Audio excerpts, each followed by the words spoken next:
Guns gleam and hearts of steel, they march into battle with grim resolve to deal for Mordian's honor, for Mordian's honor. They raise their cry against the dark fury, they'll never die. With discipline and valor, they'll stand tall. The Mordian 50th answering the Emperor's call. The first dawn's all. The Mordian 50th answering the Emperor's call. Through the fire and smoke they press on, facing the Xenos horde until the dawn. With every volley they hold the line. Their determination, unbreakable sign. Unbreakable sign.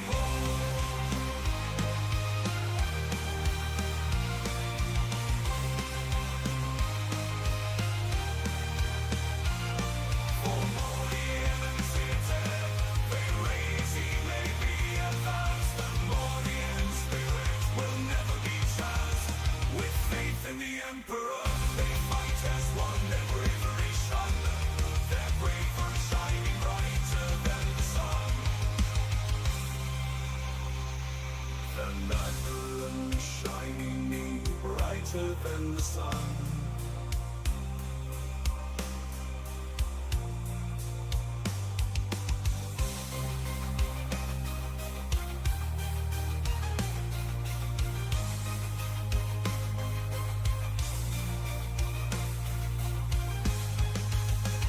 For Mordian's honor, they raise their cry.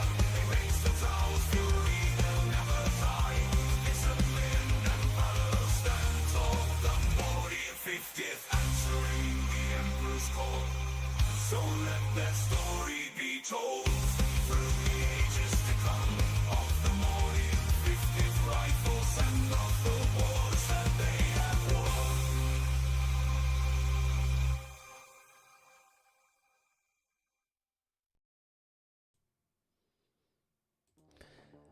Fucking hell, that camera wasn't particularly... The camera was like blurry. Hello again and welcome to the Mordian Glory live stream. It's an ugly stream, a bug stream, a stream hostile to human life as we know it. How are we all doing today? How are we all doing today, my little chickadees? It is time for some Fun Day Monday. Did I remember to put the stream in Discord? I did. But professional at work. Fun Day Monday. That's right. The weekend is over. If you're in America, I believe you are experiencing a extended weekend with Labor Day. So I hope you're all having a good Labor Day. But for the rest of us Europors and the rest around the world, we are back to the grindstone today, and I have to say, it's been a great Monday. Very productive Monday. I've really enjoyed it. And overall, I've had a fantastic weekend. And you know what? Monday is one of my favorite streams. I love all my streams, but Monday is my favorite streams because on Fun Day Monday, we always get to see what people have been working on, what their hobby projects have been, any tournaments they've been to, all of that good stuff. And today is an auspicious day. Gentlemen, I'm going to stop this fucking camera from auto-focusing like an absolute fool. What the hell is it doing? Firstly, Jesus Christ. And they say AI is going to take over. Fuck it, unlikely. Right. It's an auspicious day. It is an auspicious day. Perhaps it's fate that it's 4th of July. It's 1st of September. But today is an auspicious day. Because today is the first day of... I haven't thought of Potember. Not September. Potember. So, we had Saugust. Salty August. It was very, very salty. All through August. Very, very salty. Alright? So salty that people that are normally very fair, kind of reasonable in this community were saying, you're being very salty, Mordian. That was a real wake-up call. So, what is the opposite of salt? I don't know what the opposite of salt is, but last week I made a promise And I intend to keep my promise. Alright? Keep my promise. So we're not going to be salty anymore. We are going to be positive. Instead of eating lemons, we're going to eat a banana. So we're going to have potassium. So this is going to be... I'm going to try and be... No matter what Games Workshop does, no matter what goes on in the world, in hobbying, and all that kind of stuff, I am going to try, touch wood, because you don't know what's going to happen, but I am going to try to be positive, upbeat, and just less of a crotchety old man. So it's day one. It is day one of Potember, positive September. So there we go. Poptember, September, Peptember of Peptember. Pep for the peptides and pep for being peppy. There you go. There you go. All right. All right. So there we go. There we go. So that's the plan. The plan today is we are going to be touching our wood and we are going to be being positive and we are going to be peppy and it's going to be Peptember. So I'm looking. So this is day one of Peptember. All right. All right. So there we go. So with all that said, what is the plan for today's stream? Well, we are going to be talking about anything and everything. It's going to be a classic Mordian Glory Fun Day Monday live stream. We are going to be talking about hobbying, about competitive stuff. We are going to be talking about casual play, narrative play, match play. We are going to be talking about all game systems from Conflict 47 to Bolt Action to Old World to Warhammer 40k to fuck it, if Trooper number 2102 is around here, probably be talking about some Battletech as well. So we're just going to have a great time. We're going to have a great time. We're going to enjoy it. I'm looking forward to seeing what you guys have been working on.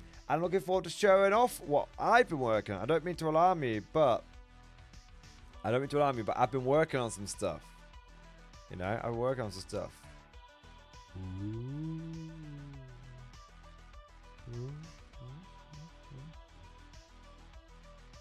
One minute, I've got 1 minute. How many do I have? I'm going to see if I can hold all of these in my hand at one go.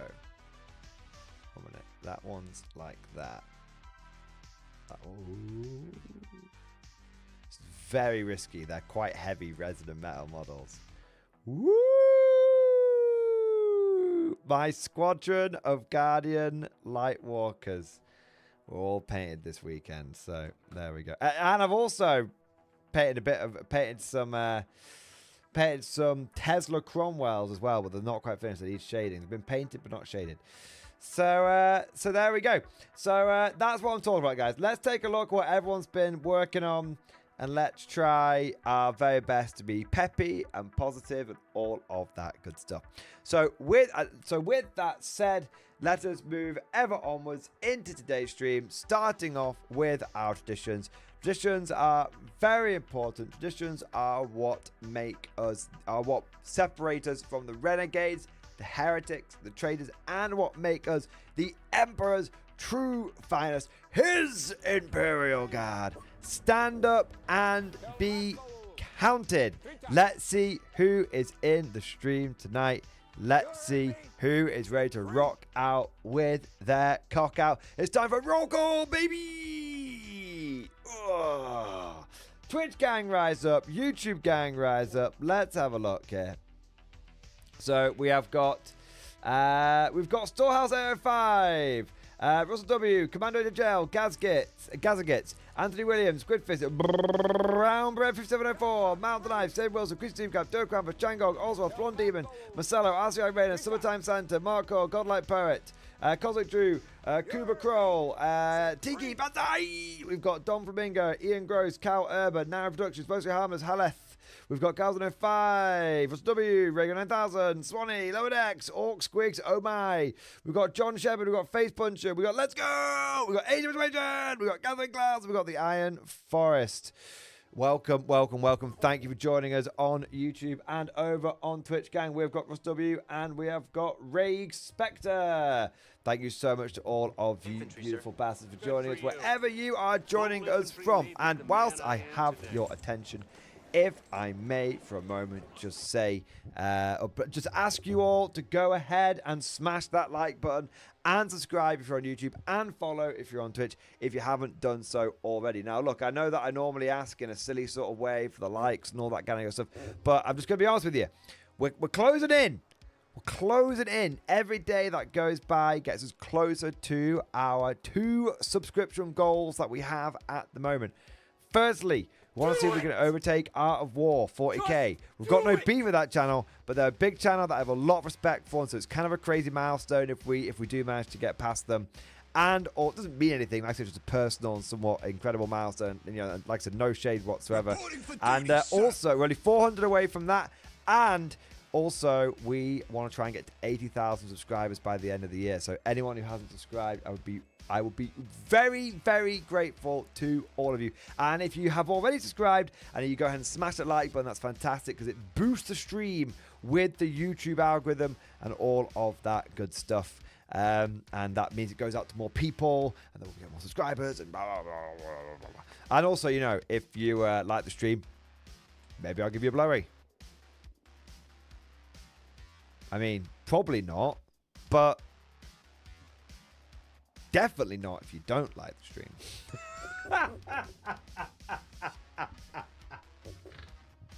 It actually got more people to like. One additional person liked the stream. Keep an eye out on your Tinder inbox, mate. Be sliding in there.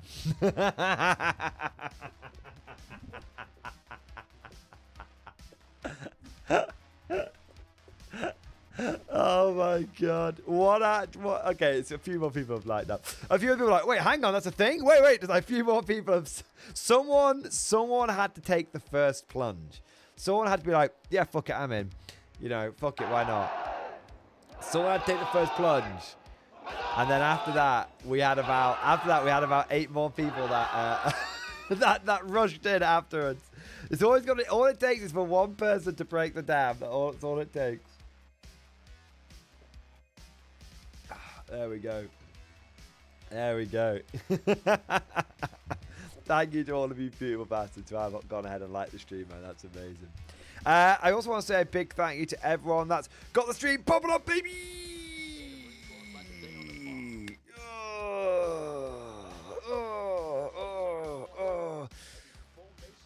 Thank you so much to all of you guys that have already gone above and beyond the Call of Duty, coming in with all the member flexes and super chats and all that good stuff. And let's take a moment to go through and say our thank yous. And it truly has been popping off, guys. So a massive, massive thank you. So let's see who we've got here. I want to say a big thank you to Chris K. Chris K, thank you for the gifted membership. Thank you for your support. Thank you for doing your part. I also want to say a big thank you. A big Banzai! Thank you so much to Tiki for the gifted membership. Thank you for your support. Thank you for the Shibitu to throw into the meat grinder. I want to say a huge thank you to Maril, my boy. Maril, thank you for the gifted membership, sir. As always, I will raise my glass to you. You're an officer, a gentleman, a scholar, a good sir, and dare I say it, a kind sir. I want to say a big thank you to Karl Erber. Karl Erber, thank you for the gifted membership.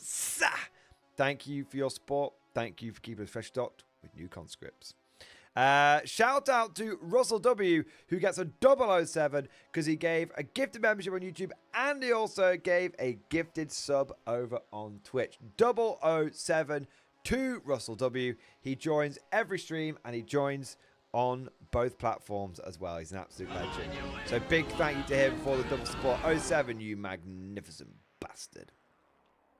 Shout out, I want to say a big thank you to Face Puncher. Face Puncher, thank you for the Giga Chat. Yes, it is the Giga Chat.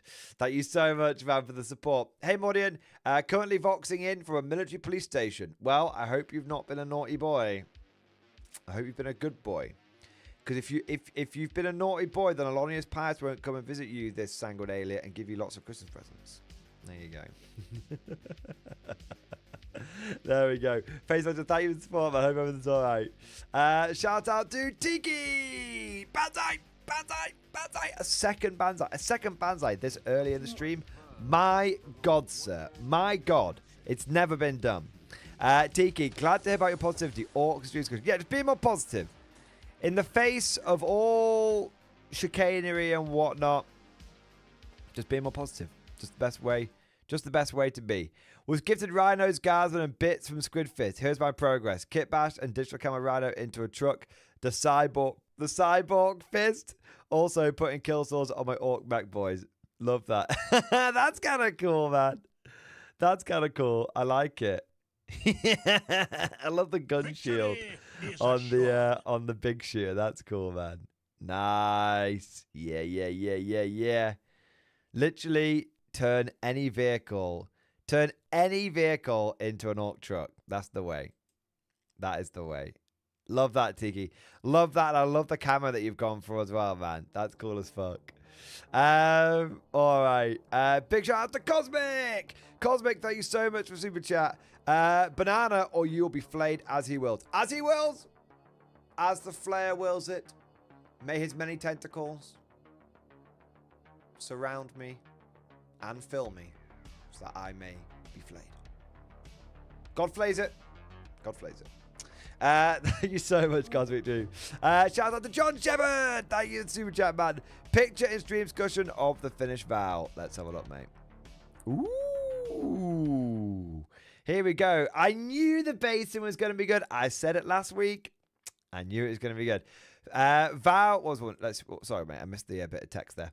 Vow finished. Next vow will be more war throws. I'm busy building them now. Nice. That's cool, man. It's come out so nice. It's come out so nice, man. Yeah.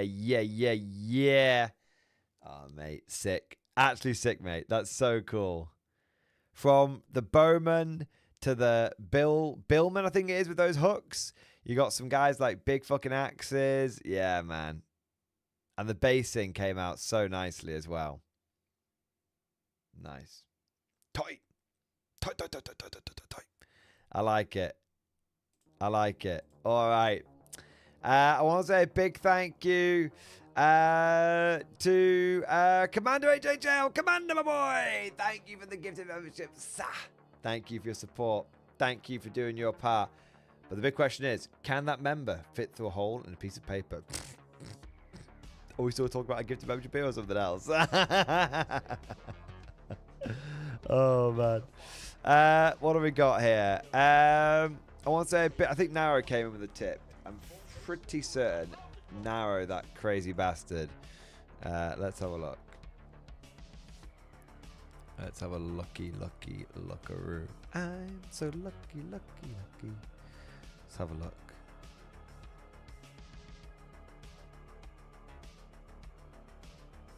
Load. He did.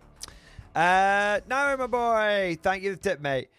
Look in your DMs. I got me 3. Let's have a look, mate. What have you been up to? What have you been up to? Ooh. Oh, man. Oh, man. The Temu guard is real. Oh, no. Oh, no. How much were they? Oh my god, the Temu guard. Oh my god. Temu guard is real. One Manticore from Games Workshop, £40. One Manticore from Temu, £8.63.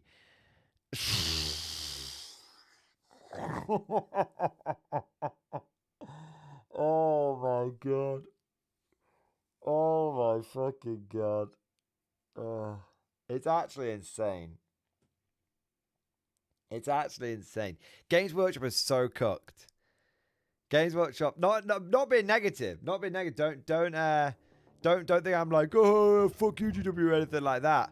But you know, just talking objectively for a moment, you know, it's not the rise of 3D printing that's gonna screw GW over and have to make them rethink those prices. I think it's gonna be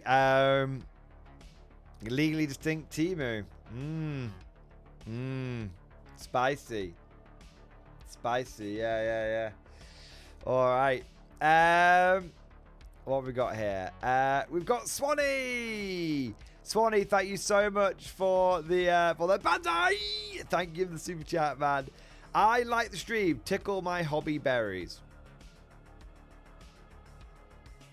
I know what you like.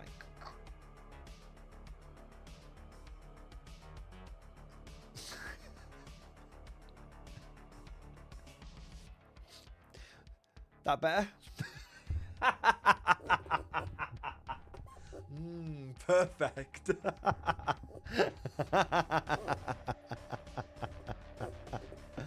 Oh man.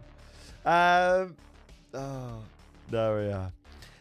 Dyson Madness. Dyson Madness, thank you for the Giga Chat. Yes, it is the Giga Chat. Evening Mord, how are you finding Cover 7 now that you have the rules? Great night update and stream discussion. Not tabletop, but running a Delta Green RPG on Sunday. Well excited. I have no idea what a Delta Green RPG on Sunday is. Well, I know what a Sunday is, but I have no idea what a Delta Green RPG is. But it sounds interesting as fuck, man. Okay. As for let me get your models going here first, mate. Let's get the models going.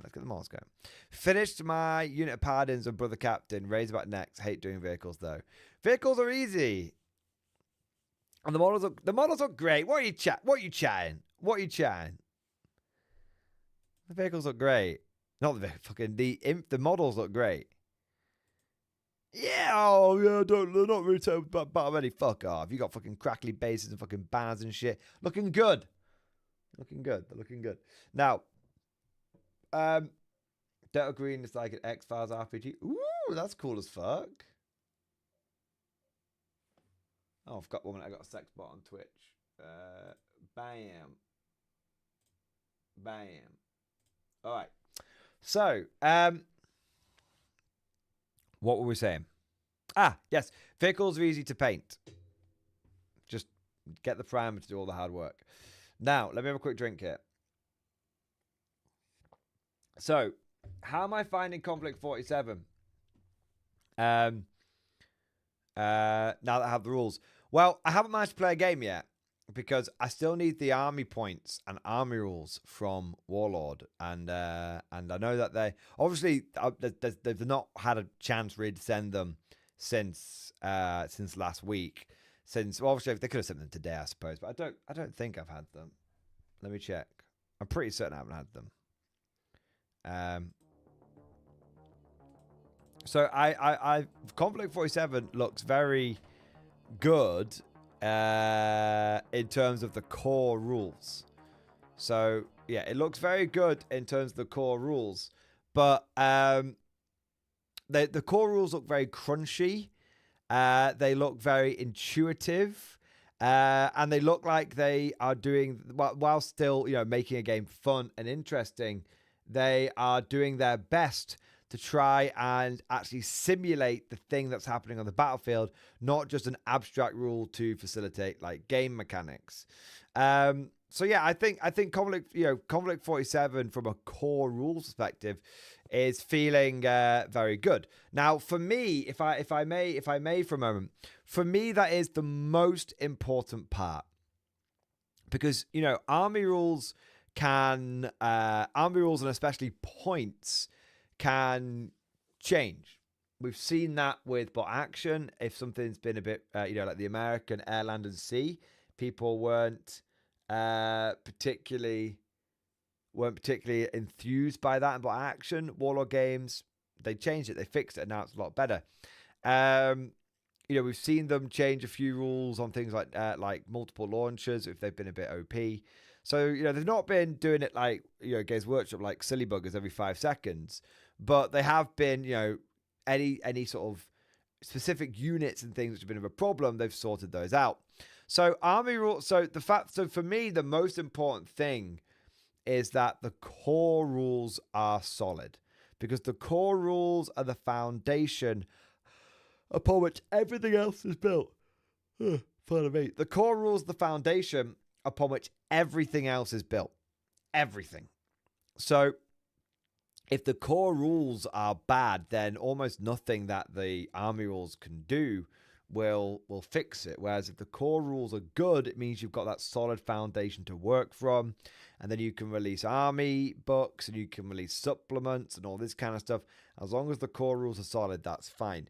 Now, obviously, in the past, if we go back to sort of 6th, like 7th edition, you could argue that 6/7th edition had fairly solid core rules, but it was supplementary things on top, which ended up sort of breaking and sort of buggering the game up. I think that there is, of course, a risk to that. Like, you know, these things are symbiotically related. You can't have one without the other. It's like yin and yang. But I think it's easier to tweak the way they're doing the army rules for K47 is they're having them available for free to download. They're treating them more as living documents. So for me, whereas the core rules, they're trying to get those set in stone with a few tweaks here and there via an FAQ, but not sweeping changes. And so for me, the core rules being as solid as they are is a very, very, very good sign. And it means that even if the army rules come out and they're a little balked or whatever it may be, time will definitely be in favor of sorting those out. I don't think there will be any issues or no major issues, but yeah. So yeah, basically, Dice of Madness, Conflict 47 core rules look incredibly solid. Very, very excited to play my first game. I just need some fucking points. I just need some points. Warlord, you're killing me, man. You're killing me. You're killing me. So just need those points.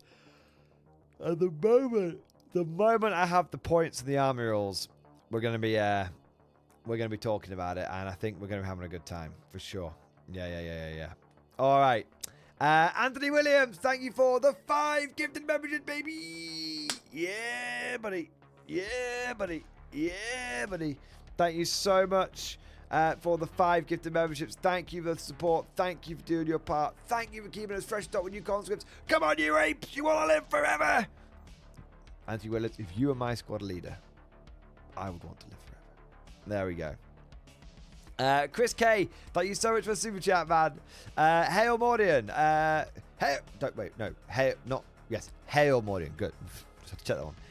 Pictures in chat. Rattling's finished. Let's have a look. Rattlings? Yes, Rattlings. Took longer than I had hoped to wrap up, but finally finished by Rattling Snipers. Next project is the Field Ordnance Battery. Thoughts on the variant? Rattlings, baby. Oh, I love it. That one reminds me of me. He's got a little belly. Nice. That's cool. Pardon me. Oh, yeah, man. I think they look great. Hey, they're cool, man. Little tripwire bastard things. They're cool as fuck. Nice.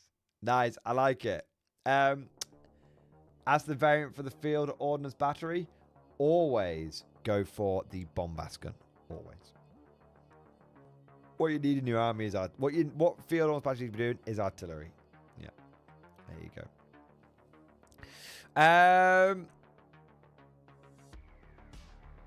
Where are we up to? Chris K. Papa Whiskey! Papa Whiskey, thank you so much for the Prime sub, baby! Yeah, buddy. Thank you for the Prime sub over on Twitch. Can't forget to give you my free Bezos sub. Exactly. Tuck that Bezos book into my tiger stripe G-string as I gyrate on the camera for you. Quick shout out, if I may shill for a moment. Just a quick shill, I promise. If you have Amazon Prime, you can become a Prime sub over on Twitch. A Prime sub is like becoming a channel member on YouTube. You can become a Prime sub over on Twitch for the low cost of free.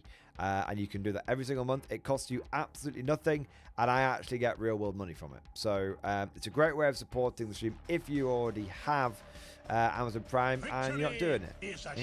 So it's a big help. Hey, Kalanish Cat. Thank you so much, man, for doing that, bro. Thank you for the Prime sub, baby. There we go. Papa Whiskey, thank you for Prime sub. Kalanish Cat, thank you for your Prime sub. 07. Thank you, boys. And then we've got Asian Persuasion. Thank you so much for the Giga Chat. Yes, it is the Giga Chat. Played my first game of Recon this weekend. Was one meme of a game. Recon Element versus Green Tide. Nice. Did I see some pictures of this in the chat? I feel like I did. I mean, this feels like... I don't know if this is you, but this feels like it's you. Recon Guard, baby. Recon Guard. Nice. I'm seeing Space Nam. I'm seeing Kriegers. I'm seeing Cavalry for days. Love it, mate. Love it. And that's a lot of orcs as well. Nice. That's cool. Man, there's a lot of orcs. Man, there's a lot of orcs. My God. That's a lot of orcs. Oh, yes. Now, that's what a Warhammer battle should look like. Now that's a proper war battle. That's what a Warhammer battle that is. Nice. So good. So good, man. So good. All right. Now, gentlemen, you all get to take the mick out of me for a second because I'm a little chilly. Oh, I know. Poor Mordian's a bit cold inside his house. I know, but I'm a little chilly. A little chilly. It's got a bit cold. I've been used to this summer thing. So I'm just going to quickly grab a pair of socks. I know. And a jumper, and then I'll be back. But I'll only be a second. It's just in the other room over there. So I'll only be a second. All right. Talk amongst yourselves for a minute whilst I go and grab myself some socks. And socks and jumper.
Still got shorts on, so we'll see.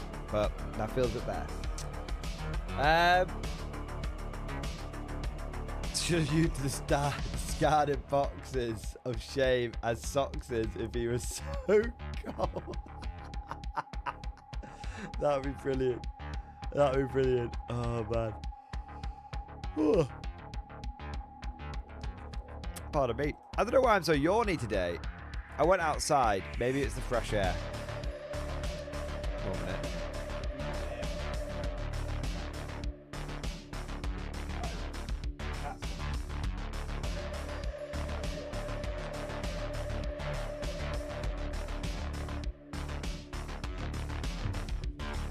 Oh my God. The Iron Forest. I'm Morning Glory. Will you be attending the LGT? Solid maybe. It's a solid maybe. So I have a ticket for the LGT. I have a ticket for the LGT. But it's also the Warlord Games open day on the same weekend. And I'm just... You know, like, it's a long way. It's a long way to play 40k. So, I'm wobbling. I'm wibbly wobbling. I'm wibbly wobbling at the moment. Yeah. I'm wibbly wobbling. Like 50-50. Solid 50-50. I've got my ticket. I paid for it. Do you know what I mean? So, it'd be a shame to sort of throw that money away, as it were. But at the same time, Warlord Games Open Day is a phenomenally good day. It's a ton of fun. It's a ton of fun. So it's you know, it's a tough feat. It's a tough feat. Does my innate desire to never, like, you know, waste money trump out my innate desire to go and see models cast out of resin again and cast out? The best bit about the Ward Open Day is seeing how the models get made. Just being like, oh yeah, this is how like resin casting works, and it's like show you how it's made. I'm like, oh yeah, and this is how like it's like do you know what it is? It's just like that program, how it's made. And no matter how many times I see how it's made, I love watching it. I love watching it. Yeah, the metal casting is my favorite bit. Last year they had an auto caster, and they might have an auto caster again this year, which is really, really kind of cool to see. But I don't know. I might be like, can you break out the OG caster just to show us? Just to show us. Because like the auto cast is cool, but it's machine. And I do really prefer seeing dude with the big ladle. So we'll see. We'll see. We'll see. So yeah, I'm kind of 50-50 at the moment. I'm a little wibbly wobbly. Yeah, I'm a little wibbly wobbly. Probably should do a poll. But then I'll do a poll, but I'll have it as a non-binding poll. So it's like, you know, it's like a non-binding referendum, which is like, I can choose to ignore the will of the people if I want to. There we go. There we go. Yeah, I'll tell you what, I'm just, Christian Kapang, I blame Mr. Rogers for the rise of how it's made, because he quite literally did this for the children's show in the 90s. When those kids grew up, they want to know how everything is made. Exactly, man. Exactly. Exactly. How it's made, it's so good. How it's made is only secondary to will it blend. That's the only thing it's secondary to. Do you want to know something, guys? I'm getting two big hankerings. And it's basic, actually, you know what? It's one combined hankering. Okay, oh, I bet it's in the background track. It's on a little bit loud at the moment. So, I've got one, I'm going to turn my mic up a little bit as well. There we go. I've got one combined hankering. Alright, it's like a joint hankering, as it were. I am absolutely fucking jonesing for some ranked up infantry with guns. I'm gagging for it. I'm gagging for some rank and file gun infantry, for some of that, you know, Napoleonic era style fighting. And it's going to manifest itself. It's going to manifest itself in one or two ways. It's going to manifest it. See, not Empire. See, I like Empire. I love Empire. Empire will definitely scratch that itch to an extent. But the thing is that Empire is mostly rank and file infantry with like melee weapons. Whereas I'm talking, I need some rank and file infantry with guns. And you know what? It's going to manifest itself in some way. So it's either going to manifest itself in Epic Napoleon, which I started painting my Epic Napoleon, and I actually you know, did all right on it. I started painting the Epic Napoleon, and I really want to get back on that. I really want to get back on the Epic Napoleon. So that's one thing. Just I want to see like proper big battles and stuff. So that's one way it might manifest itself. The other way it might manifest itself is that camera quite hot? Yeah, it is. The other way it might manifest itself is just going to a Warhammer 40k tournament and just using Mordians in movement trays and just keeping in character no matter what. But the thing is I'm not sure that will be... I could do that maybe for like an RTT, but I'm not sure that would be like overly... I don't know. I'm not sure it'd be overly satisfying in a game of 10th edition. And that's not because I think 10th edition is a bad game, but, you know, with the way terrain is in sort of 10th edition, it can be very difficult to... And the way terrain is and the way Deep Strike is, it can be very difficult to stay in your rank and file, and you don't really get a benefit to doing it. So one thing I was thinking of doing, and I've got the books now, and I'm thinking I've got to try and wrangle someone. I've got to wrangle someone into playing a game. But one of the things I want to do is play 4th edition 40k, because I've got the rulebook now, with the 4th edition Guard Codex. And then when I'm taking my regimental doctrines, take Close Order Drill. And because it's a free one, right? Take Close Order Drill. Because that'll give me, I think it's like +1 weapon skill, +1 initiative or something like that.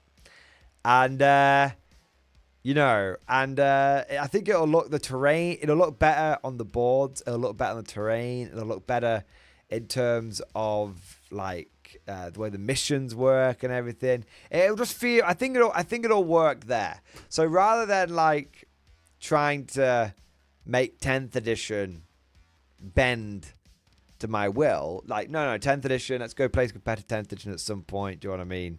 You know, all that good stuff. But I feel like, yeah, I've got to hanker it. I've got to hanker him, boys. Or maybe I'll just go Nuln. I mean, after all, I only have 40 handgunners for my Nuln army, though. I do have the STL set up to just print another, like, 20. Bzz, bzz, keep printing, so maybe that's just an excuse. Yeah. But Nuln insists that you take halberdiers. So, not sure I can get away with don't even think not even Nuln will slake my thirst for infantry with guns. Not even Nuln will. There you are. Maybe I'm just getting a hankering for some epic Napoleon again. Maybe that's it. All right. We've got a few super chat stuff coming in here. Let's take a look. I want to say a big thank you to FRVN_6. Thank you for the Prime sub, baby. Yeah, buddy. Yeah, buddy. Yeah, buddy. Thank you for the sub over on Twitch. Thank you for using your Amazon Prime to get that Prime sub and support us, you absolute Giga Chad. Thank you, mate, for doing your part. I also want to say a big thank you to Anthony Williams. Anthony Williams, thank you for the Giga Chat. Yes, it is the Giga Chat. Speaking of Warlord models, C-Stream discussion. Also, go to Open Day. Also, I bet Salty Simon is waiting to get a Japanese K-47 until they get new models. Probably, but I'm not a little bitch like Salty Simon. By the way, we've not fallen out. I still love him, just being silly. So I've already bought my Japanese. Because the only thing that is standing between me and painting my last wave of Conflict 47 is basically a single Merlin Walker now. So naturally, I've already bought more Conflict 47. I've already bought more. So yeah, there you go. Would you guys believe me if I told you I was too warm now? Probably. I'm going to put a little fan on. There you go. There we go. That's better. Oh, yeah. Look at the hair waving majestically in the wind of the fan. So, Anthony Williams, go to the Open Day. A very, very, very well may do. Very well may do. That's the... it's a straight... I'm leaning towards Open Day. I'm not going to lie. I'm leaning towards it. I've got my Conflict 47 Japanese army already. And then as for let's have a look at the models, mate. Industry discussion. Let's have a look. What you've been working on. Oh yeah, dude, these look so good. These look so good, man. I saw bits of them coming in through the weekend as you were painting them up. Oh, I love it. Look at that, boys. Look at that. Absolutely fucking gorgeous, that is. And people say that bolt action models don't look good. Fucking Philistines, that's what they are.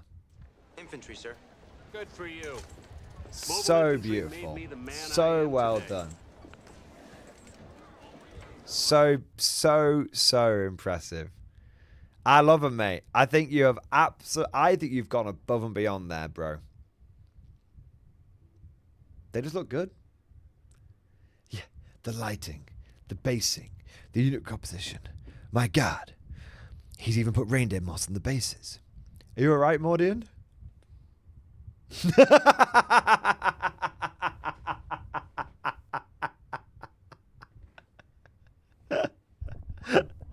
Anyway, Andy Williams, really good stuff. Very impressive, mate. Beautiful models.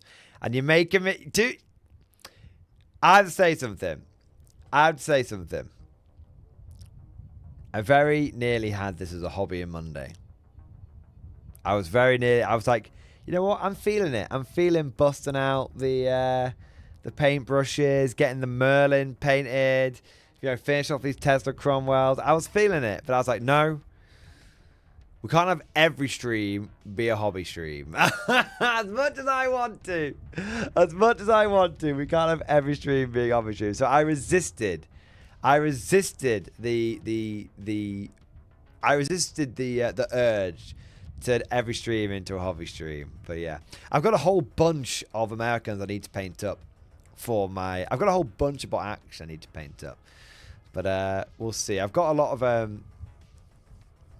We'll see, obviously, how I get on with the latest, with this vow that I'm on right now, which is just 2 Cromwells. Well, when I say 2 Cromwells, I mean, this is where the status of the Cromwells is, guys. You know, they're basically painted. I literally just have to do I've done the tan varnish, as you can see. So I literally just have to do the shading. And it's just have to do the shading and then they're done. The Merlin needs to be done completely, though. So, yeah, there we go. I'd say those Tesla Cromwells look so good. I love it. I love the Tesla Cromwells. I suppose I've got to do the shading and I've got to do the transfers for them as well. It's amazing. I feel like these models, even though they've got the signature MG tan varnish, the transfers make such a difference. Yeah, the transfer... I think that's what's missing. I think that's what's missing from all of my existing British armor. There's no transfers on any of it. I think that's what's missing from my existing Axis armor as well. There's no transfers on it. My Soviets have always looked fine. My Germans, my Soviets have always looked fine. My Americans have always looked fine. No matter, even though they're basically painted in just a simple color scheme, it's because I haven't done the transfers on them. So yeah. But Anthony Williams, honestly, mate, let me just get those models on screen one more time. They look so good, man. You should be proud of that. They've come out real nice. I want to say a big thank you to Trooper number 2102. Thank you so much for the super chat, my man. Brief Battletech report in stream discussion. Let's do it, baby. Let's do it. Let's do it. He's been Battleteching. Turn 1, after a bumpy ride down, the lances of the Bulldogs and other Merc units make landfall, moving into position. Turn 2, contact! Opening salvos erupt from around the target site. My allies start dropping like flies, suffering heavy casualties over the next few rounds. Turn 3 to 4, ultimately my allies get cut down, leaving a little over half my mechs having to quit the field, leaving a close loss. To paraphrase my teammate, he should have been way more aggressive. Let's have a look. Oh, so was it a 2-player? Was it a 2v2? Was it a 2v2? That's kind of cool, man. That's kind of cool. That's a lot of mechs. Were you playing were you playing a Alpha Strike if you're using that many models, or were you just playing classic? Because kind of cool to see that many models on a classic board. Alpha Strike. Makes sense. Makes sense. See, I'm getting the hang of this old BattleTech thing. Big battles, Alpha Strike. There you go. That looks great, man. Yeah. Hey, there we go, man. The Huron Warriors. The fucking dick's out for Huron. That's what it is. Hey, they're looking good, though. Pushing up the board. So you were getting stuck in and doing lots of damage, and your teammate was getting was a little timid and just got pushed and then couldn't recover. Yeah. It's happened to all of us. It's happened to all of us. Yeah. Trooper, that's cool as fuck, mate. BattleTech, baby! BattleTech. Oof. Nice. Maybe I should include my Warhammer in my next vow. Because I've almost finished this one.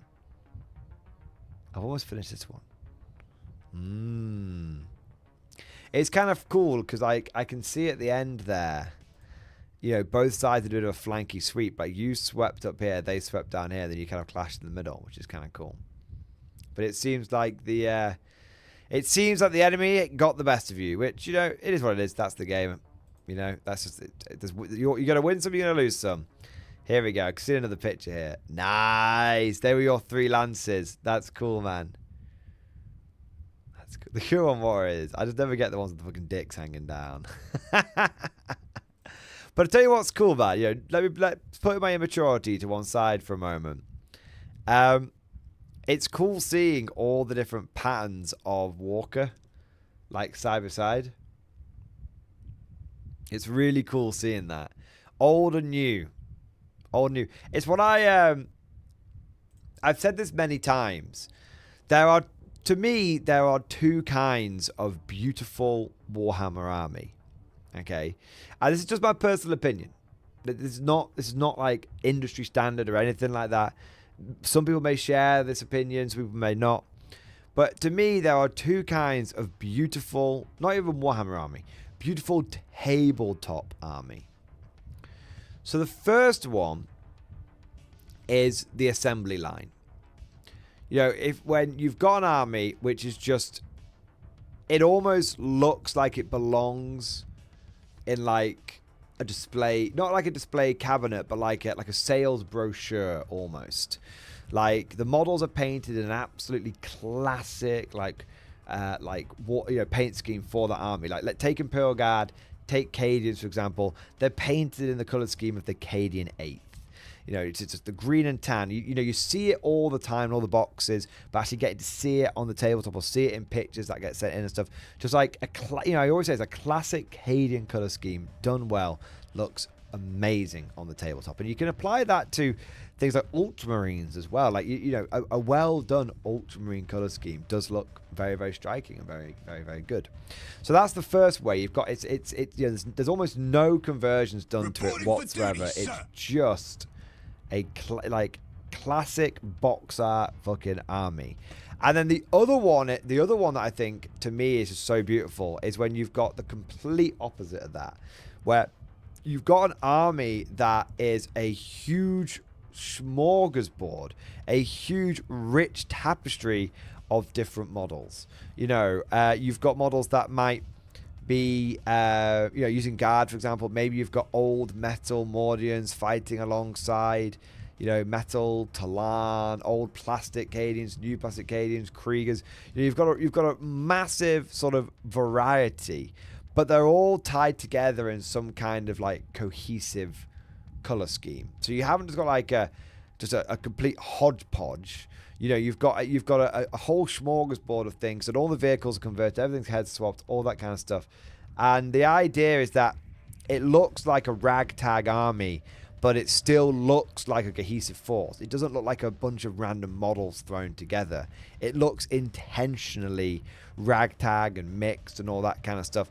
And I think the reason I like both of those is it kind of, you know, especially with Imperial Guard armies, for example, the reason I like that so much And I think this also applies to BattleTech. Yes, as I learn more and more about the lore of BattleTech, I think the reason why I like that so much is both of these things so much is, on the one hand, one looks like a regiment that has been freshly raised, so everything is, you know, factory standard. They've not got into any, you know, major battles yet. Everything is just standard issue. And then the smorgasbord ragtag army, that feels a lot more veteran. It can feel both, and it can feel both very veteran, but could also feel a little bit like Last Levy. You can tell a story. You can tell a story via the models and the way they're made up. So like a good example of this, you know, a non-40k example for this, I would say, you know, I've got two examples of this. If I look at my bolt action armies, my Soviets are very factory fresh. They, you know, everyone's running around with a Mosin Nagant. Everyone's running around with a T30. Yeah, all the tanks T34, T3045s. And the idea, you know, because I'm embracing that post-war narrative of of enemy of the gates, wave after wave of conscripts going forward, and, you know, just waves after waves of T-34s going forward. So that's why my Soviet army looks the way it does, and it's very, very cohesive. And then you look at my Germans, and the idea of my Germans is I want them to look completely... They're meant to be very late war Germans. I've got Winter Fallschirmjäger, I've got Winter here, I've got regular Grenadiers in there, I've got regular here troops in there, I've got weapons looted from other factions, like the infamous Belgian mortar and stuff like that.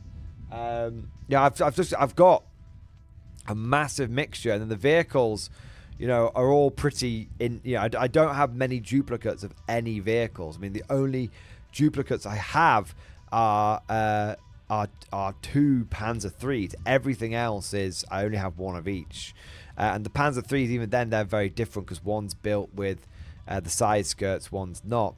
And the idea is that, you know, they're very late war Germans, and the idea is that they are, you know, just whatever is left is getting thrown together into whatever units can be formed. That's why I like using things like the Volt Grenadiers and stuff like that.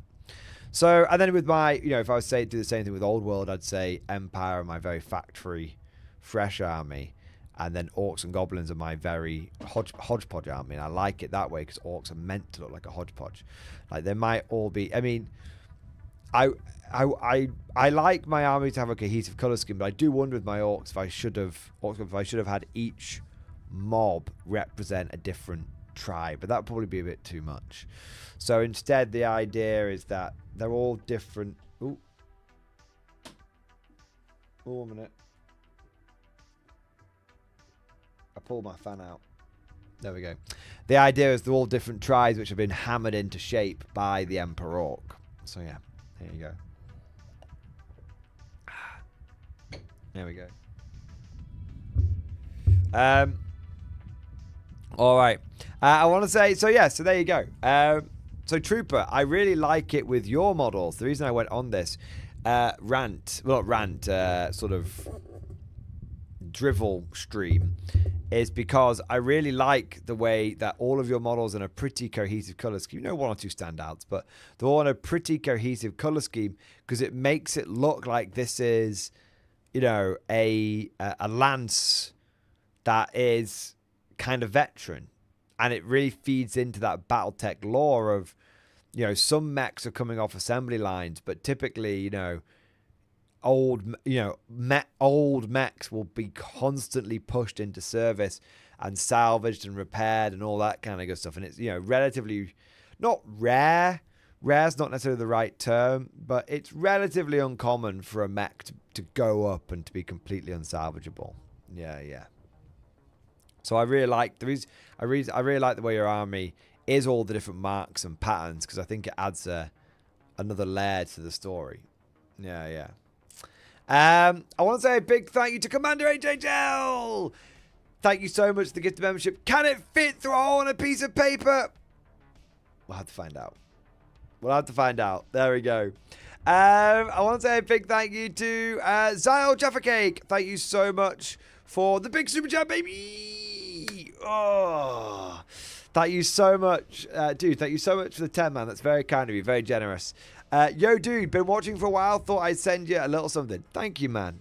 It's very much appreciated. Thank you, bro. Thanks for your videos, dude. It's my pleasure. I enjoy making them. Currently making a stupid but fun custom infantry only army, Celtic / tribal inspired guard army, mainly melee. Dude, that's cool as fuck. Yes. Yes, mate. You're gonna have to have some bagpipers in there, for sure. If you go to Anvil Industry, they do sell conversion parts to make a bagpiper. It's very cool, and drums as well. It's not too expensive. I think it's like £1 or £2 as well. So I'm just saying, you got to, your Vox casters should be bagpipes or drummers or something like that. Dude, that's so, so, so cool. I absolutely love that, man. Thank you so much for your support, and I'm glad you've been enjoying the videos, man. That's awesome. Nice. Nice. Guys, it sounds crazy. I'm feeling really hungry. I had a big dinner tonight, but I've been hungry all day today. We're only an hour into the stream, but is it time for the stream snack? I feel like I'd rather have it now than keep powering on and feeling... Oh, 1 minute. Oh, yeah. 1 minute. I came prepared. Oh, yeah. Don't even need to leave. Here we go. Oh. Mmm.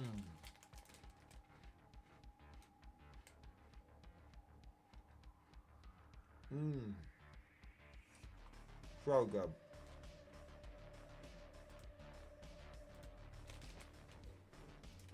That'll take the edge off.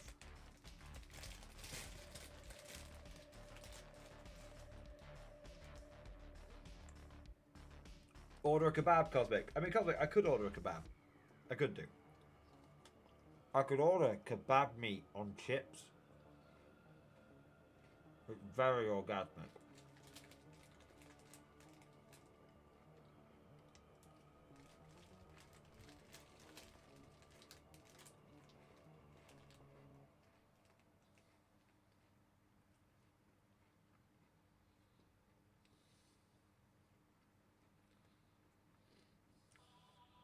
If you get a kebab, I'll get one.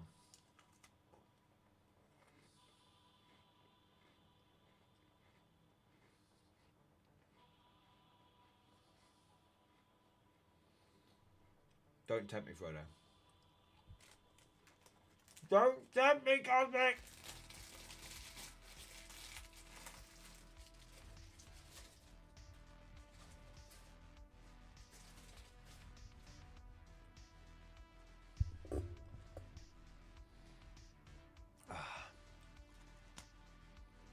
It's not a dodgy jammer, it's just a cookie.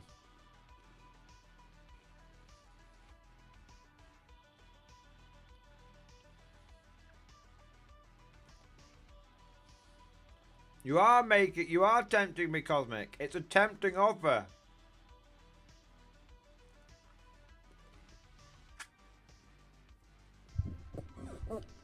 You're trying to tempt me.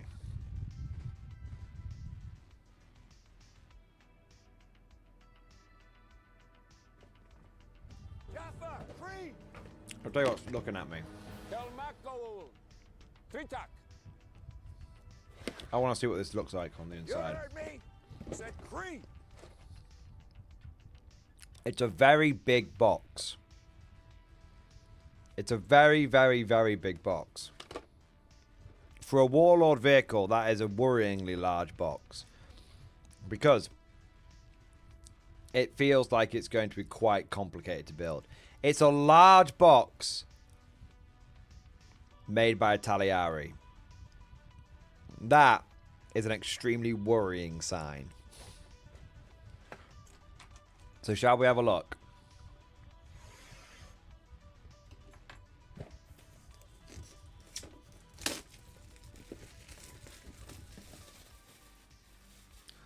Tiki, it's coming. I ordered it. It's coming.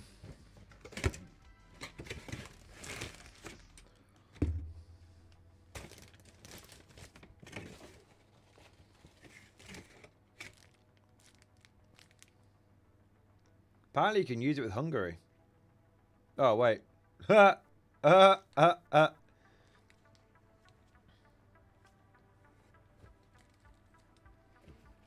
Right.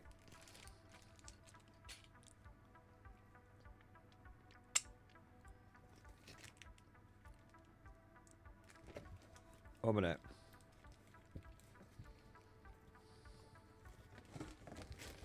I've seen something funny.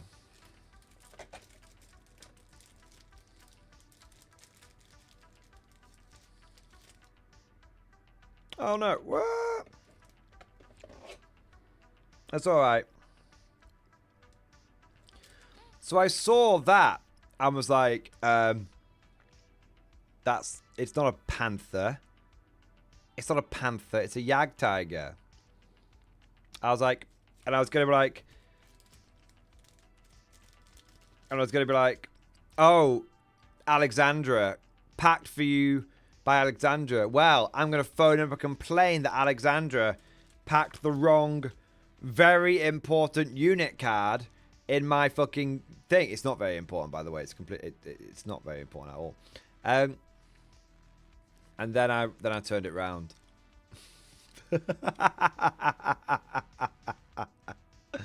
All right. So we're all good. We got our transfers. Yeah, nice.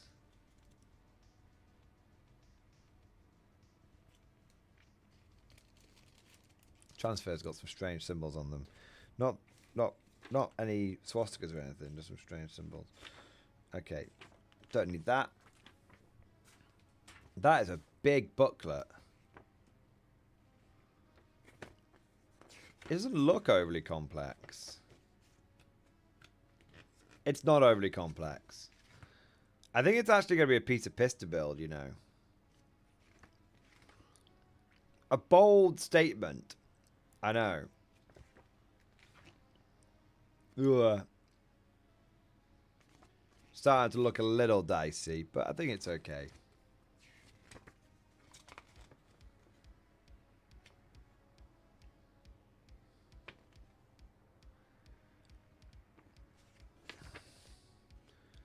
I don't think it's too bad.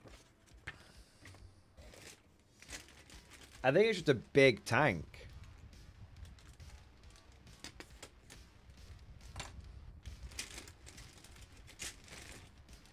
It's 3 sprues. I can't remember the last time I had a tank that was 3 sprues from Warlord. But I mean, I'm not too worried. It's all like, that's like the whole body in like 4 pieces. The GW mind cannot comprehend. That looks a little spicy. All the accoutrement. And that looks pretty simple. All the track bits are in one place. I think it's alright. I just think it's a big tank. And so, big tank. I mean, here's the thing. It's all about psychology, right? It's all about psychology. If you buy a big tank, you expect a big box. That's what it is.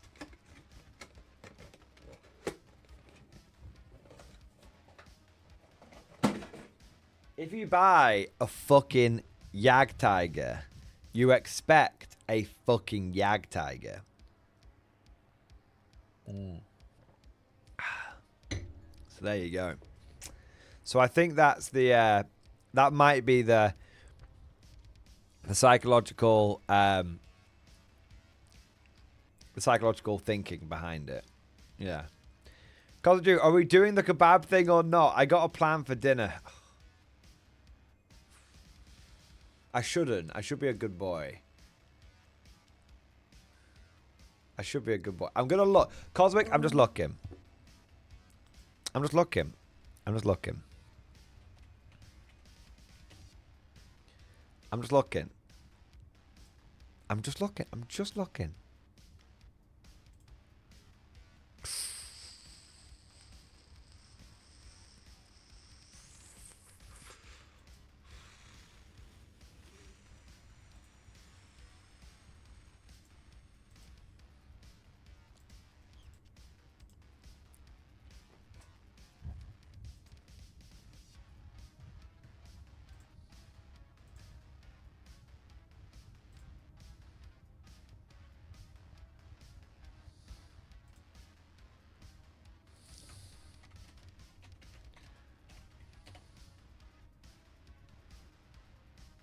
Ah, that's no good.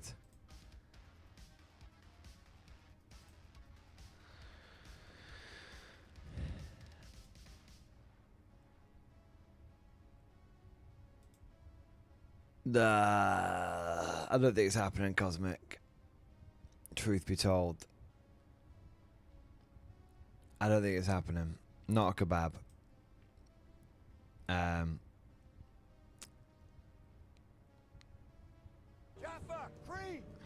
I want to, mate. But the issue is that the ones that are open right now are not very good on the hygiene rating, and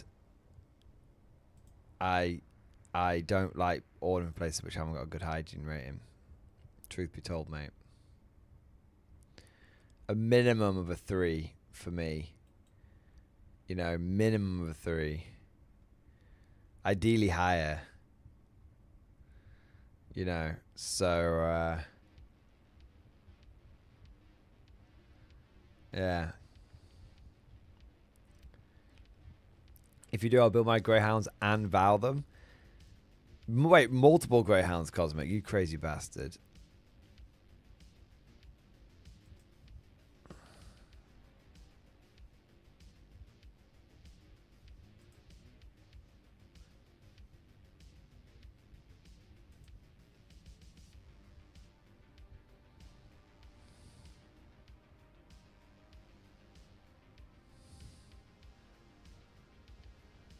They had a picture of a kebab, but then they didn't sell me a kebab. How can you picture a kebab and then not sell it to me? It's not fair. It's outrageous. That place isn't going to do it because it's 10 minutes before they close.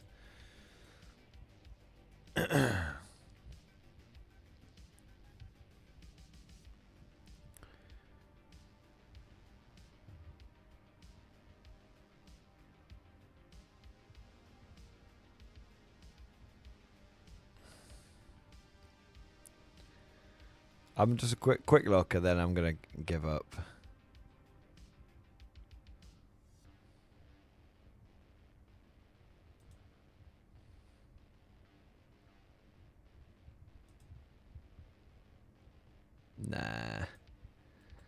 Nah. There's a few options, but they're all.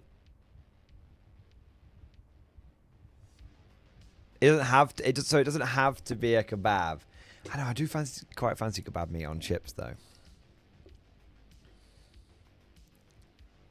There's this chicken place that makes me fucking. That makes my eyes water. It's so spicy. I keep ordering it. I love the pain. Pain lets me know I'm real.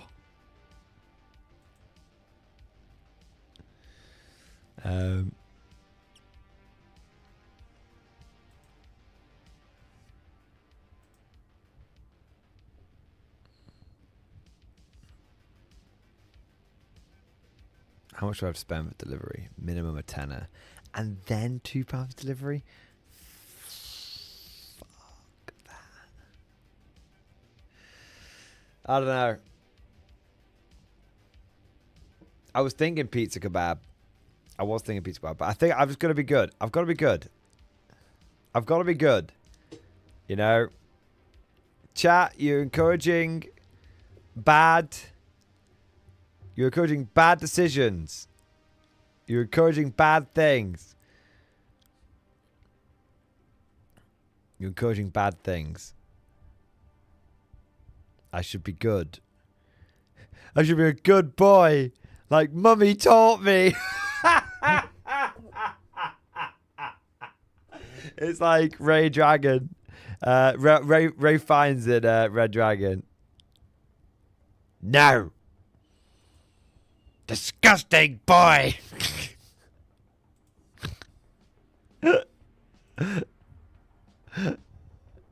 Oh, man. Disgusting boy.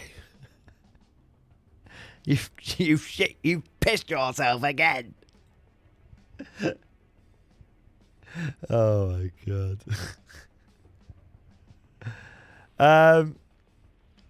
I can't really see anything that's gonna work out, unfortunately.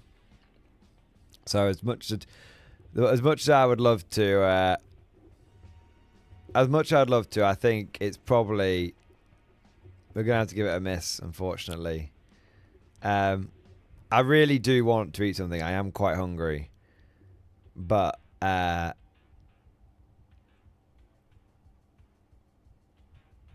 it's just between. Yeah, I don't know. I think it's probably sadly not going to happen. Make me build Arva's Lighters. Well, I need to, yeah, all my kebab money needs to go to Arva's Lighters. That's the thing, doesn't it? That's the thing. I'm checking this one place.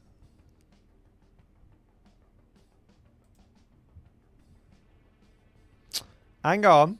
I might have found a place. Hygiene rating okay.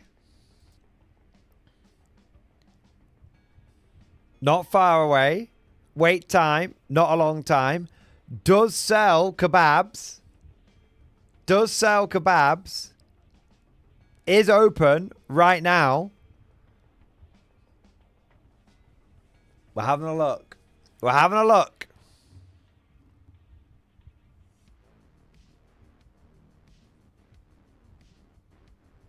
Does sell Donna Pizza. Does sell Donna Pizza.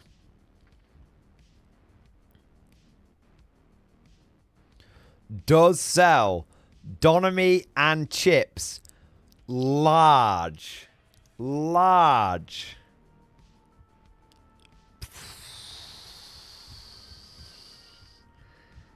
This is looking better all the time. Yeah, a Monday kebab is dirty. A kebab on Monday is dirty. It's proper dirty, Funky Chicken. You're absolutely right. It's proper, like, it's like when, you know, it's like when you stop giving a fuck and you stop waiting until like midday to have a drink. You just wake up, it's like, fuck it. Do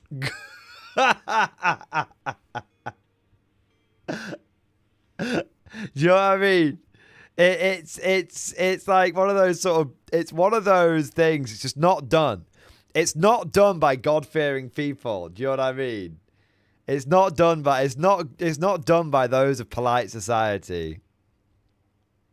Oh man, they've got a fucking deal here.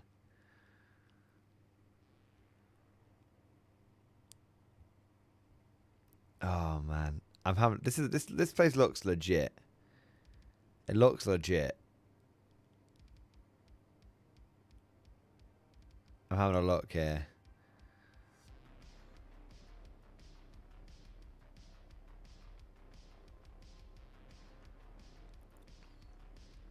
I think the question now comes down to this. The question now comes down to this. It comes down to this. Donna Pizza or Donna Meat and Chips?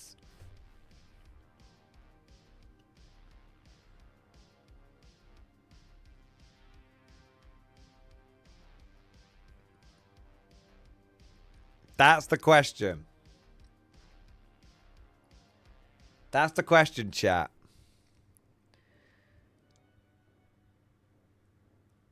Donna Meat and Chips, that seems to be the thing people are going for.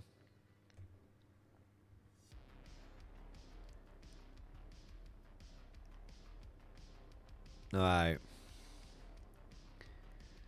I'm gonna have a look. May God have mercy on our souls. Damn. Damn, this is greasy. To quote Trailer Park Boys, my God, this is greasy. Let's have a look.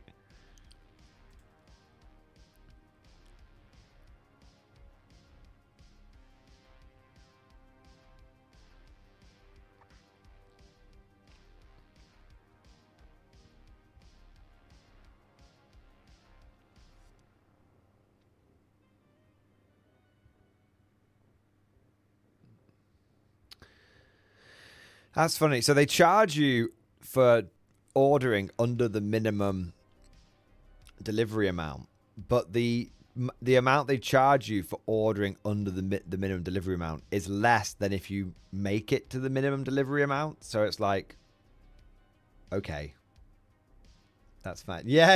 Andrew is, I don't know, Julian. Seems awful greasy. Exactly. Yes, that's totally fine. All right, Cosmic, it's happening. Cosmic, it's happening. I hope you're fucking happy, you fucking degenerate motherfucker. You fucking degenerate. Cosmic, I better see pictures, Cosmic. I better see fucking pictures of this. I feel like I might want the Donna pizza.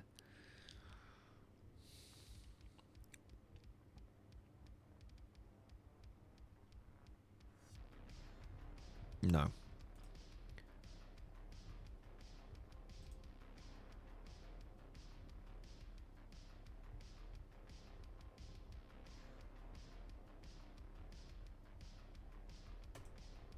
It's dumb. It's dumb. Is it done, Yuri? No comment, Commissar. No comment, Premier. It's only begun. Alright. Second dinner. I'm going to be like... I told you that fucking rattling was my kindred spirit. I fucking told you, boys. Where is he? Yeah, this is me. Look, it's fucking me in fucking rattling form right here. That's my fucking Donna that's my Donna meat and chips under my arm. I'm running along like, hey chat, how's it going? I've ordered it. There we go. Oh. That's me. That's me right there. Oh my God. All right. Now, sorry, I had a chicken breast and a half for tea with a pint of milk. You do realize that is the dinner of a psychopath. Yeah, I just ate chicken and milk. Like nothing else. You just ate a chicken breast and half another chicken breast. But I couldn't have 2 chicken breasts. That wouldn't be okay. No, it's that's the diet of someone that's that's the diet of someone who's trying to who's working out, I suspect. Yeah. Fish and a rice cake. There you go. It's all protein. Reporting for a nice duty, milk sir. steak. Yeah. I've no idea what milk steak is. I know it's I only know it from Always Sunny. Mrs. Mordian's gonna be terribly vexed, but I might give her some Madonna meat and chips. Yeah, I'm cutting after a 24-year bulk. Brilliant. There we go. Oh my God. Oh. Right, Cosmic. I've done my part. You better do your part now. And I better see some fucking pictures of a kebab. I'm just saying, Cosmic. And it better be dirty. I don't want some fancy gourmet thing turn up. I've ordered from a fairly dodgy kebab place that has met the minimum fucking specifications, right? I've ordered for dodgy kebab on a fucking Monday. They ain't going to have the best staff operating on a Monday. I'm telling you. This thing's going to be 50% pubes, 50% fucking kebab. But I did it, Cosmic, for you. I did it for you. So you better fucking pull through.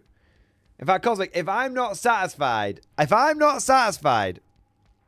on the quality of how bad, of how dirty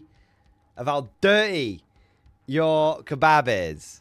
If I'm not satisfied, I'm going to demand a forfeit of some kind. I'm going to demand a forfeit of some kind. I'm just saying. The same. The episode where MG gets food poisoning. Exactly, man. Exactly. The chat gives Mordian food poisoning. Well, I can't even do the Always Sunny thing. Or the Friends. I guess it could be the Friends theme tune. Alright. I'm not saying it has to be a bad kebab. It has to be a greasy kebab. Okay, I'm not saying a bad kebab. I'm saying it has to be a proper drunk's kebab kind of thing. That's what I'm saying. Alright. I want to say, dude, I've ordered mine. Don't know what you're waiting for. I fucking ordered mine, man. I've never ordered from this place before as well. There you go. I've ordered mine. I'm expecting yours soon. Alright, shout out to Atomic Tyranny. Thank you for the super chat, mate. Are you going to LGT or Warlord Open Day? You know what? I'm going to do a poll. I'm going to do an opinion poll. Chat, let me know what you want to see. What would you rather see? Warlord Open Day and K47 release AAR.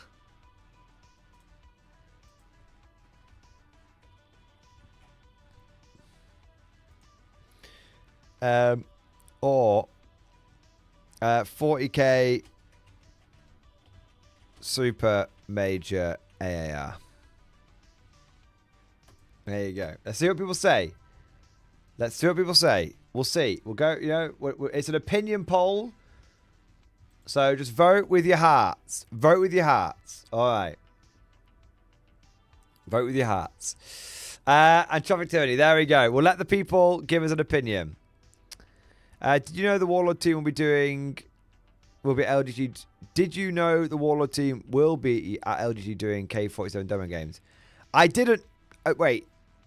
Are you asking do I know if they're doing that, or did I know that's what they're doing? Because the answer is no either way. I don't know if they're going down to LGT to do K47 demo games. And I don't know, and if that is something they are doing, I didn't know that either. So yeah, the answer is no either way, but obviously the question is a little bit different because you might be curious on looking at some K47, which would be different if they're going down and doing demo games. But yeah, I do know that they are doing that. I did not know that. Maybe I should. Two birds with one stone. Two birds with one stone. LGT will cover both. There we go. That's very interesting. I knew that my man Kieran was going down to LGT to represent Warlord games for like bot action stuff, but maybe it was K47 stuff as well. Interesting. Very, very, very, very interesting. All right. Exactly, two birds. That's what I'm thinking as well. Yeah, we'll see. Thing is, I will definitely not have time to go and talk to Warlord about K47 if I'm at LGT, because I'm going to be playing games, and that's all I'm going to have time for. Yeah. So that's the thing. 2 over 2 wheels. Thank you so much for Super Chat, man. Horus Heresy mega update in stream discussion. Been making good progress. Nice. Let me have a look, mate. I thought 2 over 2 wheels, you had given up on Horus Heresy. Although I know we had a bit of a pep talk. But I thought you'd sort of crashed out a little bit. Have you righted the ship? Not righted the ship, but have you decided to give it another chance, as it were? I mean, I'm not, you do. My progress speaks otherwise. So you're back on it. 2 over 2 wheels, you're back on it. What changed your mind? What changed your mind? Out of curiosity. Do you like 3rd edition now? Infantry, sir. Good for you. Mobile infantry may I'm be kind the of curious. man I am today.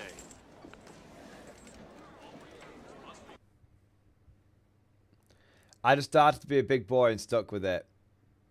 It's a different game, but not terrible. Yeah. You see, I do want to have a... let me wank you off profusely for your models first, and then I want to talk a little bit, because I've had some thoughts about... I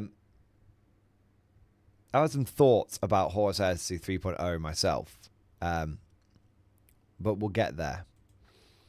Firstly, these models look beautiful. I remember seeing them in progress, but seeing them actually done now is so cool.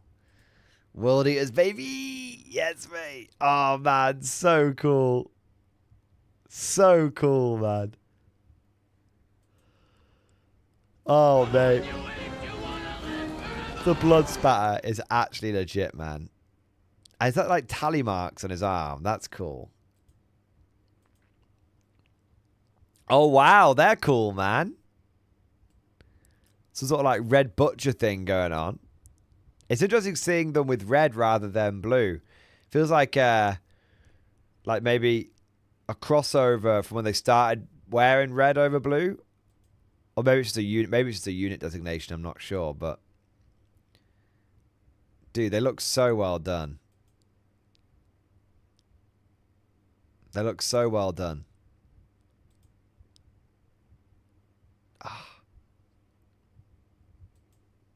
The tasteful blood splatter. That's what it's all about. It's the tasteful blood splatter. Not too much blood splatter, you know? That's the biggie. Hey, the Land Raider looks great, man.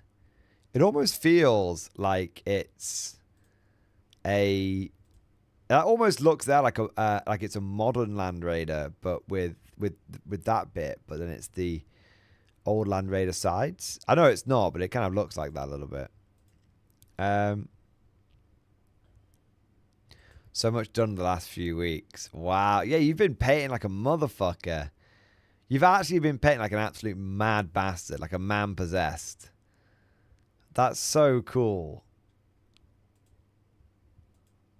Yeah, baby. Double bolt pistol, dude. Yeah, baby. That's sick. Look at that bad boy. Oh, man. Look at that bad boy. Nice. Are these salamanders? It looks like you're squashing a lot of salamanders, which is cool. I've seen a few dead salamanders on your bases, which, you know, I wholeheartedly endorse. Salamanders are... I'm just going to say it. I'm going to say it. Controversial, but I think salamanders are really boring. Oh, we like fire. Oh, really unique. Really unique. You like fire. So does fucking cavemen. Jesus Christ. And the second, actually, more serious, there's loads of things. There's loads of like factions in 40k which like fire. Like, oh, but we're unique because we actually like helping people. And it's like, boring. I didn't realize we were playing Barbie fucking, and I didn't realize we were playing Barbie and Friends Simulator. I didn't realize we were playing fucking Barbie horse racing. I thought we were playing Warhammer 40k. Oh yeah, we're gonna look after all the civilians. Boring. You're boring. You're boring. Not you two over two wheels. I'm talking about the salamanders. Yeah. I think a lot of people who love salamanders are just starting 40k and like them because they're what Space Marines would be in a less grimdark setting and they aren't used to it yet. I mean, maybe that's it. The funny thing is like,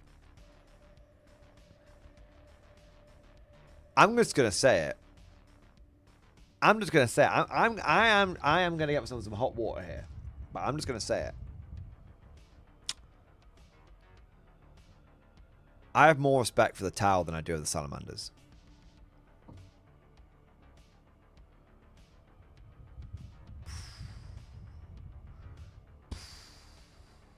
All right, some hot one. That's a hot one. That's a hot one. But I gotta talk about it, right? Let me tell you. Let me tell you why. Okay. So, Tau are a new-ish race. They're a newish race to the galaxy. And so, and they're often a little corner of the galaxy. And so the reason why they thought they could sort of get along with everybody is because they hadn't met anybody. That's why they thought they could get along with them. And the reason why they like sort of cared about civilians and all this kind of stuff and cared about people and all this kind of shit is because, you know, the people that they had were actually relatively like civilized. Okay? You know, they were it's easy to be civilized in a relatively small empire where you can keep everyone sort of under control, and you can provide for everyone's needs. You've only got like a few million people or a few billion people to provide for. Do you know what I mean? So like I could understand their naivete, and I could understand why they were, you know, a bit goody-goody. I didn't like it, but they had a reason for being that way. Salamanders should know better. Salamanders have been around long enough to know that the only good alien is a dead alien, and that all of the people, and that humanity and all the people in humanity are just fucking awful. Just fucking bad. Like, the fact that in humanity, there's like, imagine if the person that served you your coffee at like Costa or Starbucks or wherever you go, imagine the person that served you your coffee was genuinely fucking lobotomized. Now, they might often seem like they are lobotomized, but putting that aside for one moment, they're actually fucking lobotomized. Involuntarily, they've been lobotomized. Like, against their will.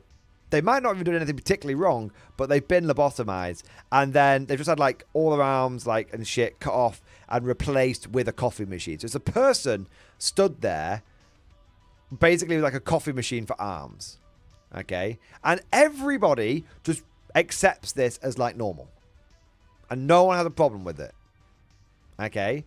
Like, the Salamanders have seen that side, and they're like, yeah, we think humanity's, like, we should protect the civilians. You know, we should be good. We should be nice to people. And it's like, bro, which side do you think you're fucking on? Which side do you think you're on? Like, soz. But, you know, you've had like 10,000 years to get with the fucking program. Do you know what I mean? You've had 10,000 years to get with the fucking program. I'm just saying. The funny thing is, the more that the Tau get exposed to the galaxy, the more that you can actually see them going more and more grimdark, because they're like, the more that they encounter the universe, the more they realize like this is no place for soft fools and high ideals. Yeah.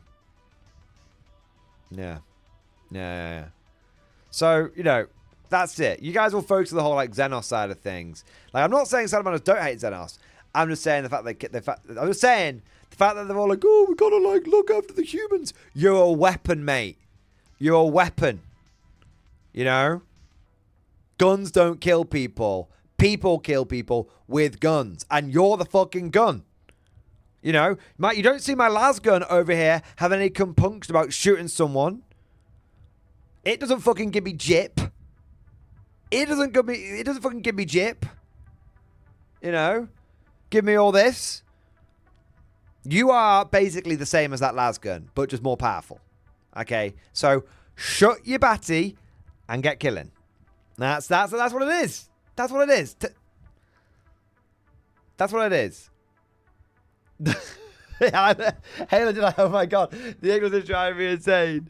Watch a Vulcan video already. I'm not being serious. I'm not being serious at all. Don't you guys worry. I'm only having a bit of fun. I'm only being silly on purpose. There we go. We BMW ready? No, this sounds like salts. No, Cosmic, it's not salt. It's not salty at all. It's not salty at all. What was I going to say? We've got off on one a little bit. Oh yeah, that was it. So I wanted to talk about Horus Heresy. And it's on a serious note. Okay. And it's not meant, and Cosmic may accuse me of throwing salt out here, but I'm not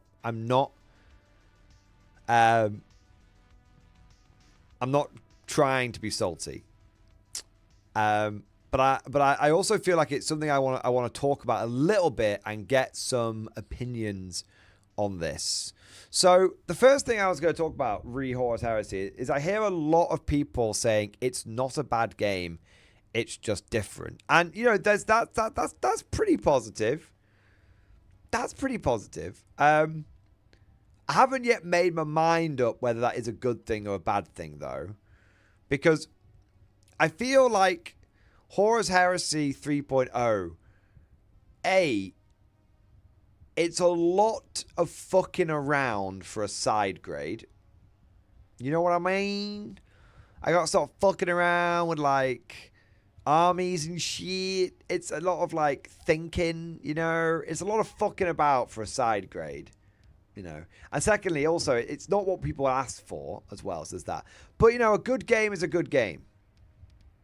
A good game is a good game, and I'm willing to give a good game a fair chance. The other thing that I will say is I've been looking more and more at Horus Heresy 3.0, and I've been thinking, you know, I keep getting tempted to try it, and I want to try it, don't get me wrong, but I keep thinking about, like, trying Heresy 3.0, but every time I don't know how to put this. I read about loads of people glazing it, because I keep my finger on the pulse of these things, right? I read about people glazing it and people saying, you know, this is good change, this is a good change, this is a good change, and all this kind of stuff. But just as I'm about to be tempted to pull the trigger and give it a go, I hear something that makes me go, ugh. And it's like I come crashing back to reality. So a good example of this is I was watching, I think it was by the Lost Legions podcast, but I don't know if it was these guys. But I was watching a video from them, and it was called, like, So We Played a Game.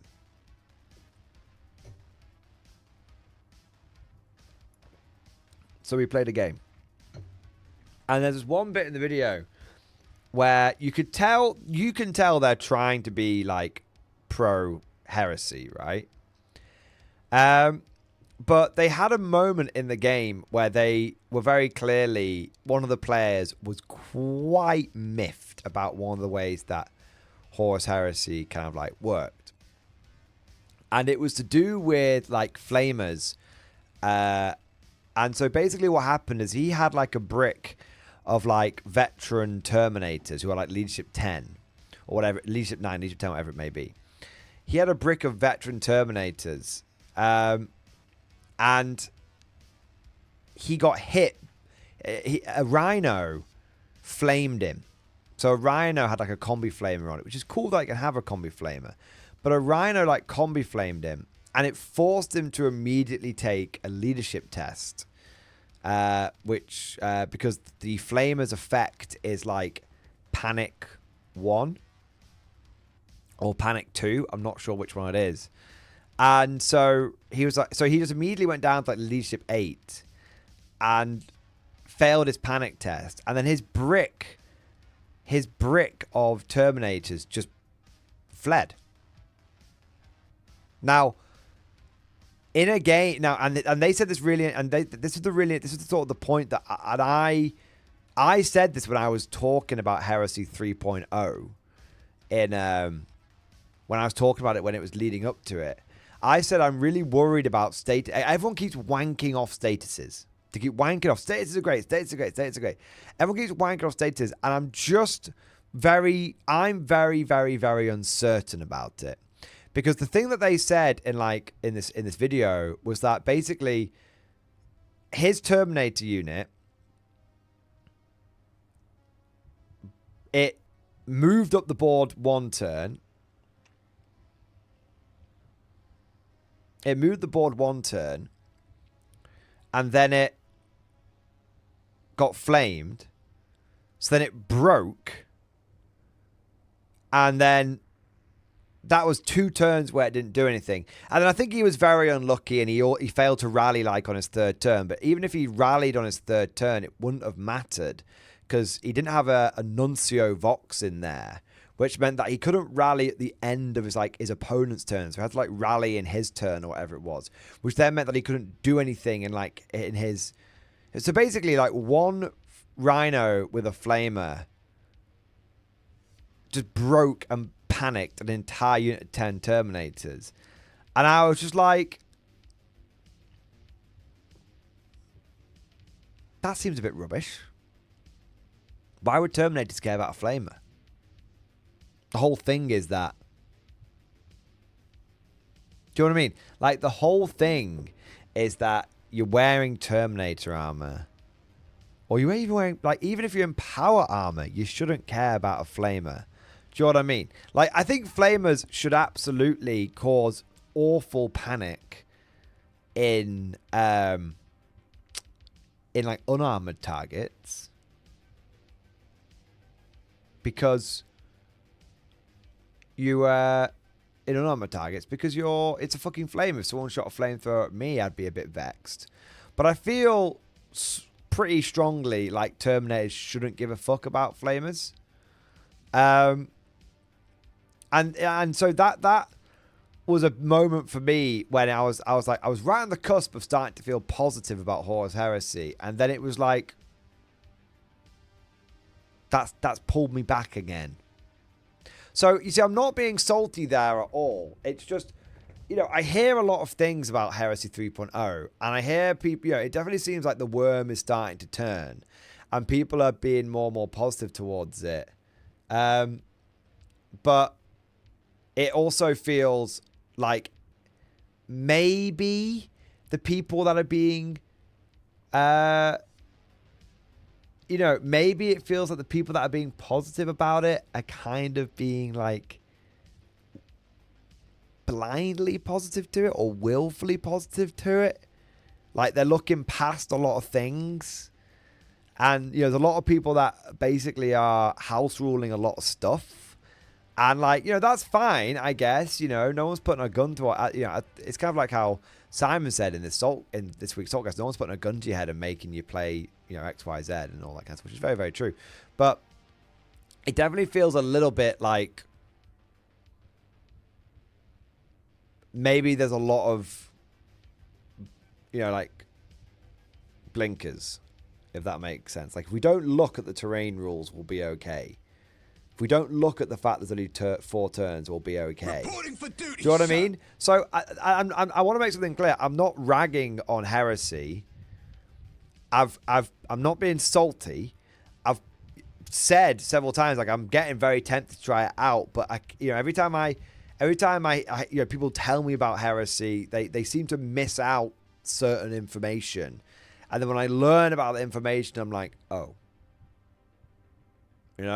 Whereas I'd rather we were just honest about this and talked about it openly. So what do we think? I mean, if it was me, I would have it where flamers can only cause panic if they're. See, what I would do, flamers should only be able to cause panic if they're shooting something which their AP affects, if that makes sense. So if you've got a flamer and you're wearing carapace, if you're wearing a void suit like Soul or Auxilia, you don't care because your armor 4+. But if you get hit by a heavy flamer, you do care because one's AP 5, one's AP 4, right? So, that's kind of I think that would be a good mechanic for it, because that way it's Marines just aren't going to give a shit about a flamer. Marines just aren't going to give a shit about a flamer. But, you might give a shit about a flamer if it's going to fucking kill you. So, yeah, I don't know. So, any Heresy players out there, what I would ask is this: is Heresy players out there, are you enjoying the game, or are there legitimate problems and you kind of just, how to put this, you're resigning yourself to those problems, but it's you kind of resign yourself to those problems, but it's you're still playing the game and and the game's still fine even with those problems, I guess, is a way of looking at it. I don't know. So yeah, I'm interested because like I was very, very, very close to going, to really like sort of fast tracking some 3.0 testing. But I'm a little like, if everyone's just gonna be like sticking flamers and everything and flaming everything, seems a bit of a nightmare. I don't know. I think the biggie for me, if I could just give one more thought on it, I don't think flamers doing what we've described would be a problem. I don't think statuses butt fucking a unit would be a problem if you had more turns. More turns to get back in. Because if a flamer drives you away for a turn, but you've still got 4 turns to get back into the game, you're alright. If a flamer drives you away for a turn, and then it takes a turn for you to pull your finger out your ass, that's 50% of the game just goners. You haven't got turn 3, turn 4, turn 5, turn 6 to get back into it. You've got turn 3, turn 4, and that's... So I'm kind of... I think, for me, do you know what it is? For me, I could really, really...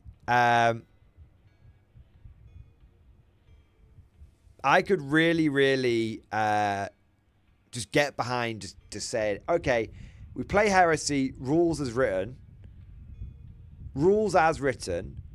but we're playing 5 or 6 turns.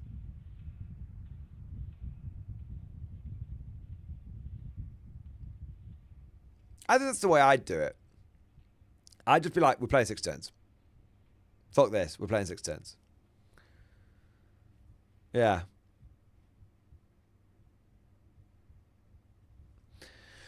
Twelve 2 wheels. 2 plus save failed on Terminator, so we had to party. Oh, do you have to fail? Do you have to fail a save for a flamer?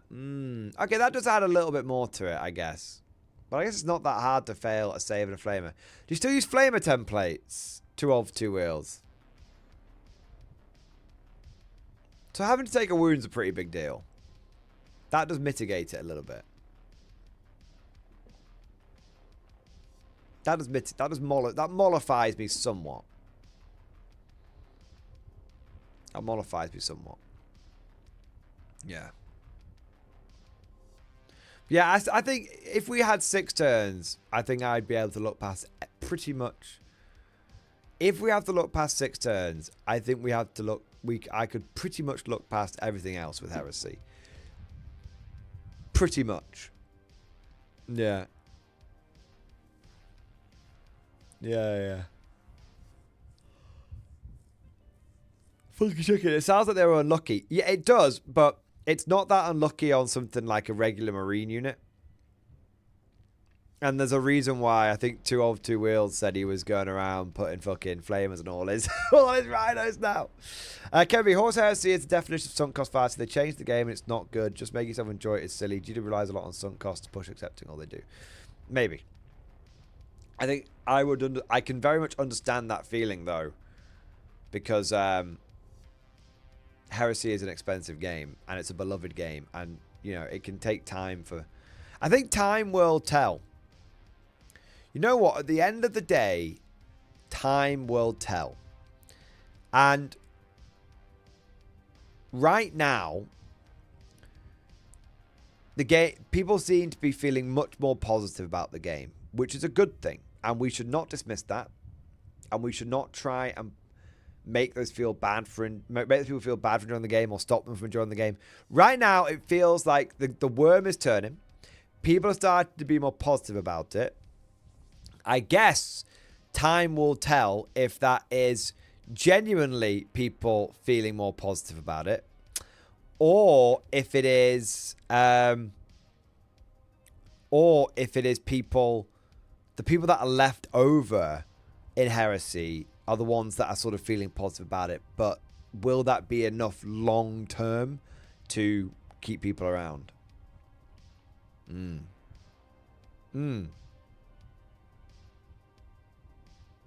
Exactly, Kevin B. We're not trying to... For me, what I'm trying to really sort of determine here is... I want to say big thank you to you because you don't just get flame trigger characters. That's a big difference. So that's good to know. It's good to know. That's, like I said, that's assuaged many of my fears. And secondly, I'm just trying to judge if Heresy's turning the franchise around, because I want Heresy to be a success. Despite what people may think, I want it to be a success.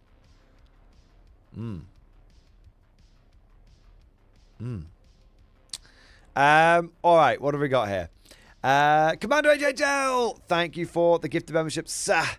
Thank you for your support. Thank you for doing your part. And I think my driver might be here for my food. Thank you for support, man. Simple logic and CJ. I'll get to you guys in a moment.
So, sadly, I didn't get all my kebab. Mrs. Mordian intercepted me on the way, and I had to, like my income, give up half of it to the government, give up half of it to Mrs. Mordian. So there we go. So Mr. Mordian's now chowing down on half of my kebab and chips.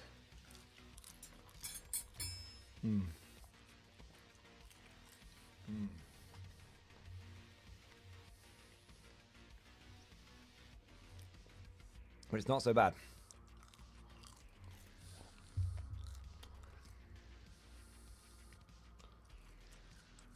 I said, I didn't get you anything because you don't like kebab and chips. And she went, I'm fucking starving. I went, okay, I'll sort you out.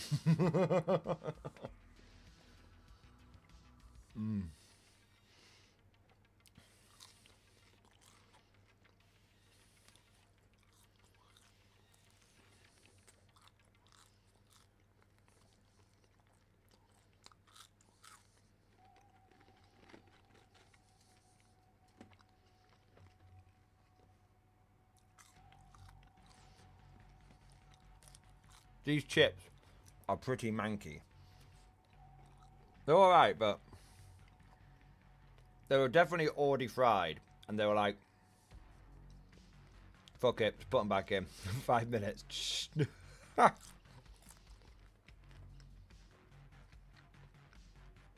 definitely Monday kebab chips. Yeah. It's a sober kebab on a Monday. I mean, I have sauce here.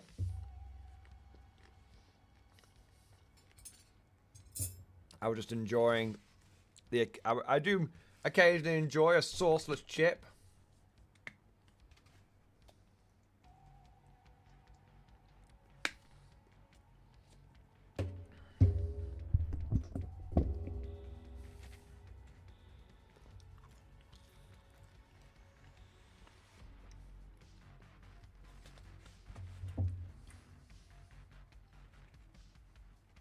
Second dinner, lads.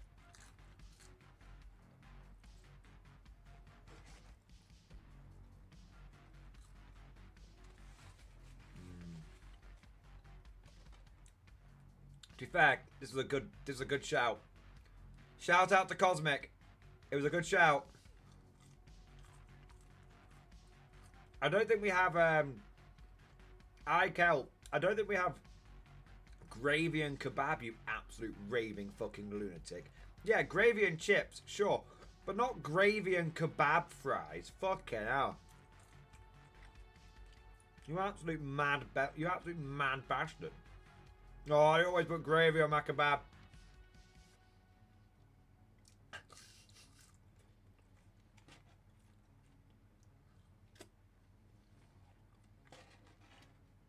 Yeah, curry and chips, yeah.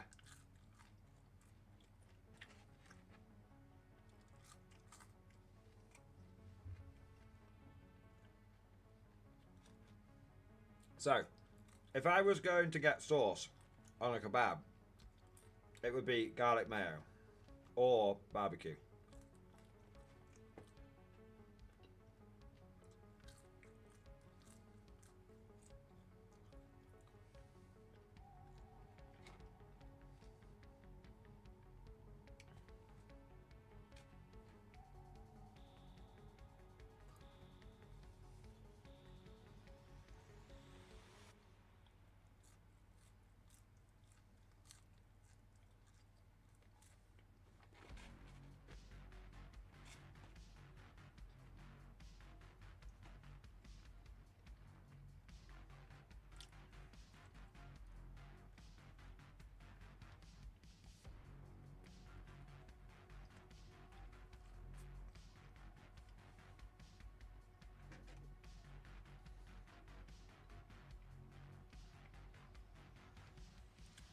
Right, I'm mostly done. I should be answering super chats, but I'm just being a selfish person.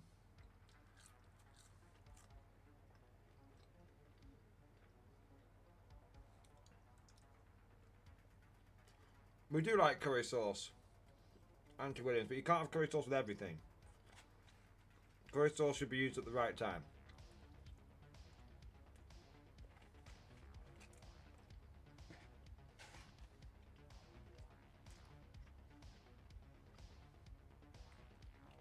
Curry sauce is like the Terminus to curry. No, not the new shit one. The old good one.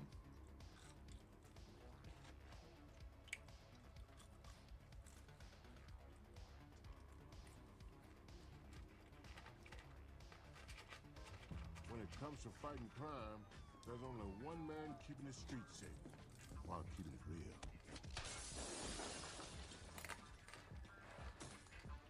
Indeed.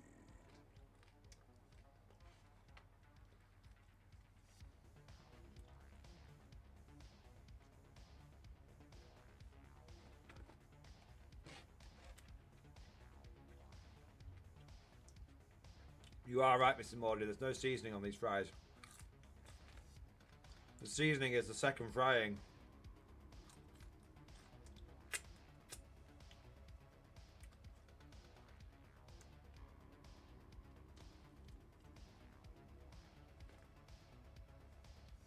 Oh.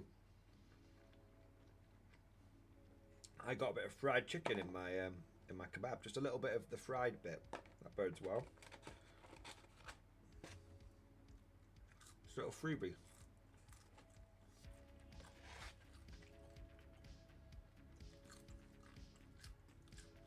Me ding back after action report.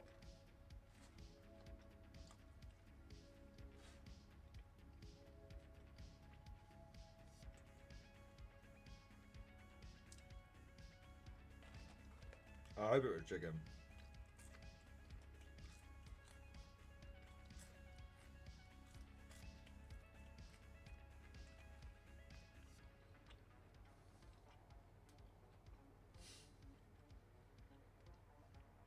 That's true, Ikel. I was an annoying child. But one thing I never did was that.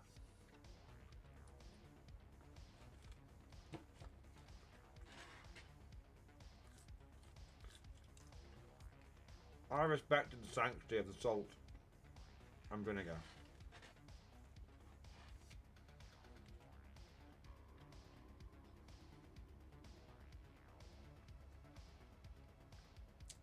I'm an annoying adult. But I still wouldn't take the lid off the salt, you know, the salt or the, Oh, fuck off, Cosmic. I am outraged.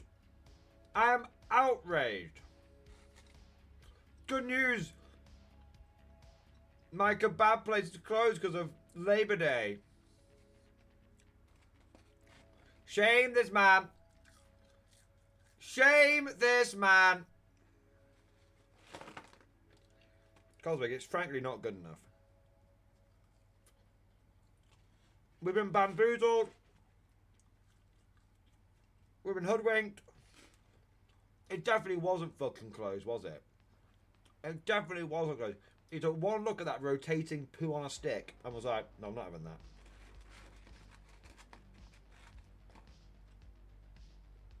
I'm not having that.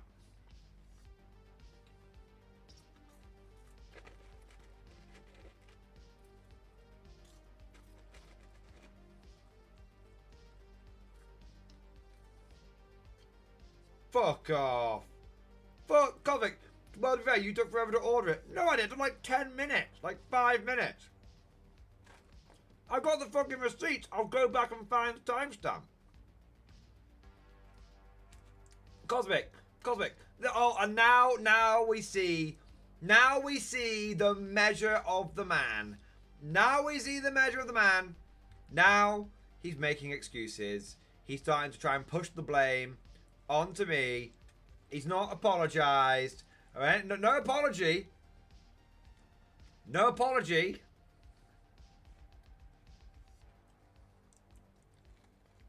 Just this constant barrage of covering fire. You're a cur, you're a cad, and you're a whoreson knave.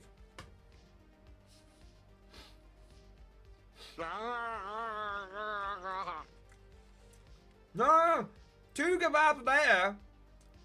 2 kebabs there doesn't make up for no kebab now. That's not how this works. What forfeit should Cosmic have to do, chat? Chat will decide your fate.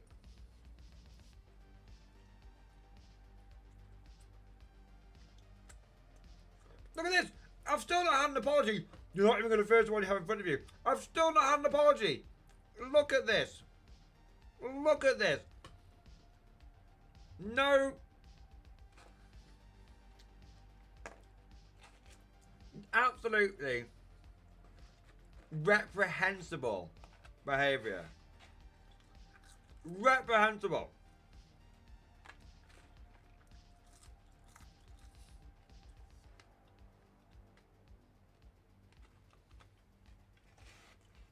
You've shamed us, sir. A man who loses the stream's kebab loses the stream's favor.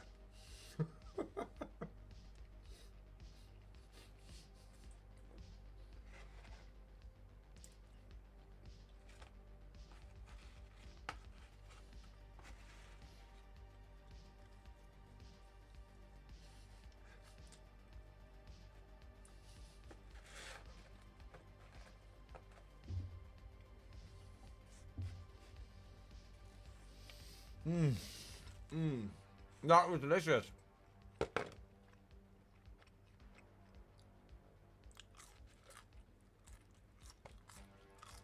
What were you saying, Cosmic? What were you saying? Wouldn't finish it? Just finished it, mate. Just finished it.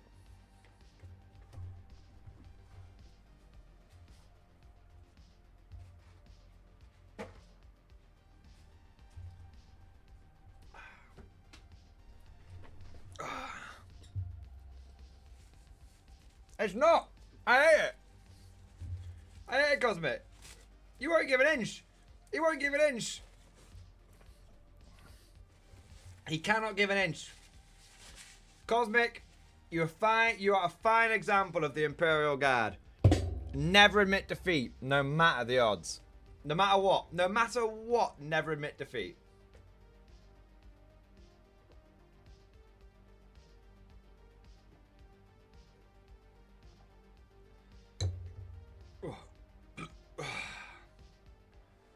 Oh.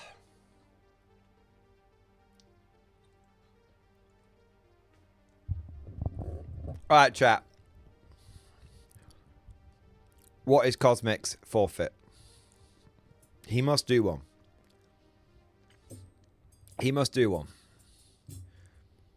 I will take the suggestion that I like the most. Pegging. Fucking hell. That's an extreme forfeit, but it's the only suggestion we've got so far. So if no one ups it, you'll win by default. Cosmic, I hope your missus is ready for this. Shrek is love. Shrek is life. It seems to be, the pegging idea seems to be gaining some serious traction, Cosmic. So,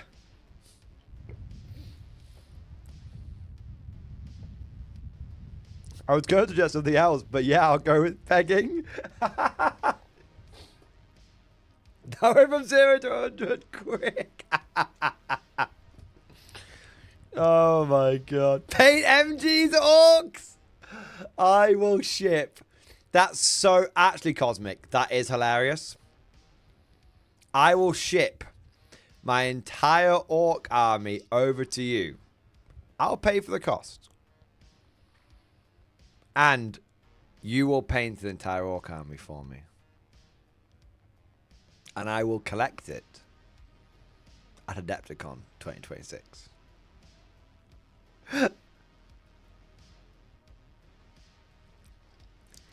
No.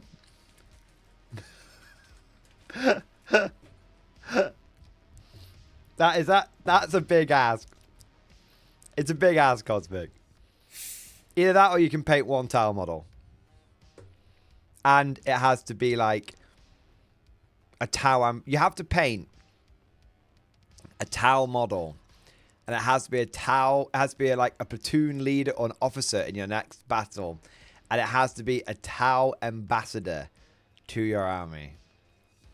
And it has to be in your Krieg army as well, not in your Space Marine army.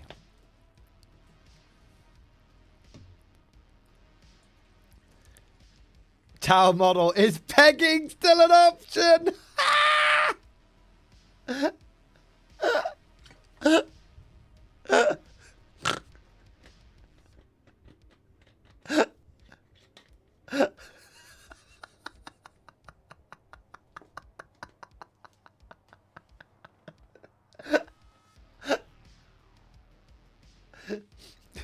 You gotta pick between pegging and paying a single Tau model. And it's just like, I'll just lie back and think of England.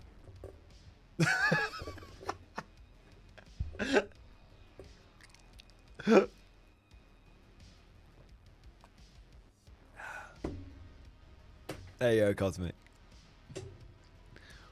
Cosmic, you can pick between paying a Tau model or paying an entire bin of orcs. No, I won't make you do the orcs, man. It's too much.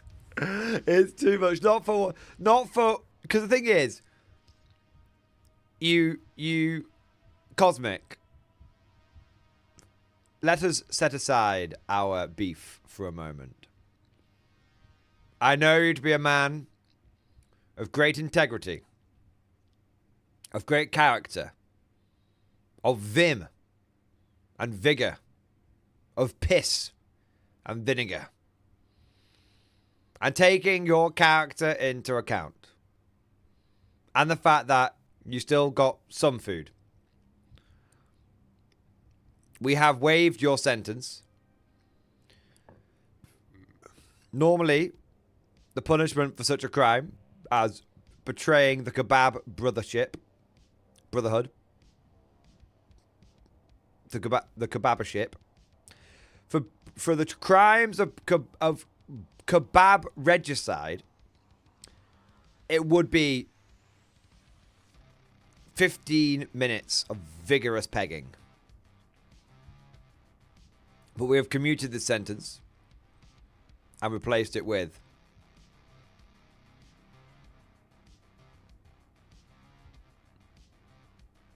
paint one Tau model.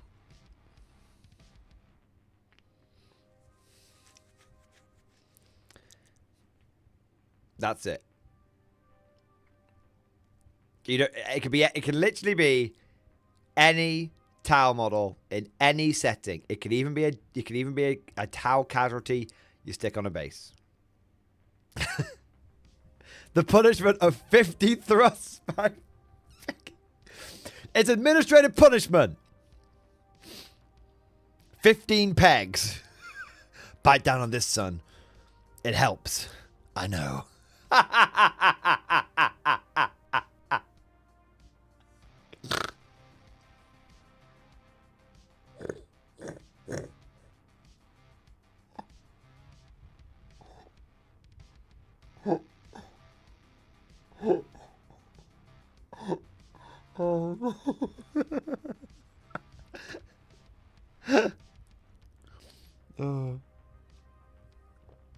Oh man. You don't have to do it. There's no rush, Cosmic. It's like a fine. We sentence you to 50 pegs and release you for time already served. Oh my god. Oh my god. Yeah. Someone needs to make Val Peg MG on stream. Well, that's not a punishment for anyone involved, Cosmic. Come on. I don't think it's... I don't think that would be pegging, Cosmic. I think that would just be consensual homosexual love. I don't think that would be pegging.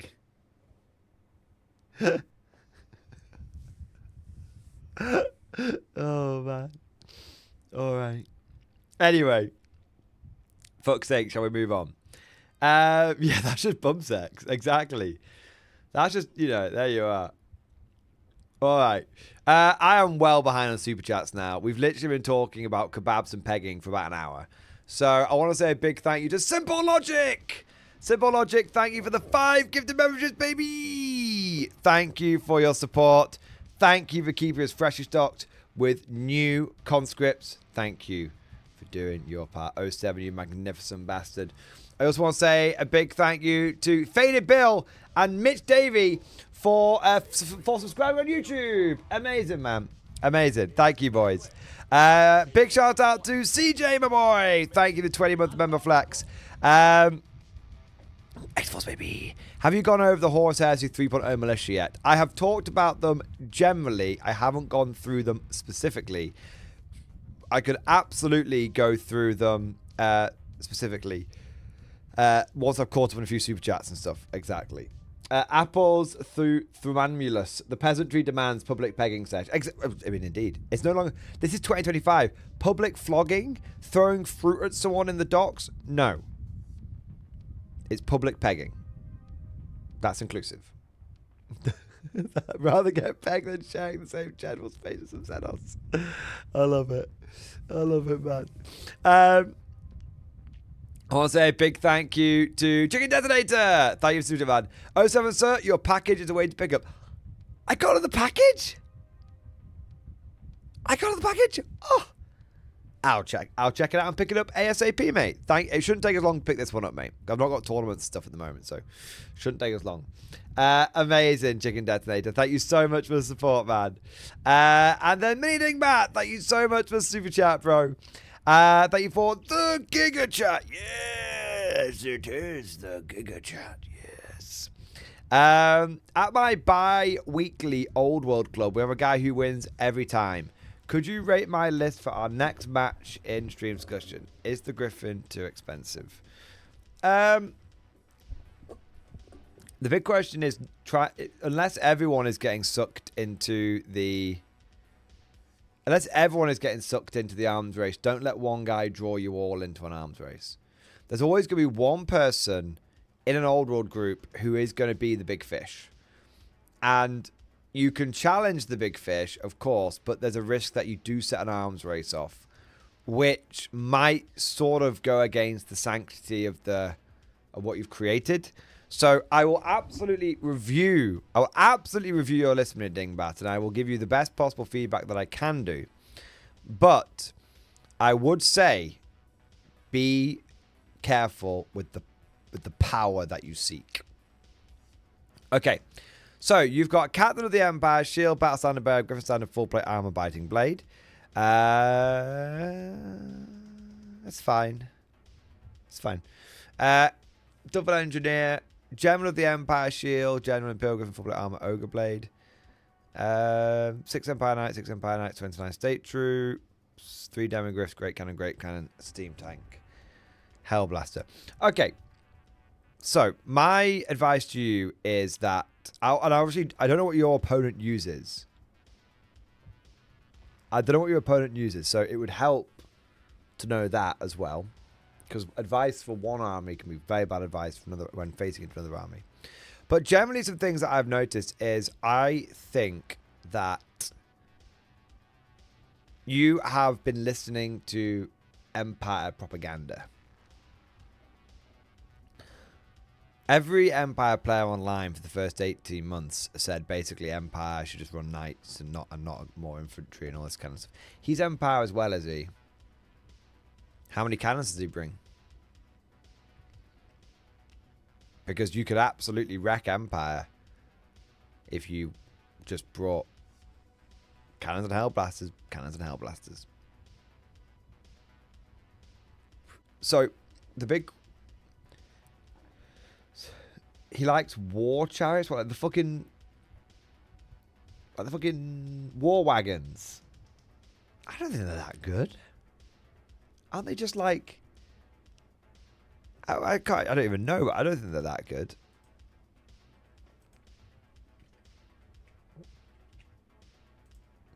I'm not saying they're bad, but maybe if spammed, they could be a problem.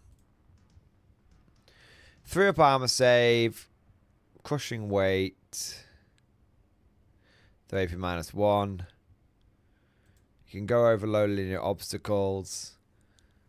Impact hits, large targets, stable firing platform, some attacks, DT +1. Those are pretty good for 140 points, I'm not going to lie. Yeah, those are pretty good. You get a hand weapon, assorted weapons, blunderbuss, long rifle, repeating rifle, ball and chain, hooked halberd, man catcher. They won't die. I mean, surely it'll just die to a great cannon. I must be missing something here. Why won't they die? It's a 3-up save. Unless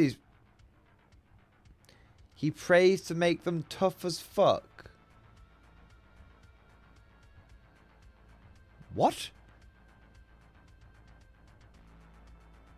What?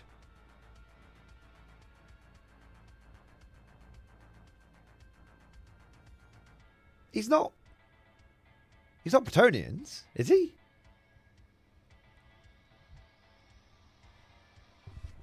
I'm terribly confused. Warrior prayers. Yeah, but they're not reliable. They're like a 50-50. He has to get them off on a 7 or less if he's taking a Priest of Ulrich. Even a High Priest of Ulrich is only an 8. It's phenomenally unreliable.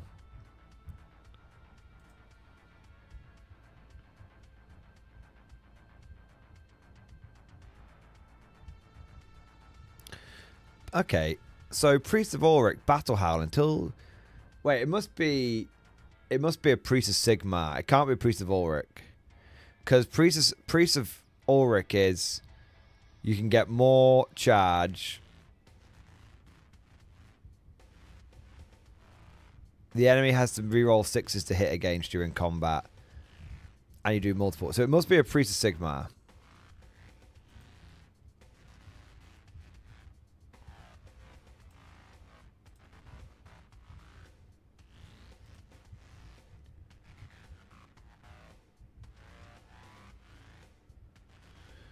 So it must be Shield of Faith.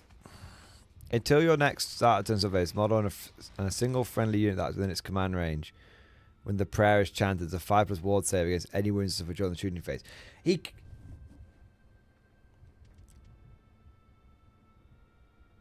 I mean... So firstly, each priest can only do it on one war wagon. He doesn't do one prayer and it affects all the war wagons. That's important to know. It's this model and a single friendly unit that is within its command range when that prayer is chanted has a 5+ ward against any wounds suffered during the shooting phase. So that's the first thing. Second thing is that he has to, on a Priest of Sigmar, he has to roll a 7 or less. That is a 50-50. Now, if he has a High Priest of Sigmar, then it's an 8 or less, but it's still wholly unreliable. And High Priests of Sigmar are pretty expensive. I think they're Archlectors, maybe is what they're called. Yeah, they're 110 points for that. So it seems he's on a War Altar. I don't think that makes a massive difference. So the War Altar just makes him tougher. So, no, it's not going to be first charge. Holy Fervor. They can reroll Fear and Panic tests. Don't care about that. Symbol of Might. Increase the command range to 12 inches. But again, he can only pick one unit. Witchbane. Yes, that shouldn't... So, mini dingbat, he can only pick one unit. So, let me make this clear. He has to get his prayer off on an 8 or less. He then has to pick between the War Altar that his priest is on, assuming he's taking like one War Altar, right? Or the War Wagon. He can't put this on both. So, to be fair, he could put like a ward save on his on his priest. But I don't know if the ward save would affect the chariot. Men of chat. If Electro Sigmar goes on a war altar and then takes like a talisman of protection, would that protect the whole thing? It would. Okay, but still, it's only a 5 up.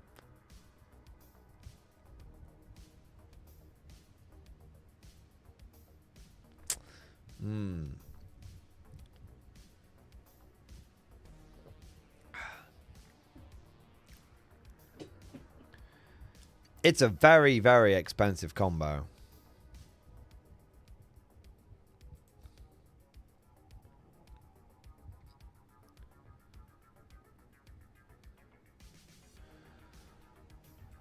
I mean, it's pretty fast. I mean, it moves like 7 inches. 14 inches. I mean, it's pretty fast.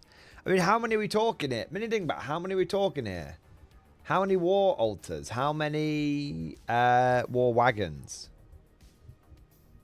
You know, how many of these priests on war altars is he taking? How many of these war wagons is he taking?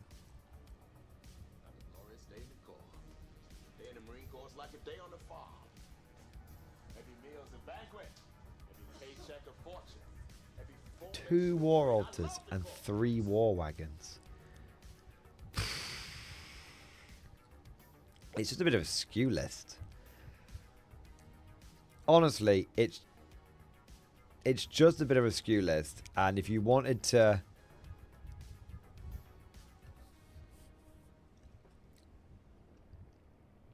If you wanted to teach him a lesson, there's 2 ways you could go about it. So...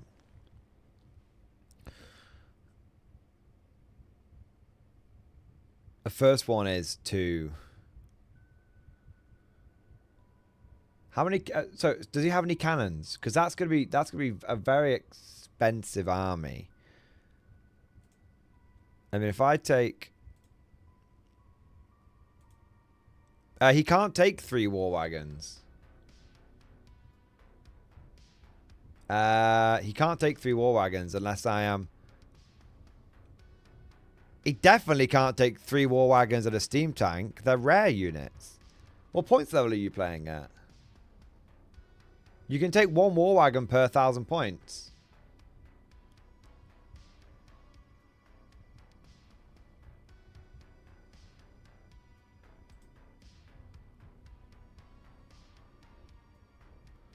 So Empire Engineer. Oh, and then he takes war wagon there. Okay, so he can do that.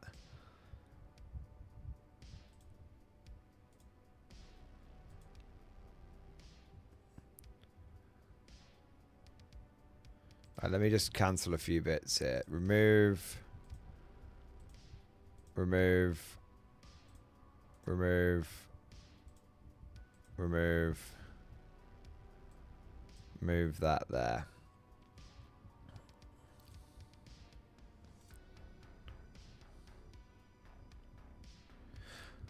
So how many... it doesn't matter how... It might have only been 2. Okay, because you can't get 2 war wagons and a steam tank at in your rare slot at 2,000 points. You can get 1 war wagon. So you can get 1 war wagon, 1 steam tank, 2 letters of Sigma, and I haven't given them any upgrades. And an Empire Engineer on war wagon, but I'm not giving him any upgrades. So that's basically his whole thing. I mean, honestly, I think cannons probably buttfuck him. Truth be told, I think cannons probably buttfuck him. I mean, I don't know how much firepower this guy has himself, but chariots, generally speaking, are extremely susceptible to cannons. Generally speaking. No, you unless he gets very lucky on his ward saves. I mean, how many wounds does a fucking war wagon have?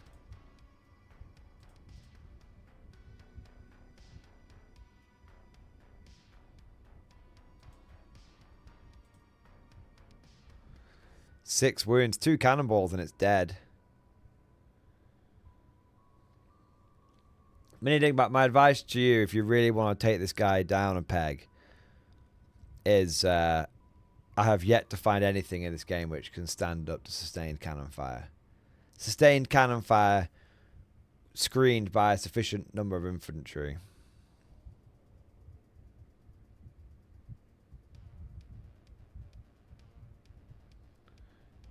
You're actually thinking a road wants to kill my auntie. Fair enough. I don't think your current list is going to do what you need it to do. Truth be told, I don't think your Empire General is gonna do enough there. Because I don't think. Yeah, I don't think the Empire General is gonna do enough there. I don't think the Knights are gonna do anything particularly meaningful. Your state troops aren't too bad because obviously you can wound the war wagons on 5s, but it's still not great for you. The demigriffs, yeah, I mean honestly, if you want, if I was to take that guy on, and I wanted to take him on in a big way, I'd be going Nuln, and I'd be going cannons and state troops, and the idea is that, you know, I'm going to be leadership 10. With a general and a BSB. So I'm going to leadership 10 on a lot of my state troops. And I'm just going to basically just fucking yeet cannonballs into him until he goes. Cannons, Hellblaster volley guns. Hellblaster volley guns will be fantastic because you'll wound him on 4s with the Hellblaster. So that's what I would do. Steam tank's fine as well. But you know, steam, you know, not even a steam tank can stand up to sustained cannon fire. You don't need many state troops either. Like 2 or 3 bricks of 25 to 30. Just enough to be able to take a charge. And like I said, you know, beat sort of leadership 10 and all that kind of stuff. Leadership 10 rerollable thanks to the BSB.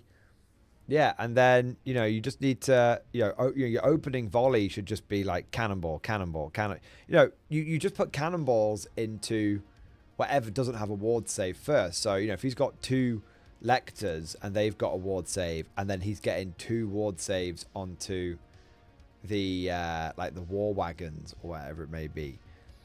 You know, at the end of the day, he's got to pass those prayers. He's got to pass those prayers, and he's not guaranteed to pass them on a fucking 8. He's not guaranteed to pass them at all. So, you know, just fucking yeeting cannonballs into them. Whatever hasn't got a ward save out of those machines, just cannonball that one away first. Bang. If it's the, you know, if it's the steam tank, it's only going to be a 6-up save against your cannonballs. And if you've got like, you know, I'm talking like 4 or 5 cannons here. No, I'm talking like let's not fuck about levels of cannons. Yeah, so it depends, you know, I will say the main thing you could do is talk to this guy. Because, you know, bringing, that's a skew list. And there's a guy at Just Play who tries to win every month at the events. And he just, everyone else just brings normal stuff. And he brings filth every time. And it's really, really funny because, like, he's just obviously being a big fish in a little pond. It's really obvious he's being a big fish in a little pond. What was very funny is my mate, Tom Gould, turned up. I got a lot of time for him. He has, Gould spelt like Gould, you know. He's a very, very good player. Back in the day, he was one of the best 40k players that I know. He's a very nice guy on and off the table, but he's very ruthlessly competitive at tournaments. And he was playing at this Old World event, and he played into, you know, he doesn't go there all the time, but, you know, he turned up this week. You know, he turned up the last one, and you know, you had the guy that's just used to just cruising, you know, just cruising through the rest of us vibes players to win. And And he just got absolutely flattened. He got absolutely flattened. He went into Tom, and Tom just had. He's not to besmirch anyone at Just Play, but you know he's a much better player, and he's just a much better player, and he had a much more powerful army, and he just flattened him in like half an hour. Yeah. So the thing is, it's one of the things where if this guy is just sort of running skew lists and it's kind of like battering people, that's all fun and games. I mean, dingbat. No. Just hear me out. I'm not throwing shade at your guy, but what I'm saying is, like, it might be worth just having a conversation with him and just being like, look, love your list, but it's a lot of chariots, and I'd like to just be able to play like a non-chariot spam list sometime. Would that be something you'd be open to? Do you know what I mean? Like, that's, do you know what I mean? Just it depends if it's it depends if it's bothering you, or if it depends if you think it's going to be impacting your game group. That's it.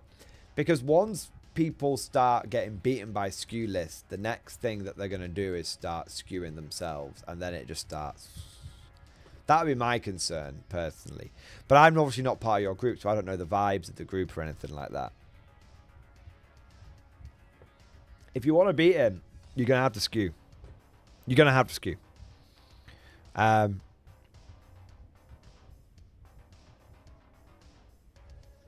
Because he's skewing, and so you can't beat that without your own jank, is what would be my thing. Your Griffin Banner guy's not going to help because everything he's got first charge. That's going to bang your fucking rank bonus out. General on the Griffins could be too expensive because he's not going to do enough damage because he's only got 3 attacks. So that's, not going to be enough, not reliably enough there. The Knights aren't going to be able to do enough damage before they get flattened. State troops are okay, but I don't think there's enough of them to protect your artillery. The Demigriffs are fine, but seem very expensive for 3 models. The other option, I mean, the big question is no one in your game group playing Undead?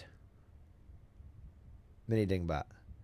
Because I have a strong feeling like this guy's list would really struggle into Undead. Because he's got no volume of attacks, so he's just going to...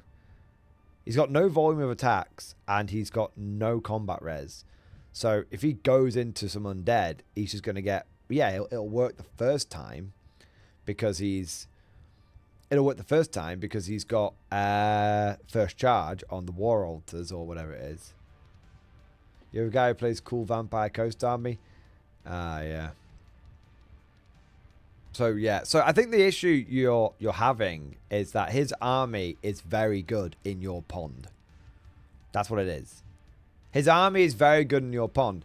If you had, like, a single Tomb Kings guy, if Squidfist fucking hopped on over there for a week, you had a single Tomb Kings guy in your group, in your pond, he'd be fucked. Because it would just be like, he'd just go, do you know what happened?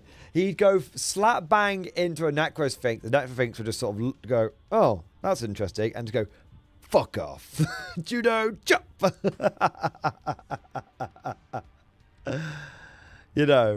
Oh yeah, I've just charged into like a Brig of Tomb Guard. It's like, yeah, Tomb Guard with halberds. Yeah. I suspect that his army... I'm not saying he's tailoring whatsoever, but I suspect that his army is just very good in your pond. Yeah. There you go. I'll give to a Fizz Venom 4 to be this guy at my club. No, the only sensible option is to collect a Tomb King's army. See, Smith, aren't Halberds really crap? They only get the bonus on the charge. No, Halberds are always +1 strength. They just get more AP on the charge. So Halberds are great. Halberds are really good. Yeah. But they're always strength 4 AP -1. They just only get the mega bonus on the charge, but you don't really worry about it. You sort of just sit there and take the charge and just get 2 ranks of strength 4 AP -1 guys. Yeah. I believe that's how it works anyway. Someone in chat can correct me in case I'm wrong. So yeah, that would be so yeah, mini dingbat. Get a Tomb King's army. My grand advice to your so too long didn't read. My feedback to your Empire army is buy a Tomb King army. CR Smith, how do you get multi ranks? They don't have fighting extra rank. That's part of the 1.5 FAQ, where if you get infantry fighting ranks now are 2 ranks deep if you do not charge. So if you charge, you only get the front rank. If you are charged, you get to fight in 2 ranks. And if you have spears, which have got fighting extra rank, you get to fight in 3 ranks. So the new fighting rank is 2 deep, not on the charge. Yeah. For infantry only. Yeah. All right.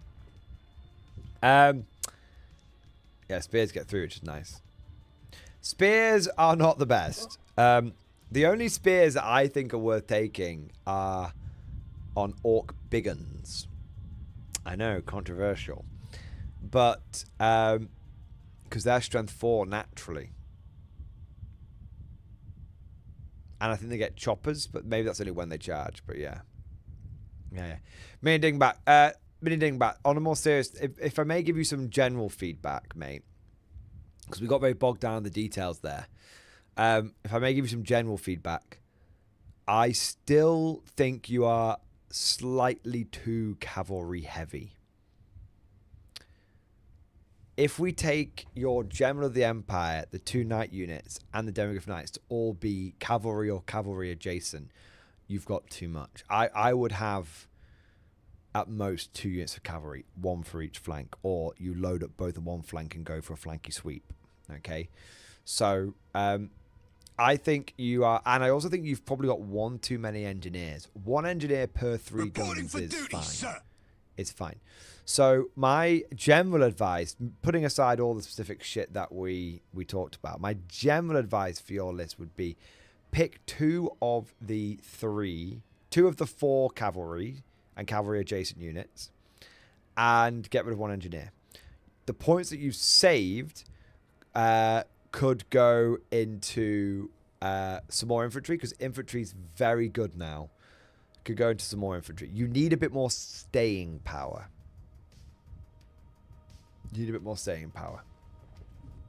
The Demigryphs, even if you got rid of both units of... Also, you don't want shields and halberds. I've just noticed your state troops have got shields and halberds. It's a waste of points. You want halberds or spears and shields. Halberds and... There's no point in taking shields for 5 up against shooting attacks. It's a waste of time. Yeah. 1 engineer is scary. I'm gonna run this fast. We'll take 2 engineers then, but there's my general feedback for you. Alright. So there you go. There's some general feedback for you, and I hope that it's helpful. Anthony Williams, thank you so much for the super chat, bro. Thinking about K-47 destructible terrain and mech's ability to change map with this seems spicy. How could this be used to your advantage? Any thoughts, sir? Yes, I think it would be very effective with a Snap 2. So, take a big heavy mech, or take a mech that has the ability to destroy a building. I think heavy's the right ones. Yeet that one into a building. So you do your Snap 2. The first activation, you do the mech. You run it into a building. It kills the building. The second activation you do, shoots something that's hiding behind the building. Or on the other side of the building that you couldn't have already seen. That's how I think you could use it. Yeah, I think we're all going to need a bit more destructible. We're going to need some more destructible terrain and craters in our K-47 lives. Yeah. So that's how I would do it. Yeah, use 1 mech to bulldoze the building and use another unit to then take advantage of the line of fire. Do that on a snap too, and you'll be looking very spicy. Yeah. There you go. I mean, I think the other way of looking at it is, you know, if someone's hiding in a building now, just run into it and just twat it. Yeah. There you go. Papa Whiskey, thank you so much for the Giga Chat. Yes, it is the Giga Chat. I put my current 40k models in stream discussion. What should I plan on adding next? Let's have a look, mate. Okay, so we've got a Rogel Dawn TC, a Lehman Russ TC, a Koenig and Lord Marshal Drill, and a command squad, 40 Death Corps Krieg, 3 Chimeras, 2 artillery teams, Death Riders, Krieg Combat Engineers, Sentinel, Lehman Russ, equivalent, 2 Lehman Russes and equivalents. So, strictly speaking, there's 2 directions you can go in. Well, let me tell you what I think you've done right. There's nothing.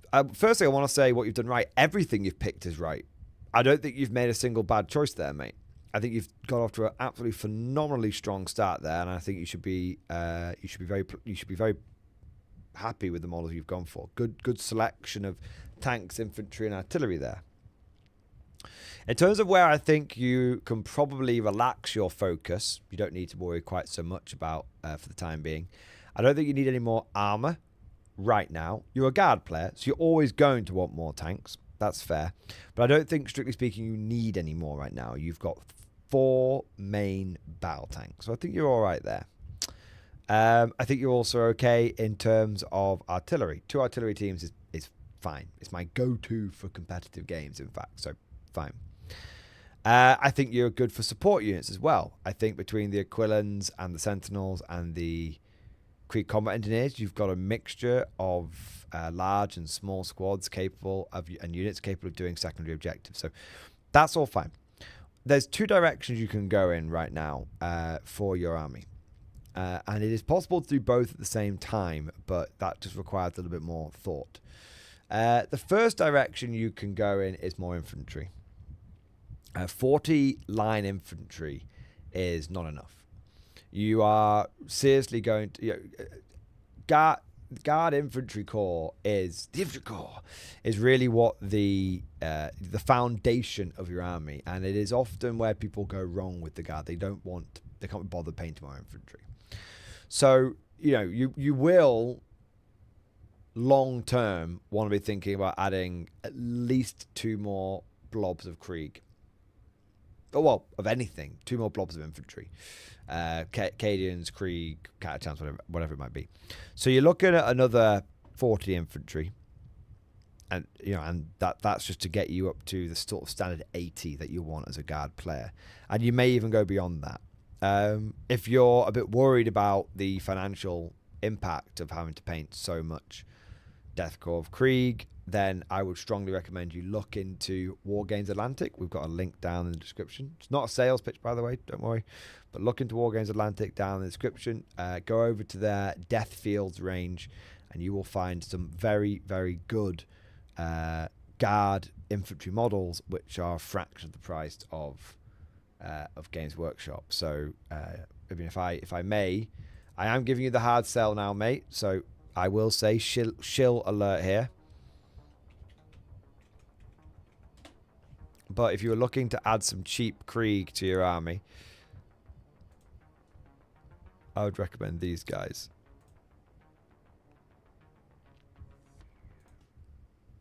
Death Fields or Grognards. You can see we've got some very Krieg looking guys there.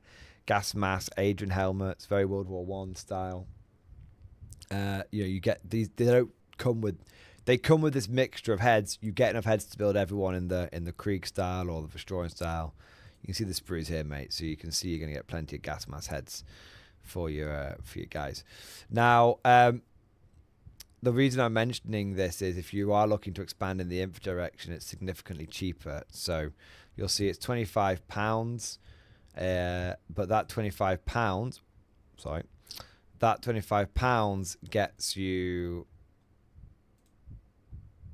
24 models. So So the price of, for less than 1 GW box, you basically get a full platoon of these guys. So, be aware. It's up to you. I'm not like, it's entirely up to you. If you like GW models, stick with GW models. But be aware there are cheap alternatives out there which can very much help you with your infantry core. Now, that's one direction you can go in, and it feels very natural to do that as a Krieg player, waves of infantry, all that good stuff. The other direction you can go in is you go for a mechanized Krieg army. Now, this would actually be relatively simple. All you'd need to do is get 2 more chimeras, 2 to 3 more. I tend to run 5 chimeras, but I have 6 for each of my guard armies because sometimes I like to run 6 of them. 6 chimeras is just, you'll never need to buy another one again. So if you say 2 chimeras and then 1 extra squad of Kriegers, that would actually really, that would fully expand you into mech guard, and mech guard is very, very powerful. Probably the best way of running guard at the moment, in my opinion. So Justin as always. So that would be my advice. Either get yourself a bit more infantry, and if you're looking for a way to get that cheaply, after War Games Atlantic is there, or go for couple of chimeras and an extra squad of Kriegers. There you go. Oh my god, Justin, are you sticking around for a little bit longer? I'm doing good. How are you doing, man? It's Justin, get him. I can't decide if his name is Justin or that's his status in the stream. He's just in the stream. Yeah. My god, it's strange. He's still here. He's standing there. Menacingly.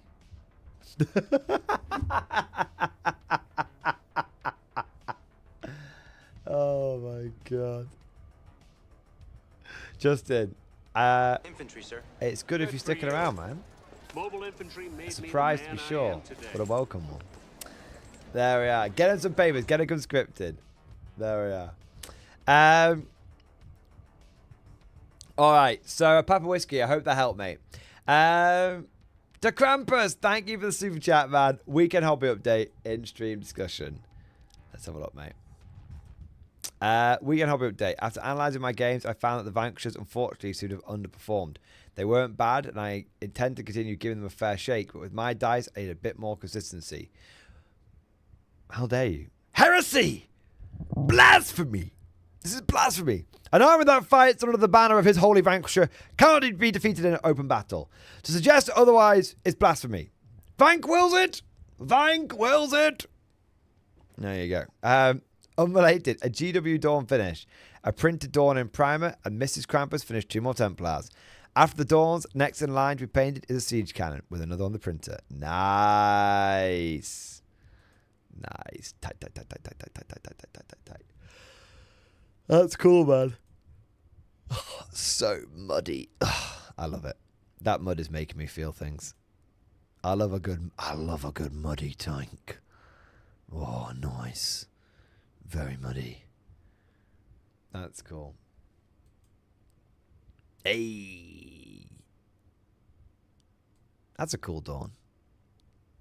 I like the print you've done for that Dawn, man. That's cool. Nice. All primed up and ready to roll. Is it FDM or is it resin? It's very good either way. Don't think I'm throwing shade. It's so good I can't really tell the difference. Hey, there we go. Black Templars, baby. Yes. That's a cool pose. Like just ready to pull the sword out.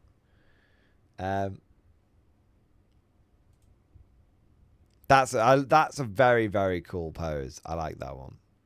Yeah. Nice. Excellent work to Krampus. Excellent indeed. Justin, I haven't watched any in a while, but from time to time I binge watch videos. Nice. Well, I appreciate it, man. Binge watch the videos is a great way of supporting and all that kind of good stuff. So, mate, Justin, thank you, mate. Thank you. I want to say a big thank you to Tiki, my boy. Banzai. Tiki, thank you for the gift of membership. Oh, thank you for your support. Oh, thank you for doing your part, sir. There we go. Nice. Tiki coming in with another gift of membership. My God, sir. Tiki doing multiple banzais. Justin sticking around. It's a great stream. Crazy shit's happening.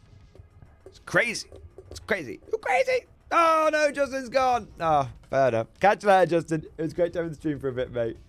There we are. Halen Jedi! Halen Jedi, thank you so much for the gift of membership, sir. Thank you for the support, man. Thank you for doing your part. Helen Jedi, fantastic, mate. Fab dabby dozy. There we go. There we are. Oh, my day. It's popping off, boys. It is, as they say, popping off.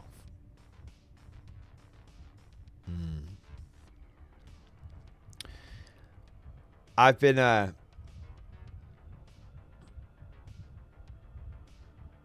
having to resist, chat.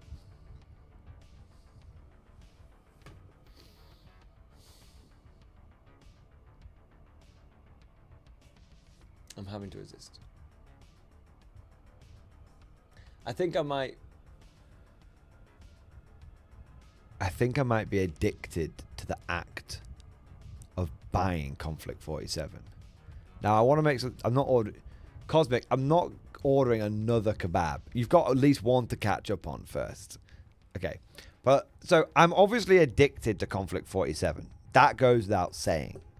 That goes without saying. But it's deeper than that. I'm just addicted to the act of buying Conflict 47. And like, you know, a day goes by and I don't buy any Conflict and I feel like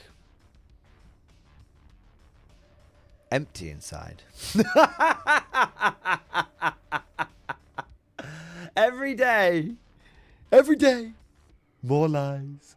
But every day I check eBay, and if I find a deal, I buy it.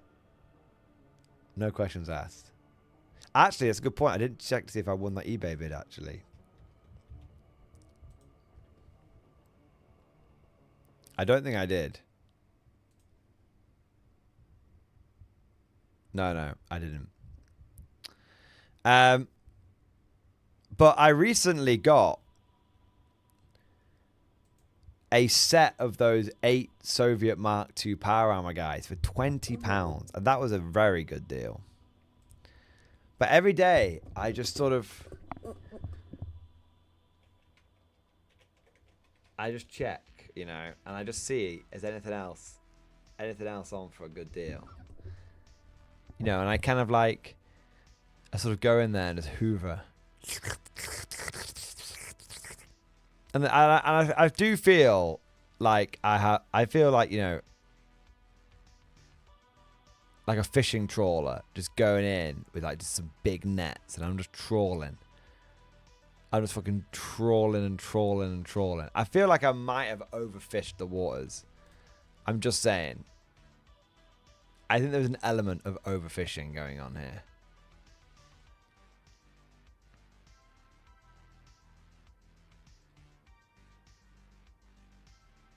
Someone is selling an entire... For those of you in America, though, someone is selling an entire Conflict 47 starter army, which consists of a Panzer IV with eyeball turret, Locust mech, Spinner mech, German Grenadiers, Totenkorps, and the Falcon Fallschirmjäger. They're selling it for $450. I think that's too much, frankly. I don't know what American prices are like. It might be okay, but it feels like it's a Conflict.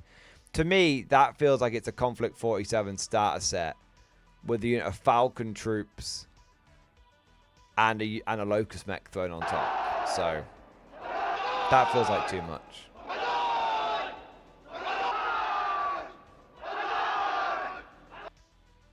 Someone is selling a Japanese starter set for £66. That's pretty good. But yeah, I've thrown my big fishing net out behind me, You know, I've thrown my big fishing net out behind me, and the problem is that now it won't suggest anything to me in the UK anymore. It's like, no, you've bought everything in the UK. Now you need to start buying stuff from America. That's the thing.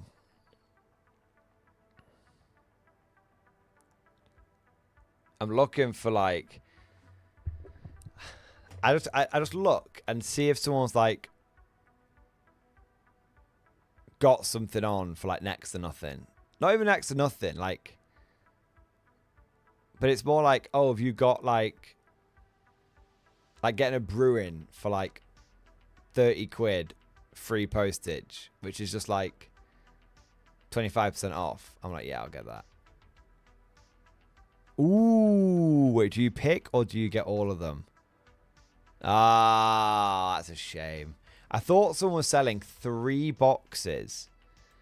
I thought someone was selling 3 boxes of automated infantry with HMG for $54. And I was like, wow, that is a good deal. Like, that's a damn good deal. But sadly, before you all get sticky knickers, before Trooper number 2102 just goes in there like fucking buys them all, he's selling them at that per box. So there you go. But yeah, I've become addicted to buying Conflict 47. She's like, oh yeah, I should get that. Oh yeah, I should get that. I'm just addicted to buying Warlord. Because it's like, oh, well, it's only £25 for a tank. And then I get it for 20% off. So it's only £20 for a tank. Be rude not to.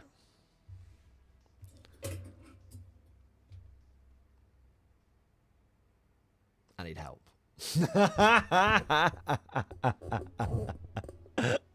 I need help, man. You know, every day I'm like, what? I'm like, what? Has Wayland Games restocked on anything yet? Just a quick look, you know? Be rude not to. I'm just like, oh, have I got that kit yet? No. They have restocked, though, recently. I've been very tempted to get some more of the German heavy infantry and stuff, but I'm going to wait. I really, really, really can't express how little I need. How little I need a fucking any more Germans.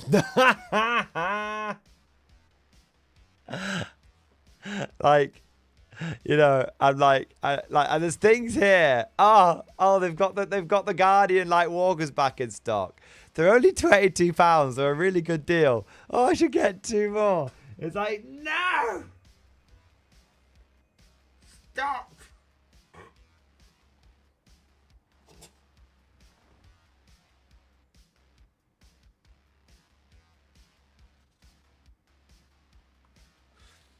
I haven't seen what bot action stuff they've got. Should I have a look at what bot action stuff they've got? I could do some more. To be fair, and like, there's a few things. Oh, no, seriously, there's a few things that I really want to pick up, like more Siberian terror troops. But I'm waiting to see if plastic ones come out. Do you know what I mean? I'm kind of waiting on that one. But I tell you what, I am curious about. I'm curious to see what bot action they've got. Ooh, no. I should not have looked. Oh, no. Oh, no. Oh, I need to stop looking. I need to stop looking.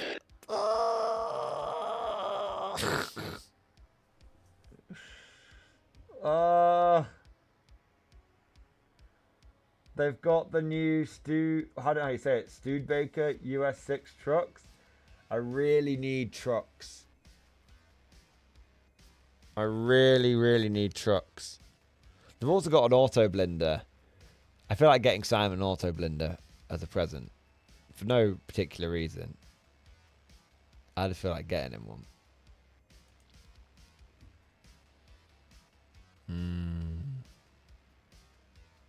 Ooh, they sell motorcycle and sidecar for £12. No! Oh, and they sell 50 cal teams. I need those as well. Oh, It's also damn reasonably priced. Fuck. Oh, they've got some stuff underneath my Japanese. They're really well stocked on Bolt Action. I haven't looked at this.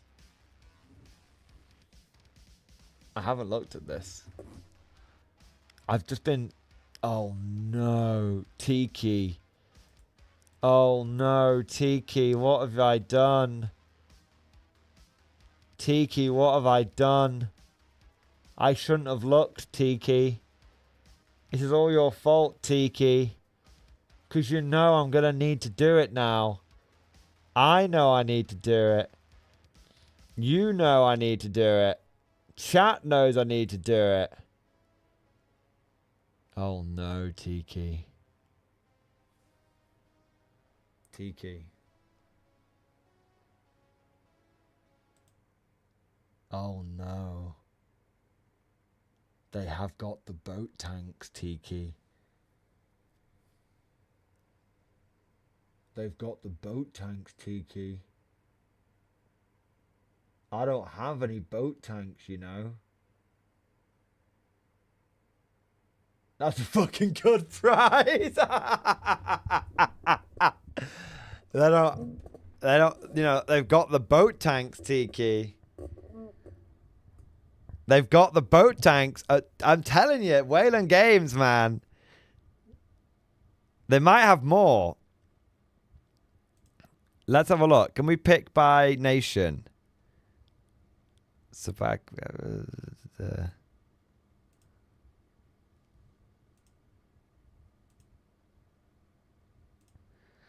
They might have more boat tanks. Just do it! Just do it. Get 9 of them just to be sure. I want to see if they've got the other boat tank. Russell W. Russell W. I want to see if they've got the other boat tank. Oh no. They have the Hargo.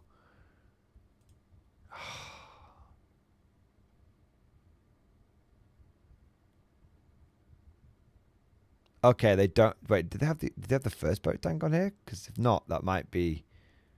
Oh wait, they haven't got the first boat tank here, so that doesn't. I'm not going to search by. What's the other boat tank called?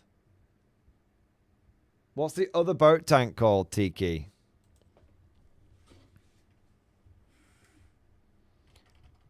Is it called the Type 3?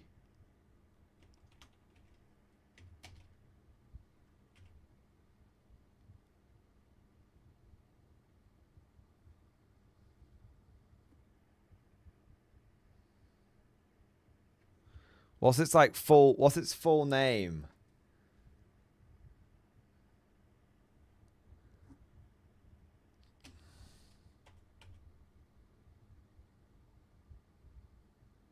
I don't think they've got it.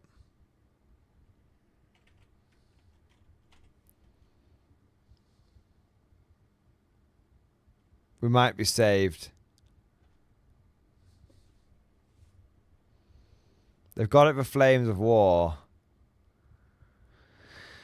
I think we might be safe.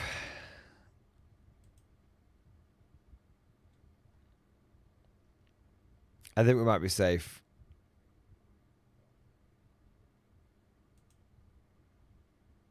They've only got the silly boat tank. They've not got the good boat tank.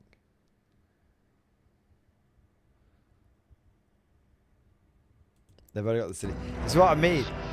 I have to be so careful. I don't want to go through. Like, I actually do need trucks. I actually need them for this weekend. I'm at a Bot Action Apocalypse game this weekend. So I actually do need trucks. But yeah. Oh, man. Do it, you have to be proud, Jenny. Oh. Oh. Sneaky swim tank. There's so much wrong with the Type 2. I would get it purely for the memes. I'd get it. That would be the number one reason I would get it. What I actually need for my Japanese is like 1 extra medium mortar. I would get 1 of the boat tanks for boaty memes. But that would be it. How many pages of bolt action stuff do they have, man? It must be a lot. Oh. They sell Panzer IV Zugs for £50. May I actually fucking come? It's dangerous looking through this. It's so dangerous. How the Tiger 1, Tiger 2 gets to build. Game of Circle, I did not notice anything particularly unpleasant about them when I was building them. So that would be... They do not stand out in my mind as being a difficult and unpleasant kit to build. So bear that. That's my... Which is often a good sign. You know? It's often a good sign. Oh my god. They sell like tanks for like less than 20 quid. It's just fucking bonkers. I could just go, yeah, I've been looking at the wrong. I've been like going through the conflict stuff, and then honestly there's so much good shit.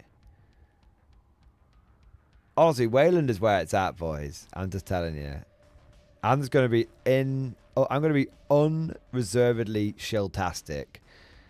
Like, they've got... This is the most bolt action I've ever seen. I'm still going, by the way. This is the most bolt action I've ever seen from, like, one company that isn't Warlord Games. And it's all just 20% off. And it's all in stock. Like, they've got IS-2s. They've got the M8 Scott. You know, they've got the Caro Armetto. You know, like, it's just all in stock all the time. It's just fucking mental. It's just actually fucking mental. Like, most times, like, it's this, you know, I love Element Games. You guys know I love Element Games, but this is putting Element to shame in a big fucking way. They've even got the resin stuff, boys. Do you know what I mean? Like, what the fuck? Why have they got a KV-85? Of all things. Like, it's super fucking weird and niche and out there. No one's ever fucking run one in an entire fucking game that I've ever played. And they're like, yeah, we'll have fucking 4 of them ready. 4 fucking resin models. It's fucking mind-bending.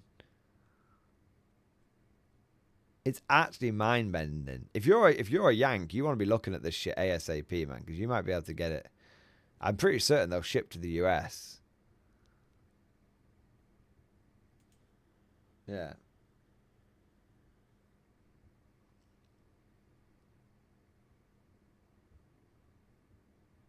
I mean, they're selling Panzer IVs for 17 fucking pounds.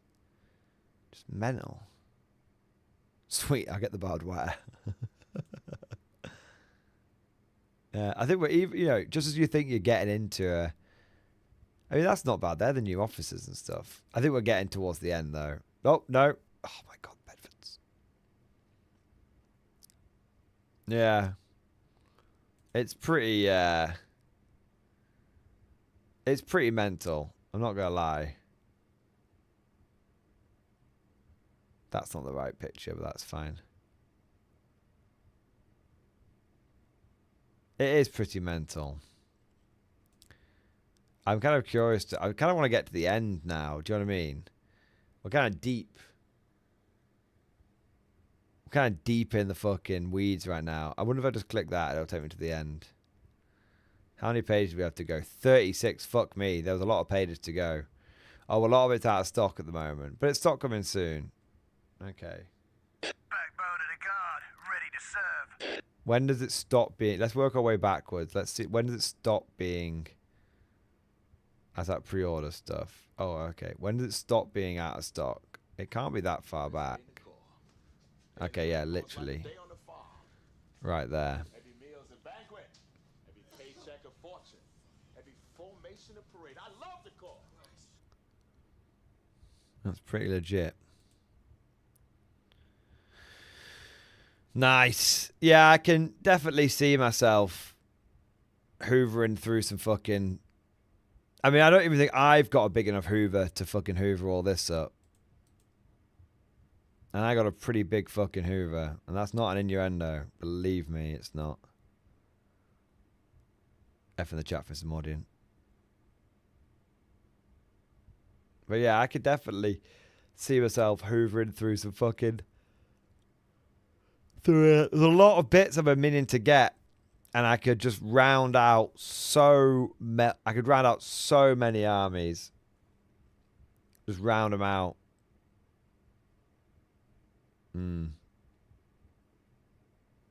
I got to stop. Like, I've got to stop. I'm gonna get in trouble.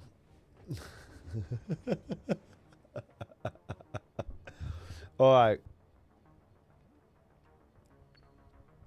Oh man, let's see what we've got. We've got some super chats coming in there. Let's have a look. Tiki, my boy! Tiki, working on 500 points of orcs, 2k list goal, and stream discussion. Let's have a look, mate.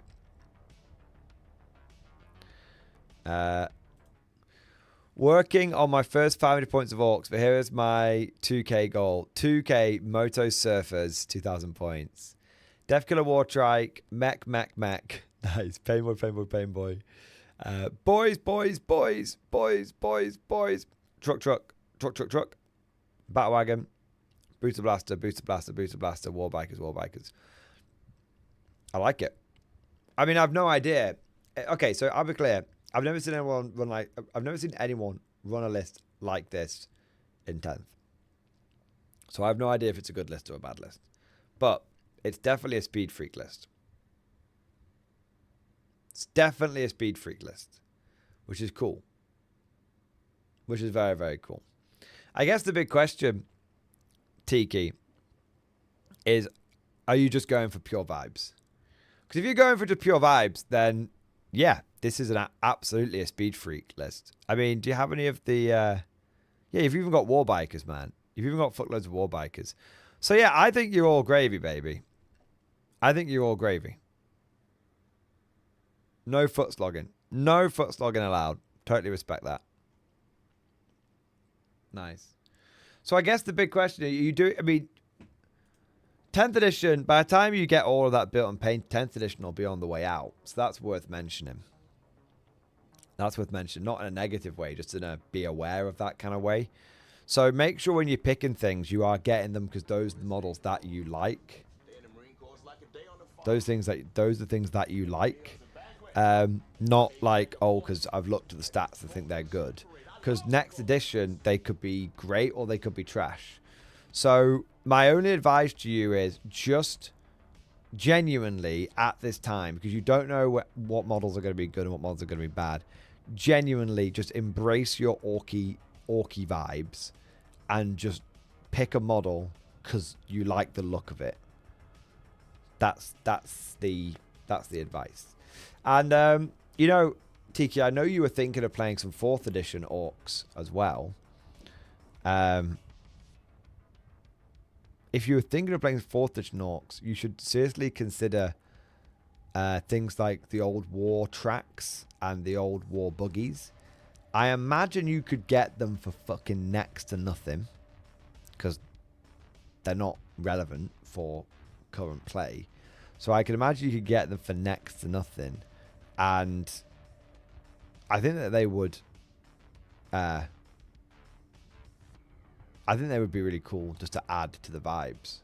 Yeah. Or make your own. Any, especially in 4th edition, when we were a lot, there, you know, a war buggy could be fucking anything. A war track could be anything. Do you know what I mean? So especially in older editions, my advice would be, you know, any model can be an orc truck. Any model can be a war buggy. Any model can be a war track. Any model can be a Scorcher with the right attitude. So, you know, if you're going for a 10th edition vibe, then just, and you're using official GW models for that, pick what you like and don't worry about any wins because you're just going to get there for, by the time it comes along, 11th edition could be a different kettle of fish.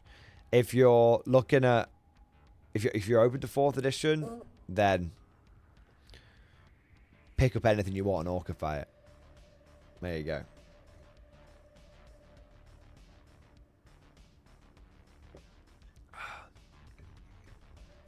Charles L. Howdy, I'm just getting to Warhammer. I built and just finished painting the combat patrol from Imperial Guard. What would be a good next step building towards the 1k points with a goal one day of 2k? So, Charles, quick question. Did you get the new combat patrol or the old combat patrol? The new combat patrol is the one with all the cavalry and the Kazakin in. If you got the new combat patrol, your next first step should be to go and get yourself some Cadian shock troops, because you'll need some Cadian shock troops for your command squad to join. That should be your next first step. After that, my advice to you would be to consider which direction of guard army you want to go in. Do you want to go in a mechanized army where you've got infantry loaded up inside of transports, or do you want to go for a more what we call hybrid guard, where you have infantry that foot slog it supported by tanks rather than infantry and transports supported by tanks? Both are perfectly valid play styles. If you're going to go down the mechanized route, you basically just want to think about you want to start thinking long term about getting up to sort of between 4 to 6 Chimera APCs and supporting that with a similar number of tanks. If you're looking at going for a more hybrid route, you want to be thinking about getting 3 to 4 platoons of guard. That's 20-man blobs with a command squad, and support those with 3 to 4 tanks. But you might look at that and think that's a lot of infantry, that's a lot of tanks, that's a lot of money. We're talking long-term goals here. We're not talking something you're going to do in a month or even 6 months. We're talking something you'll do over the course of a year plus. So it depends on, well, of course, depending on your financial situation and spare time, it could take you longer or shorter. But we're talking like, I don't want to. I often throw out large numbers, like you want like 80 guardsmen, you want like 6 tanks, 6 chimeras, and sometimes newer players can be like, but you got to think we're talking long-term goals, not like buy all that in one go and put yourself into financial trouble or anything like that. So yeah. But the immediate goal for you need some infantry for that Cadian command squad to boss around. Long-term goal, you need to think about adding tanks, chimeras, or tanks and infantry, or tanks and chimeras. Yeah. All right, and as Godlike Poet said, we do a video coming out at some point next week about how to build a guard army for 2,000 points for very cheap. So that might be something to bear in mind. Yeah, there you go. No worries, Charles. Glad I could help. Jenny Bratz, thank you so much for the 5-month member flex. Thank you for doing your part. You can always get Soviet conscripts and red paint. Well, I have 80 unbuilt Soviet conscripts. I am somewhat confident in the fact that I don't need any more Soviet infantry. I would like to point out this is 80 unbuilt Soviet conscripts, which go alongside my 80 built Soviet conscripts. So I will have 160.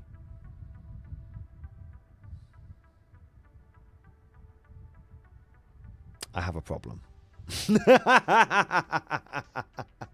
Summerland, thank you for the super chat, man. Question: how did question? No, you did a vid on these.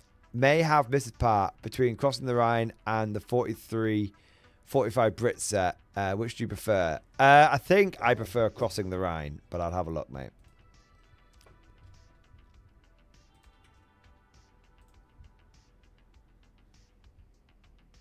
I do not need 240 Soviet conscripts. There's no game I'm ever going to play where I'll use that many. Like, I want to. I know I want to, but there's no game I'm ever going to use that many.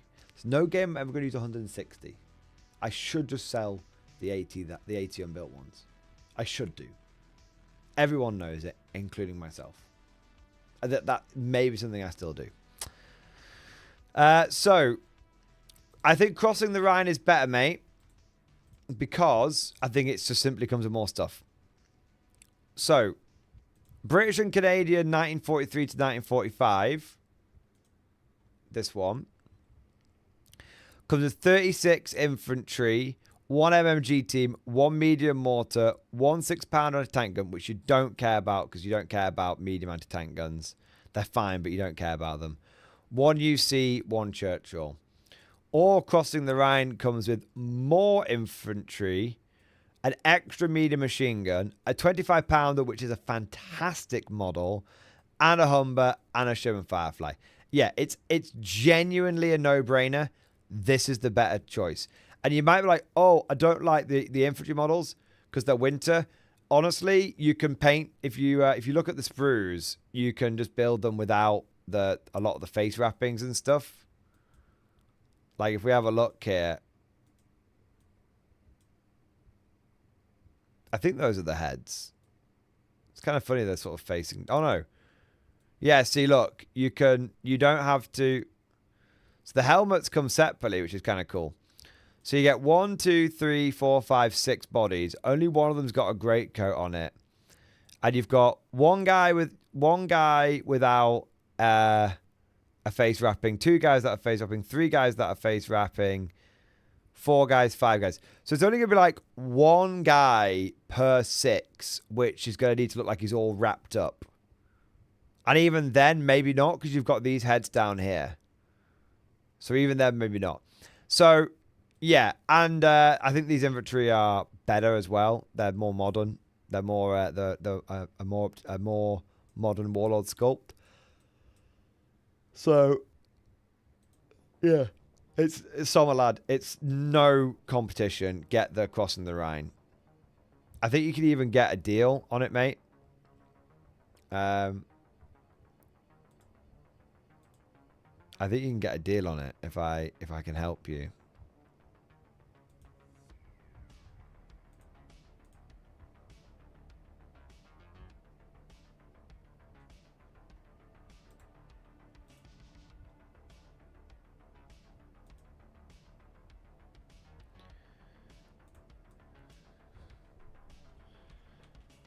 Do you already have the book?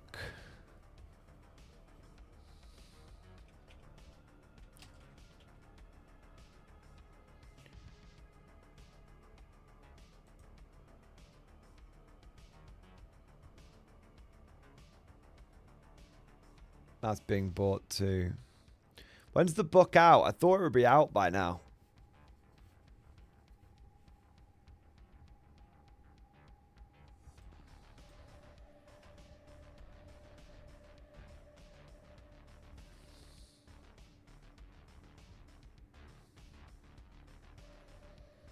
Okay.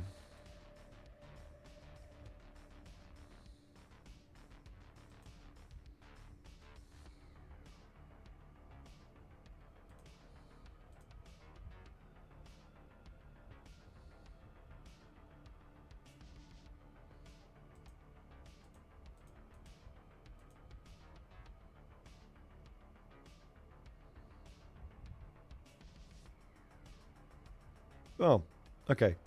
Well, just get it from Wayland Games. Unless you don't like Wayland Games. Some people just don't like them, which is fair enough. But you can get the Bolt Action, Army's a Great Britain pre-order bundle. It says it's a pre-order bundle, but then you just come down here. It doesn't let you customize it anyway, so I don't know why it's doing that. But yeah, get this and get a free model with an LMG in it. And you get that for 20% off. And then you've got the Army itself, which is 20% off as well. So you'll get it for basically the same price if you bought just the Army. Just you're basically getting the book free if you get it through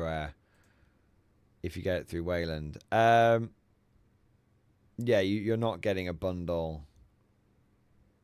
You're not getting anything off with this. It's just a bundle. It's not a discount bundle. Yeah. So yeah. That's what I would do. There you go, man. So yeah, get the book, get the model, get the starter set. 100 quid, free postage. Well, 108. Free postage. Bosh. And you'll be 100% sorted for Bolt Action with your British. For the price of a combat patrol. There you go. Somaled, yeah. If you're going to use Wayland, if I could humbly suggest you use the affiliate link down below, that would be great. If you don't use Wayland, I'd humbly suggest you use the Warlord Games affiliate link down below. But no pressure if you decide not to. There you go. All right. What have we got here? Anthony Williams. Anthony Williams, thank you so much for a super chat, man. I get it. I'm resisting ordering lots of militia. You see, the thing is, I feel like you're successfully resisting, whereas I'm still looking at this, and it speaks to me, and I have to. It's like the Green Goblin's mask. It's like, coward, you know what we have to do. I'm like, get out of my head.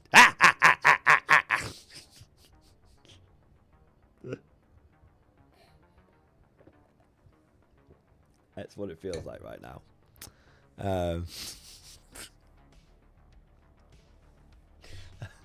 That's what it feels like.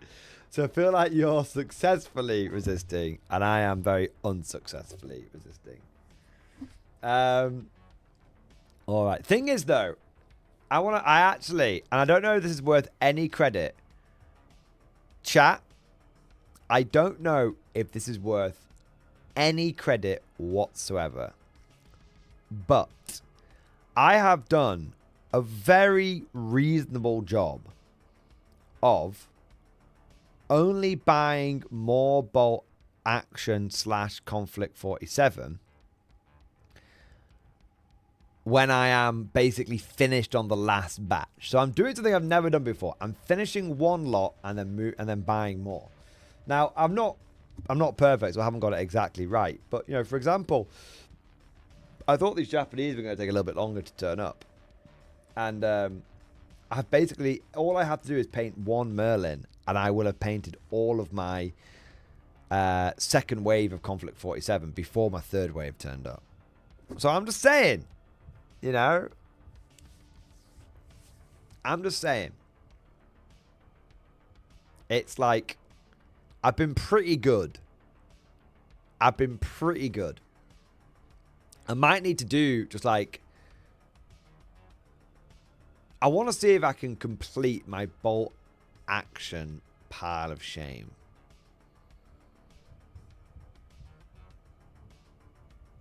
It might be possible. Yeah. It might be possible.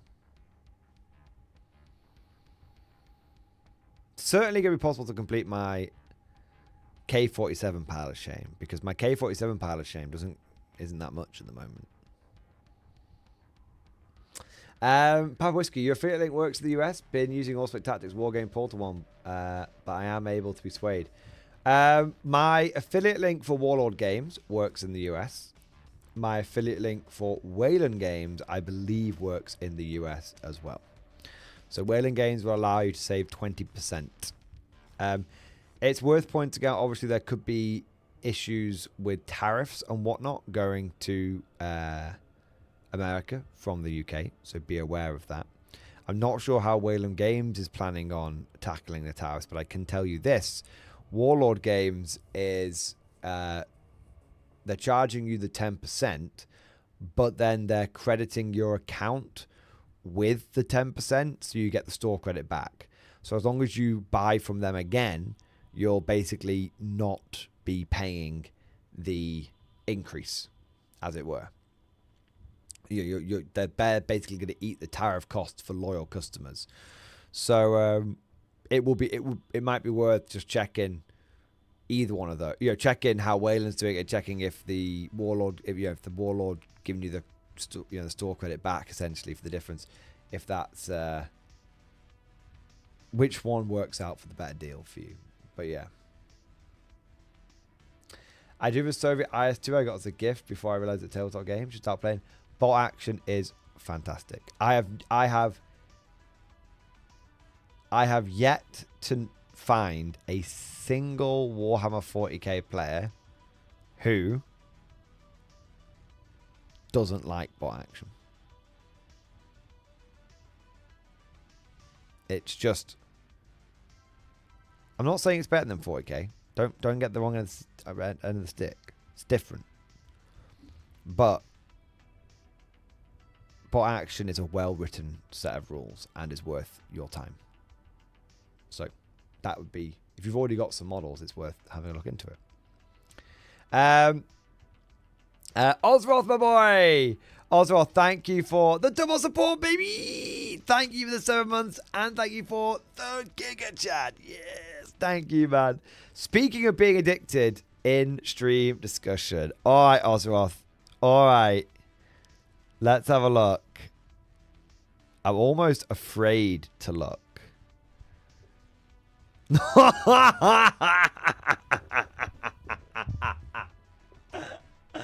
Oh, man. Oh, man. Oh, man. Why are you me? Get out of my head, Osroth. Oh, my God. I stopped by some different hobby stores on my way home from my parents' house today. Val 5 is going to be big. It's now up to a T-34-85, BT-7 tank, a Lee, a Stuart, 2 Soviet support groups, 1 KV-1 ZP turret, 2 T-34 ZP turret, Bear Commissar with Bear Friend, Nachtjäger, Totencore, Rail Panther, 2 Studebaker trucks, an Opel Blitz, and a VW Beetle. I think I have a problem. No more Soviet infantry until the new bot action ones come out. 2 questions. How many points to vow the 2 ZP turrets? And should I build the German truck as a truck or the half track, or does it make a difference? Okay, so when I've been doing my Cromwells and my T-34s, I've not been actually doing any bonus points for the turrets, but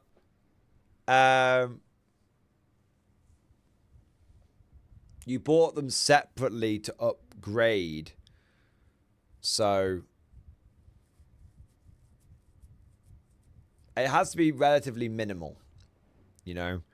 Has to be relatively minimal. So I'd say, like, well, just if whatever chat thinks reasonable, I'd say 20 points.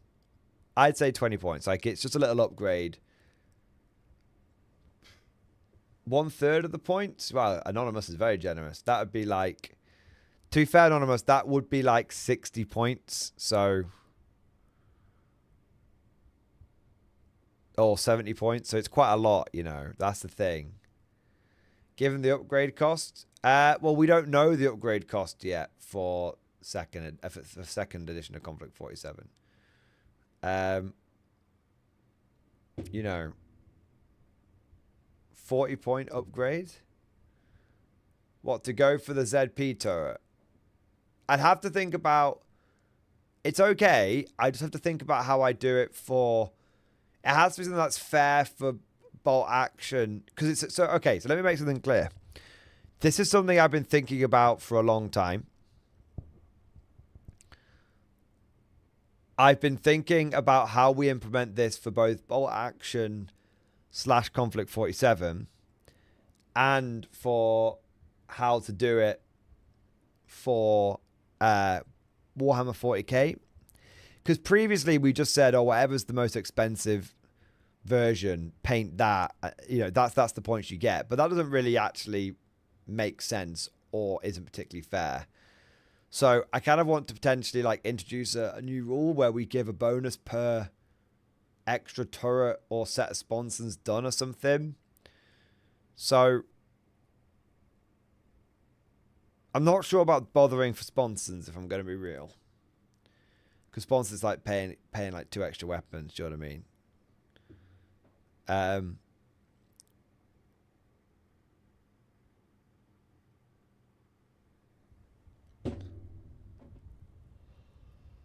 I think we'll just call it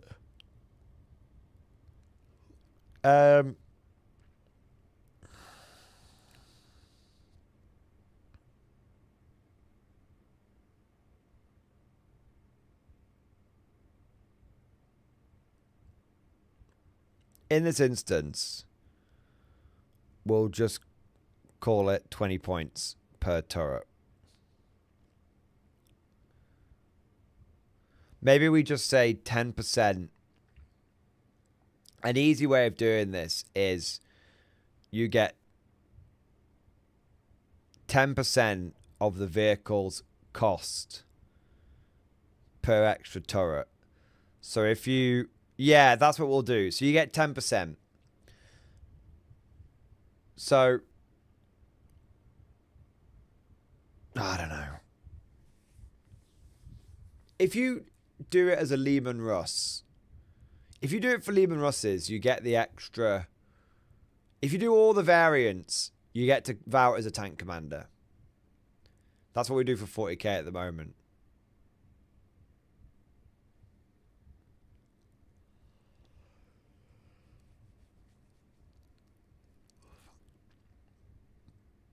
But if we do that, you know, 10% of a Vanquish is 14 points, of a Punisher is 15 points. So it could get a little bit more. Osroth, for now, we'll just say you get 10%. And then I'll, we won't fuck with the rules this time particularly. We'll just do that as an ad hoc rule. So whatever 10% of the, just say, sorry. Osroth, this time just say 20 points for each turret. Okay. But when I do the next painter competition, I'm going to come up with a better way of rewarding people who paint the extra stuff.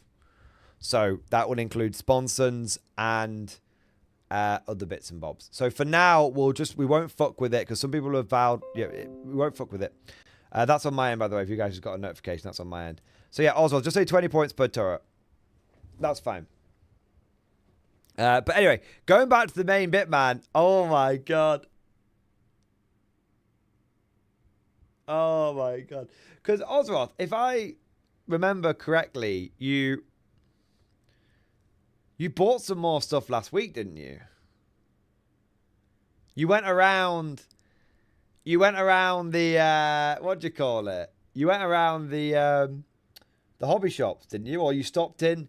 Did you stop in at some hobby shops on the way up there, and now you've stopped in at some hobby shops on the way down?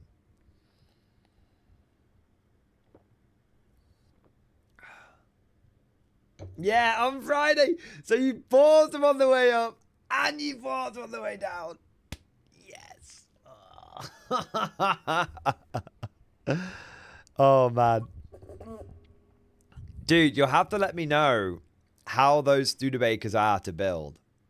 I'm very, very... I can tell you now, the VW staff car is a dream to build. It's like 2 pieces. It's amazing.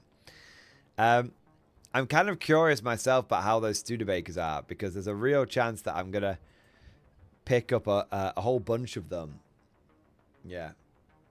Scriffy, you still got like 6 weeks or so. You got plenty of time.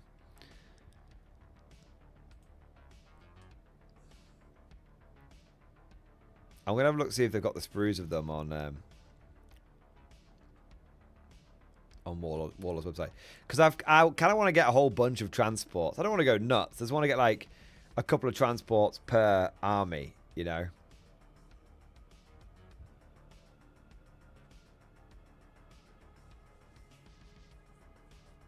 I'm trying to scroll to find them, but I can't. I think I'm going to have to search.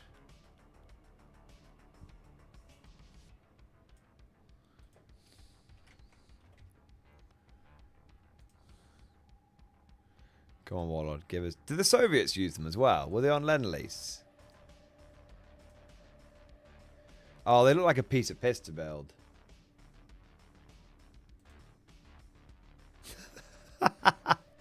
They look great, man. They look like a piece of piss. I mean, I don't know. But it's 2 sprues. Yeah. So all that's 1 bit. You fucking stick your wheels on. The wheels might be in 2 halves. I think they might be. I'm not certain if some might be spare wheels or whatever. One of the United States' greatest world review was the ability to produce vast amounts of vehicles their forces, including 100,000 Studebaker US-6s. These rugged reliable workers were used for almost every task imaginable and were exported in vast numbers to the Soviet Union under Lend-Lease. On the board, I actually tell that this truck uses the 2.5-ton truck profile, providing excellent mobility for your American or Soviet infantry. If you need to move up to 18, wow. US assault soldiers around, look no further. Packed with detail, this multi-part plastic kit is a great opportunity to add both style and transport capacity to your force. Bot can, yeah, okay. Boat tank. Nice. I might get some of these for my Soviets. I want to know about the half track as well. The M, is it Italiari? No, it seems to be Warlord. Because they exported a fucking ridiculous amount of these things as well, didn't they? It doesn't look too bad.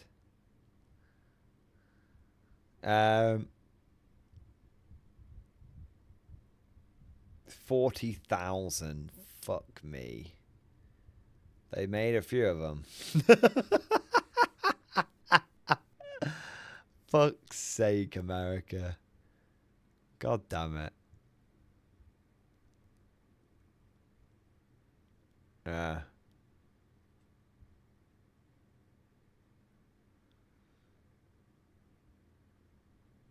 I'm just wondering. I'm just looking for some transports. I wonder if the Soviets have got any, like, because the thing is, my Soviet. I suppose I'd put different transfers on though, wouldn't I? Victory That's the thing. is assured. Yeah.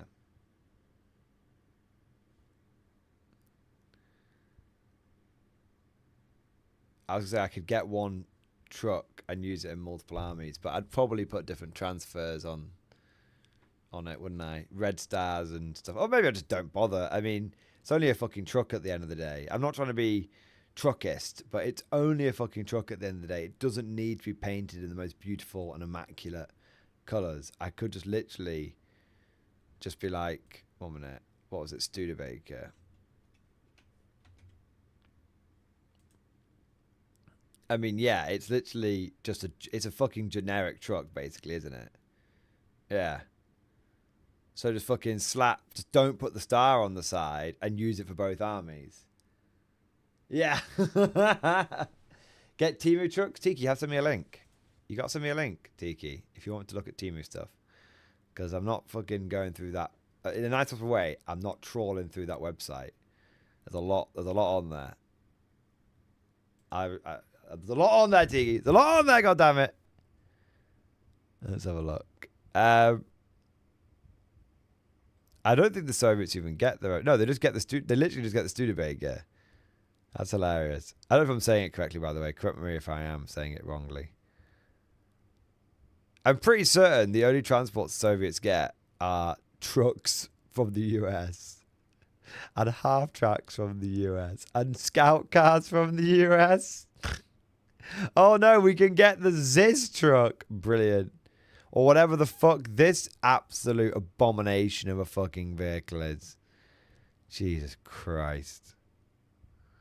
So having saying that, I do still want a T-26 gas truck. I do still want a T-26.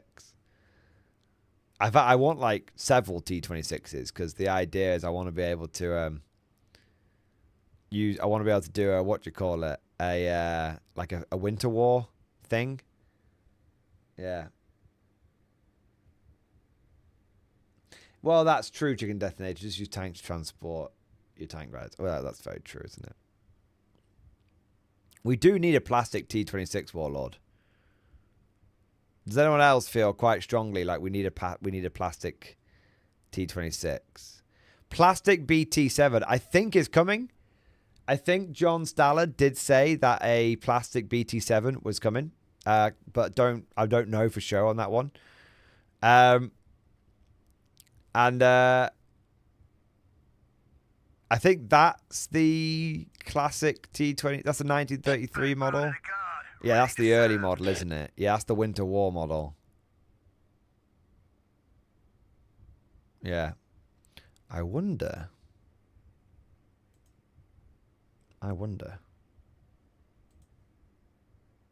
Just saying.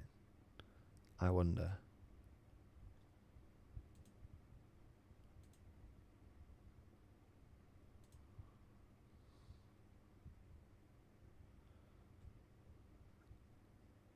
Do we have one? Thing is, it might not even be labelled under here. We sort of noticed that, didn't we, with the Japanese stuff. Might need to search it. Yeah. Oh, no, that's not a thing.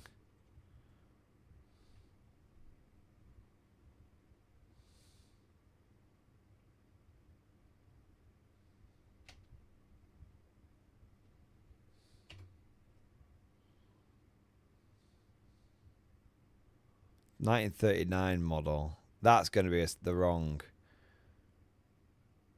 scale. I don't think they've got it. Big rip.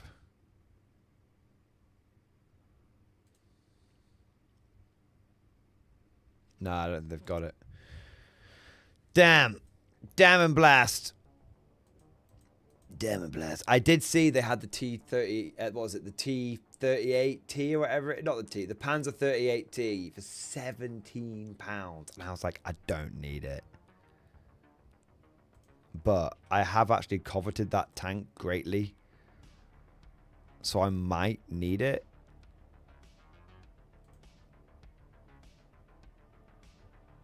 I might need it. I don't need it. I might need it. I'm just looking.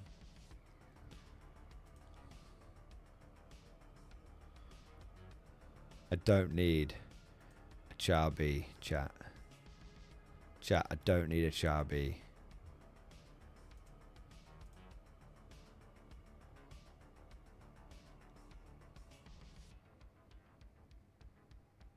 I don't need another Flak 88. Oh, they do. They do. Oh, yes. It's so reasonable. It's the Marder 3 of tanks. Literally. Look at that riveted beast. Look at that riveted beast. Those are the kind of rivets that put hairs on your chest. And by hairs, I mean they go through your chest because they flew off inside the compartment. I want it. Oh, I want it. Oh, I covet it. Oh, I covet it so greatly. Did they give it to the Hungarians? Fucking hell, hang on a minute. Fucking hell. Fucking hell, hang on. Right, one minute. Because I was thinking of going Hungarian. Oh, I've already got the Toldy, though. Bollocks. Oh, look, anyway.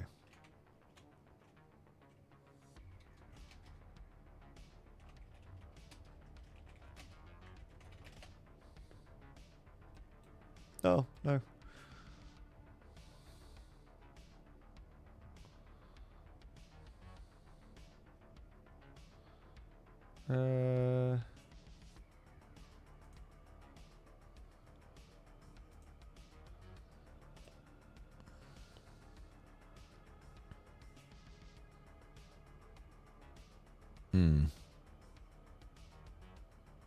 Aha! No. Damn. Damn and blast. It is Hungarian. It's not Hungarian, Suriate. It's Czech. It was when they said to Hitler, you can have the Sudetenland. He went, thank you very much. And then he went, I think I'm going to have the rest of it now. And they were like, oh, okay, well, we can't really do anything about that, can we? Because you've just taken the Sudetenland for free. And then he took over all of the Skoda factories. And they were like, oh, why did you let us take you over when you had like 1,000+ tanks ready to go? And they were like, because, don't really know, mate, really. But do you want them? And he was like, yeah, I do want them. So there you go. That's the summary of the T30.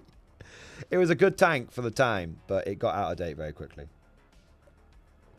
But apparently the Germans didn't like it because obviously they were arrogant and thought everything they made was better. But aside from that, the Germans didn't like it because they were like, the way that the Czechs treated the steel was different to where the Germans did it, and so it had a bit of a reputation for spalling. So the German crews were like, as a vehicle, technically we like it from a reliability and an operation ability. That's all fine. But the moment someone sneezes at it, all the inside of the metal flies off into your face, which is quite disconcerting, to put it mildly.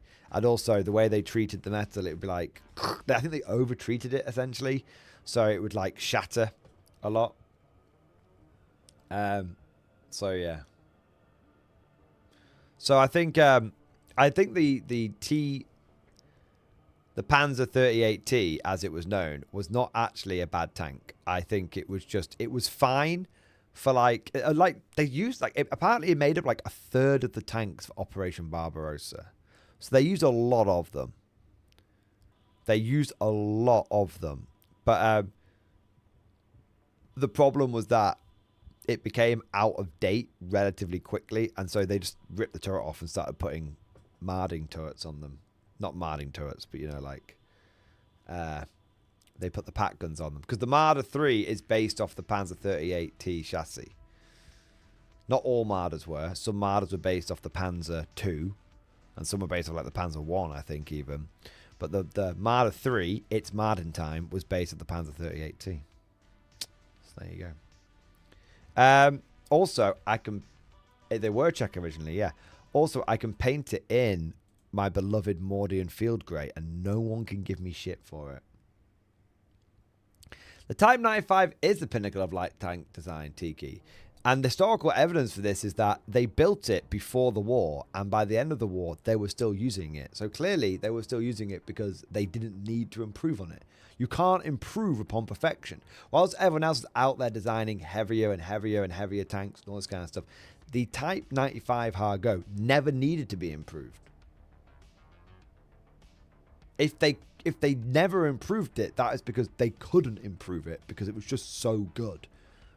If they could improve it, they would have done, surely. But they couldn't improve it because it was already perfect.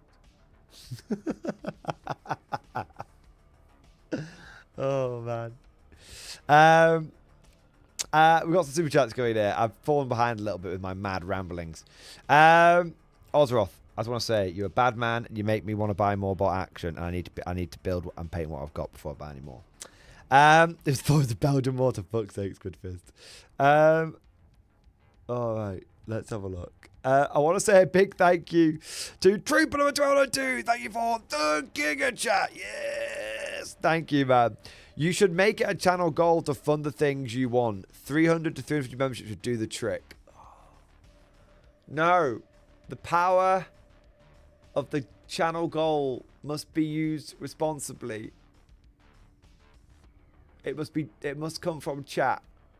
I will not be greedy. I will not be greedy. I will not be the one to... I will not be the one. I will be led by chat. The power must be used wisely and responsibly. Must be. So, I will be responsible. I know, I'm a bad streamer. I should be there. Come on, guys, let's go, channel go. I know. I know what I have to do, but I don't know if I have the strength to do it. But, you know, I will not be greedy, and I will be careful with the power. There you go. Trooper. There you go. Channel goal for 5 tanks. Channel goal for 5 tanks. Type 95 Hargo to the next bot action battle report.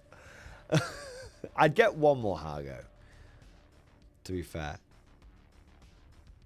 I get one more. I think I've only got one Hargo, and I'd like another one. I have 3 Chi-Has now. I've got 8. I've got 3 Chi-Has, and I found the turret so I could turn my existing Chi-Ha Kaishinto into another Chi-Ha. So I actually have loads of I have loads of Japanese armor now. It's all just Chi-Has, though. I don't have any of the other weird and wacky stuff like, you know, boat tanks and stuff. But, yeah. I quite like painting Japanese tanks as well. Need Type 92 tankette? Yeah, probably. I think Rubicon is meant to make a good one. Yeah. Tiki and Type 90. I need all this stuff. I need all this stuff. Channel Gold set Hargo on the sidewalk and hold a butte burner over it. I think Tiki might actually kill me and you, Syriade, if we did that. Forward, you dogs, to victory! Oh man, Trooper, I appreciate the support, but I will. Chat must lead the way on the channel goals. Chat must lead the way. I cannot be greedy. Otherwise, it would be most unsavory of me. Tur10 Alpha, thank you so much for the 14-month Prime sub, baby. Yeah, buddy. Yes, Xbox, baby. Cross shifts, baby. Cross shift. Tur10 Alpha. Another month of the Legion with time added for good behavior. Time added. Morale on the cell block has dropped after Miggins was found in the soup, but only after half the block had been served it. The commissar is investigating, but suspicion has fallen on the new guy in Block B, who is a big fan of toilet wine. Cosmic, did you put a guy in the soup? And if so, why did you not use the correct amount of seasoning to cover up the flavour of the mystery meat? God damn it, Cosmic. Dirt10 thank you so much for the support, man. And dude, thank you for supporting on Twitch for over a year, mate. Absolutely fucking incredible. Incredible, man. Summerled, thank you for the super chat, man. Thank you for the member flex, my friend. Thank you for the member flex. I seen a glider on screen, a good transport low. No, gliders are more like terrain pieces. Like they do have rules, but really they just sort of fly in and then you can deploy a squad from it. But I don't think they're actually particularly good, and they're fucking massive as well. So most people I know use gliders as like a terrain piece, or they say they get like one for like a big fucking like apocalypse style battle or something. But yeah, I don't know the glider rules, but I don't think they're like anything to write home about. I think they're fun and flavorful. Let me be clear. I think they're fun and flavorful, and there are rules for gliding onto the board. Let me just be 100% clear about that. From a gameplay power point of view, I don't know if it's... I don't think gliding onto the board is going to be particularly meta-defining for whatever, you know. Yeah, I'm going to drop this glider right on you. Yeah, exactly. Yeah, Chicken Detonator's got it right. How a lot of people did glider rules back in the day is they'd make a paper airplane and throw it onto the board. And wherever it landed is wherever the glider landed. So you had to get really good at making paper airplanes. And you couldn't make one of those stupid circle ones and throw it. You had to make a paper airplane. Yeah. So I have a question for the people. If the best paper airplane is a circle of paper, which has been scientifically proven, then why aren't all of our planes donut shaped?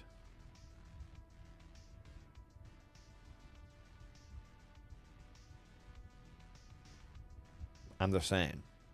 Feels like a big conspiracy to Big Wing to keep us down. It's in the version 3 rulebook. It's in the version... Wait, that's actually in the version 3 rulebook? Have I got the version 3 rulebook near to hand? I got to check that out if that's true. That's actually hilarious if it's in the version 3 rulebook.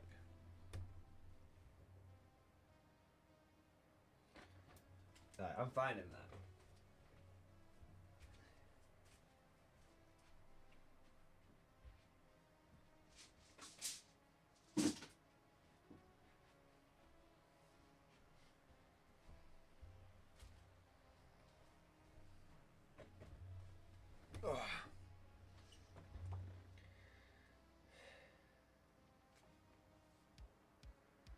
I mean, there's so many good rules in here. Like, this is something that I think...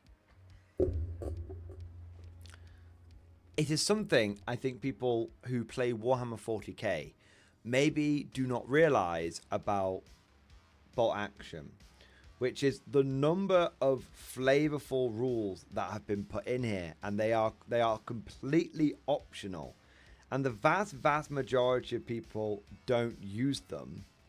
But the fact that they are in here is amazing, because it's just the rules writers having fun with flavorful rules. So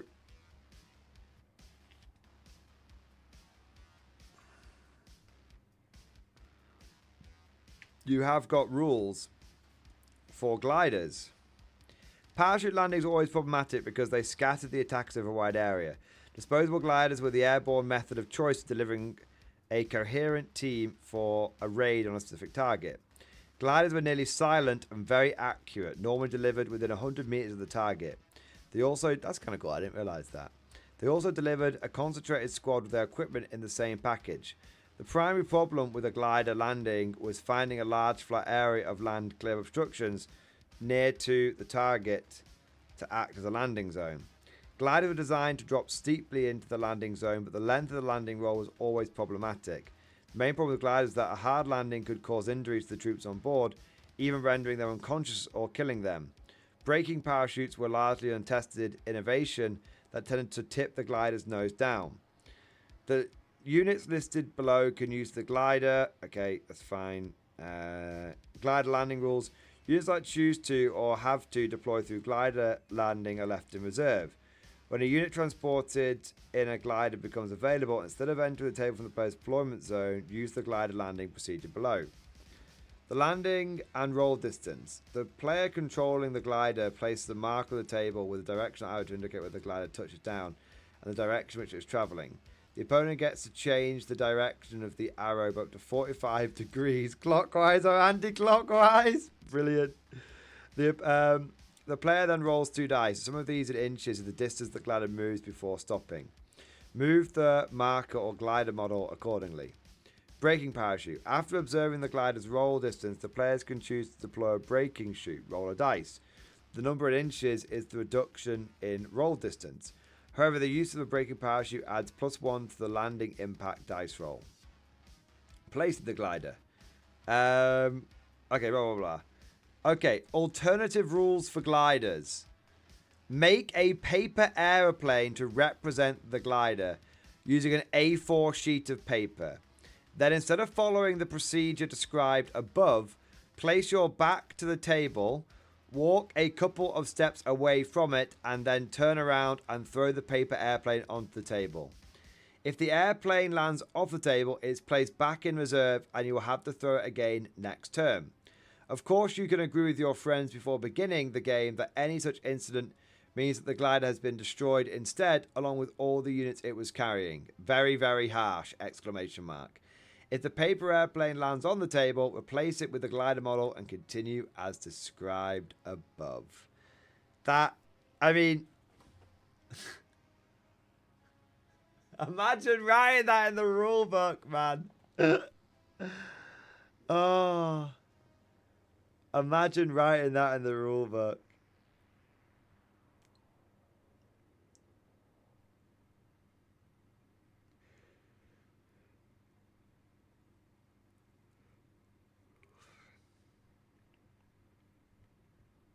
That's amazing.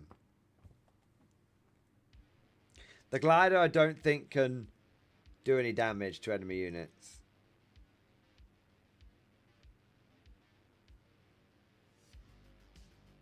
There's no rules here for how gliders would damage, but I'm sure you could make some up with your friends.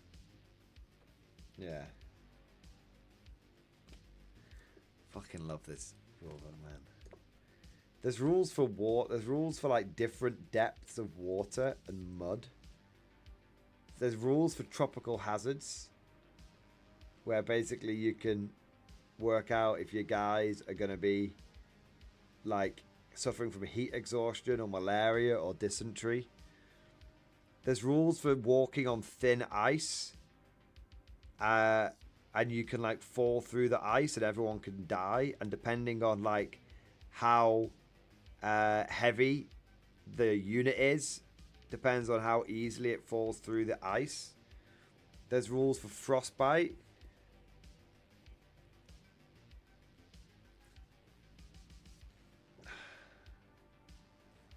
Rules for minefields and how to clear them. For all the fortifications, barbed wire, anti-tank ditches, weapon and gun pits, trench sections, minefields, different kinds of minefield, whether it's anti-tank or anti-personnel. So cool. There's rules for fucking desert weather. There's rules for desert weather. Something is brewing on the horizon. Or a sand. Your units can suffer from a mirage. You got dust trails. Climate conditions. There's three climate conditions, I think. You've got hot, damn hot, where your infantry can become dehydrated. You've got sand, sand, and more sand to represent sand getting in your vehicle's engines and stuff, sand getting into your gun barrels. You can move in sewers in cities. There's movement. Yeah, there's different depths of deep water, shallow water, boats, landing craft, landing personnel. Landing craft assault, landing craft personnel, landing craft mechanized. Rules for amphibious assaults, which were related to those ones. Amazing. Amazing. It's not, it's just like an extra, like, it's an extra, like, 20 pages at the back of the book. Do you know what I mean? It's not, like, massive. It's, and they're not in the main game, so you never have, if you think they're a bit janky and weird, you don't have to interact with them. But, you know, there's 20 fucking pages of just, or so, 20, 30 pages of just, like, just mad shit. Just mad shit. I love it. It's so cool.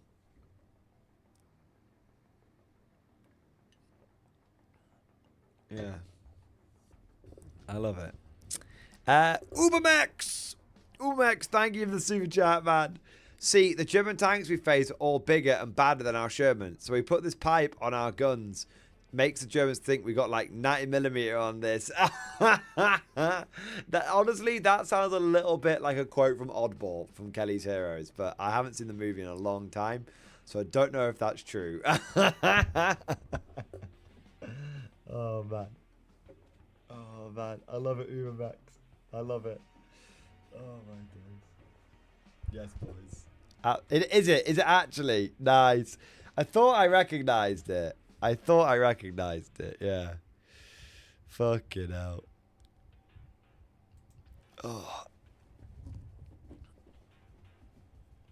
Thanks to Joe, we got like 90mm or something. Fuck's sake. Brilliant. Brilliant. Oh, man. Oh. Oh. Nice. Oh. I was looking through, not to switch tack somewhat. I'm just closing a few bits down, make sure I've not missed any tips and stuff.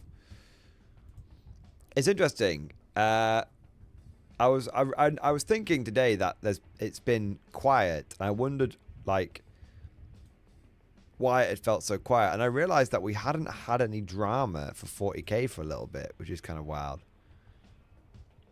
So I had a look on Meta Monday, and it doesn't look like there's any particular drama. I think apparently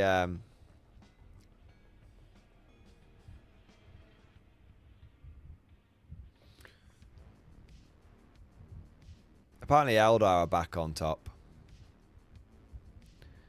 Is the big one. Apparently Sisters are doing okay. And sorry, Tiki, but Orcs seem to be the worst faction at the moment. I don't know where guard are. Let's have a look. Fuck everybody else, man. Where's guard? Guard at 47% win rate. 3 people going 4-0 out of 39. That's not so bad. Combined Arms and Hammer of the Emperor are the two.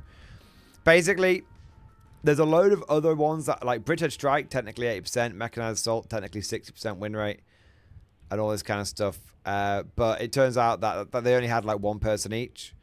So basically everybody played Combined Arms or Hammer of the Emperor. And the average of those two was 46%. Which is perfectly fine.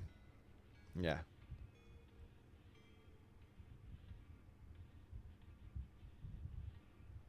Yeah. So it doesn't look like guard just seem to be pootling. They seem to be pootling along. I appear to have had an impact though on the meta, because I'm looking down at the towel numbers, and the most used towel detachment was Montcar.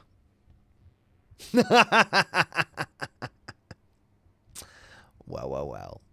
Most used and nearly the most successful. Not too bad. Who's bottom at the moment? Orcs are properly bottom.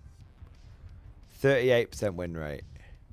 But Tiki will be pleased to know that Cult of Speed was the most popular. Not the most popular, most successful. I mean, only 2 people ran it, but it was the most successful. Yeah. I don't think there's anything... The Orcs just feel so wrong this edition. They've not... Orcs haven't really felt right for a little while now. I don't know what's going on with Orcs, but you know, some factions have been feeling very, very right, and some factions have been feeling very, very off. And we're not just talking, and we're not being salty, by the way, because like I said, we're talking positives and negatives. Some factions have been feeling very, very right, but some factions have been feeling very off, and Orcs is weirdly one of those factions that I think has been feeling off for a little while. Like, I feel like they felt off in 9th. I don't know if I'm misremembering. So please, correct me down in chat. But I feel like, Orcs, basically, they did the whole, like, ultimate indirect fire list in 9th that no one could beat. And then that got fucking nerfed. And then, basically, no one used them again after that. And then, they saw a bit of a resurgence in 10th, but it kind of felt like, for about 2 or 3 weeks, we had Green Tide and Bully Boys, which felt like 2 really good lists for Orcs. Like Bully Boys is probably a bit OP, but and then those things kind of got slapped down, and I don't think we've really seen Orcs recover from that, which is strange. The keyboarding Orcs to field a more elite force. So yeah, I think that's a very true thing. I think Games Workshop wants everyone to field more elite forces. But I think that's maybe where some factions are feeling a little bit off. Some factions are going to feel... I mean, there's always variety. Orcs aren't just a horde army, although they are a bit hordy, even at the elite. Yeah. But yeah, I think they're definitely... I think it's what we were saying last week. There's been this kind of like fanatical devotion to, if it's not in the box, we don't make rules for it. If we don't make a box for it, we don't make rules for it, and all this kind of stuff. This is almost like it's almost like a creed now. At Games Workshop, like almost like a fanatical religious creed of. It almost feels it does feel a little bit like self-flagellation. And I think we're 10th edition has really more than any edition I've ever seen taken things away, and has almost complete. By the end of 10th edition, I think it will have been 100% successful. But we'll never say 100% because custodians are here, so I guess they're a bit of a counter to this argument. But I think they're like, by the end of 10th edition, we will have seen pretty much a 100%, we'll say 95%, a 95% completion of this policy. No Forge World, no, as minimal Forge World as possible. Well, yeah, like it's 95%. So no Forge World, only what's in the box. If we don't make a model for it, we don't make rules for it.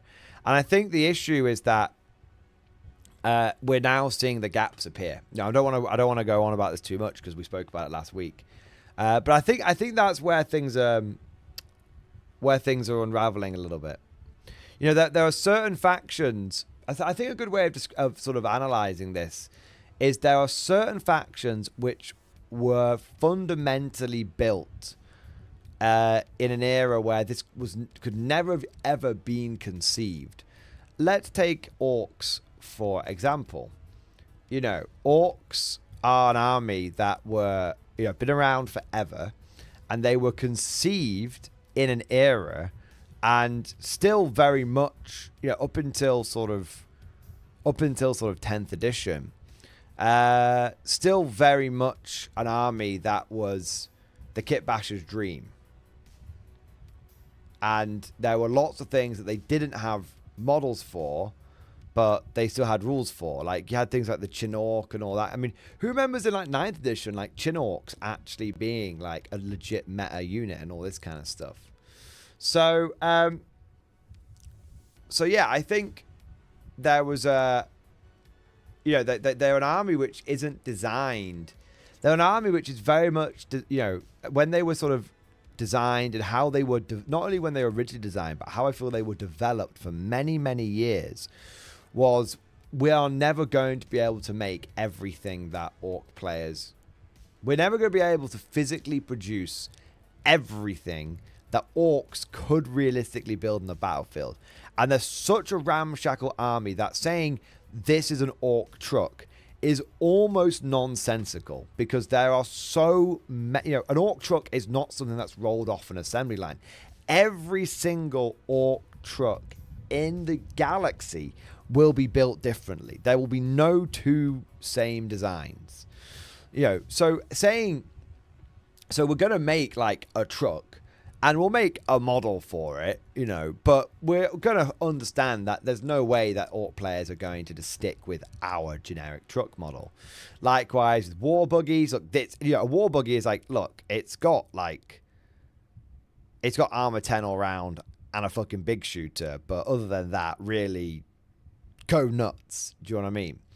So I think, you know, they were designed with that, and then suddenly to sort of, they've sort of like hit the 10th edition policy brick wall.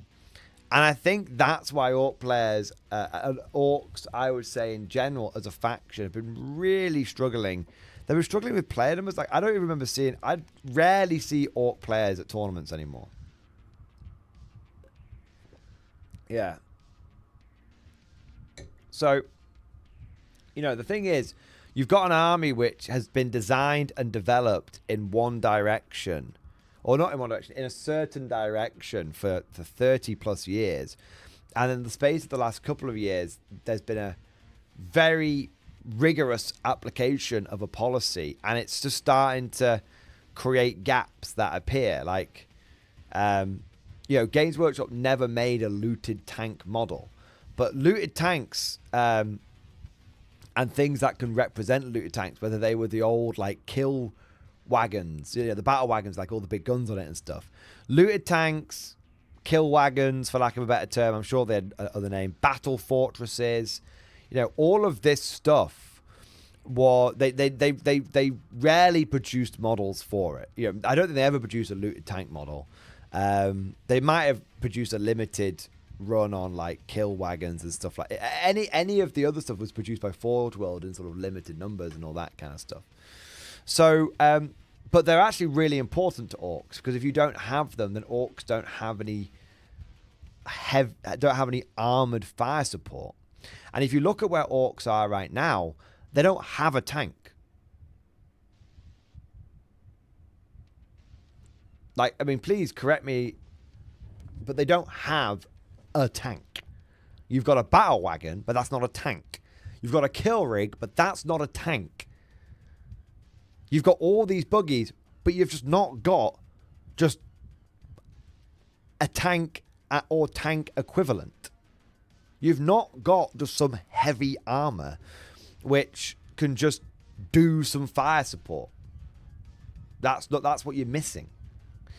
And this is just one example of one example amongst dozens for a faction like Orc, where, you know, as each brick comes out one at a time, like, oh, you know, that we don't make rules for that, so that brick comes out. We don't make rules for that brick comes out. Well, that was forge rules, so that brick comes out.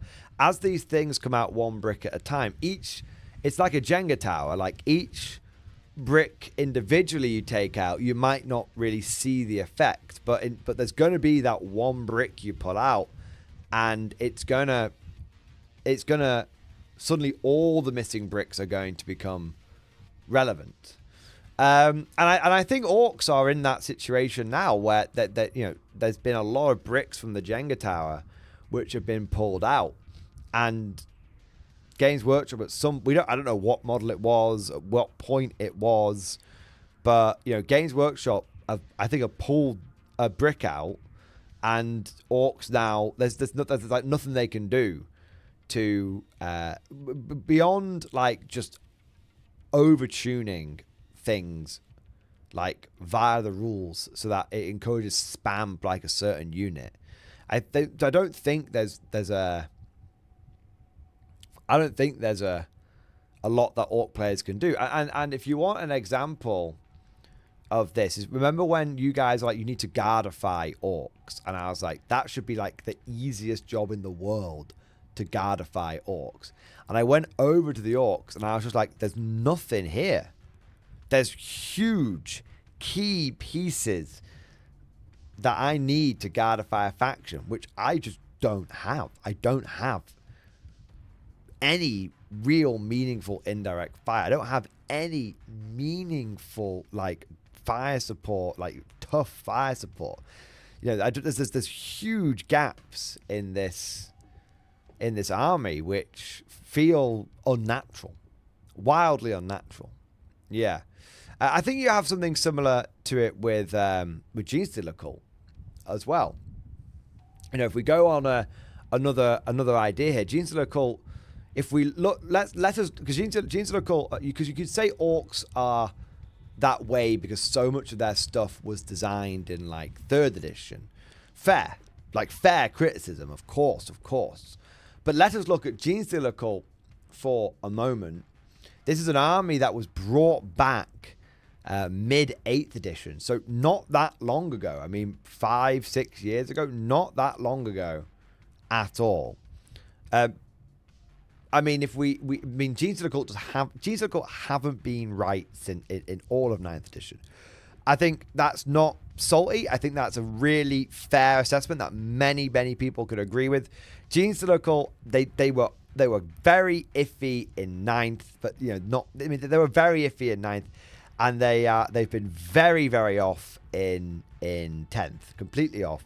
The army has never felt right in 10th edition. You know, there's not, everything they got with the blips have not been right. So, but if you remember what Genestealer Cult were designed, how they were designed in 8th edition, you know, which when they came out would have been like 4 or 5 years ago.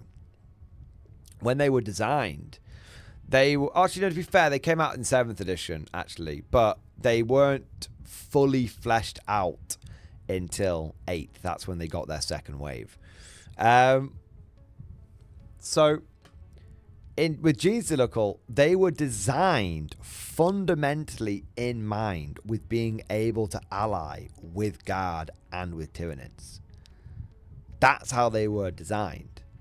There were battle reports back in the day where you had a Genestealer Cult army that consisted of Genestealer Cult stuff, Tyranid stuff, and Guard stuff, which is crazy to us now. But yeah, that was allowed. And those units worked relatively well inside a Genestealer Cult army. You know, they benefited from some rules. Now, not a lot, to be fair, But they did benefit. I think in 8th edition they were pretty well integrated. It's in 9th edition where things started going a bit squiffy. But in 8th edition they were pretty, with Hive Cult, for example, they were pretty well integrated, like Brew Brothers and stuff like that. Whereas now there's no reason to ever take Brew Brothers because, oh, you can take to 1,000 points of your army, which just can't benefit from really anything. Oh, okay. Not great. So I think the problem is with Genestealer Cult is that, as they've basically taken things away or taken away the ability for Genestealer Cult to be able to meaningfully impact and interact with their allies, that's where they've been struggling. Genestealer Cult aren't meant to have any heavy armor. When they get heavy armor, they have to go to the guard for it, or they have to go for Tyranid monsters. But if you can not meaningfully get either one of those things, you're fucked. Yeah. Yeah. So there's just certain armies which are struggling. I think we're seeing it with Guard, though. Let's talk about, we are a Guard channel after all, though we do like to forget it. Let's talk about Guard for a moment here. I think this is something that's really, really worth talking about. So you guys know I've been doing the Legends reviews recently. I've been loving my Legends reviews.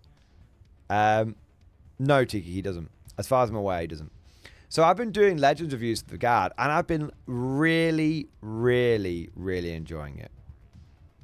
It's been an actual pleasure and an actual treat for me to look at those Legends units. And it's been very bittersweet because there's some really good units in Legends for the Guard. I'm not talking like powerful units. I'm just talking there's just some powerful units. But there's some really, just nice, fun units in Legends for the Guard. And what's really frustrating is it's clear that the more I look at things like Legends, the more I can see where these gaps have developed for the Guard. So I don't know if it's out yet. I don't think it is. Let me check my schedule. I don't think it's out until later this week. But I'm happy to give you guys a sneak preview if you all promise to go and watch that video when it comes out so it still does well. Yeah, it should be coming out this Thursday. Okay. So, there's a vehicle. Let me just show you guys. Let me just show you guys. It's going to blow your mind, this vehicle's in Legends. Right? And I think when people... This is the vehicle for me, personally. That... it made me slightly angry that this unit was in Legends. Because it so obviously shouldn't have been. Right. It's so obvious it shouldn't be in Legends. Right, so, the Centaur Light Carrier. Now, the Centaur Light Carrier is, if you don't know what it is, we should Google it so you guys can see what it looks like.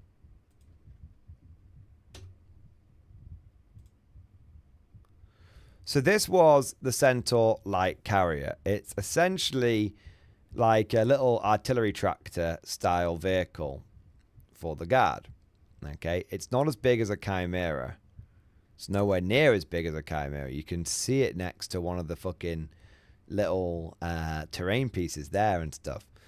So it's a small artillery tractor essentially, and we won't get into exact, it's basically got a Scout Sentinel profile for all intents and purposes. But and it comes with 2 heavy stubbers, and it has the same rule as the Taurox has. You can get out after it's advanced. But the big thing is that it can only transport 6 Ashman-Atam infantry models. So, and it's 45 points, which is really good. Now, the thing is, when this unit exists, this unit is so obviously designed beyond a shadow of a doubt to work with Death Korps Krieg engineers. It's so obviously designed with them in mind. And it's so perfect for that job. And it's an actual crime that this thing just isn't in the codex. This thing just isn't available. Because you don't need a Taurox for...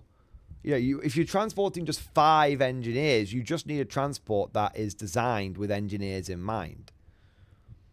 And it's so phenomenally frustrating that this unit isn't in the main book. Because if it was in the main book, Games Workshop would have sold fucking shitloads of them. Even if they'd kept it as a Forge World unit, people still would have bought them. Now, it's not even a dedicated transport. So, you know, and I know that people would happily... I don't know how much this thing was from Forge World. It probably was like 50 quid from Forge World or something. I bet we could find one. Centaur Light Carrier costs.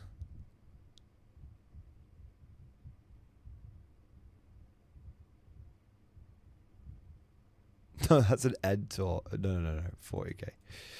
40k. Price of a Centaur Light Carrier, 40k. Not interested. No, just like from Forge World back in the day is really kind of like what I'm asking for. I wonder if there's like an image. I don't know if anyone in chat knows how much one of these things cost. I've no idea, but I can't imagine it was more than £60, £50, £60. I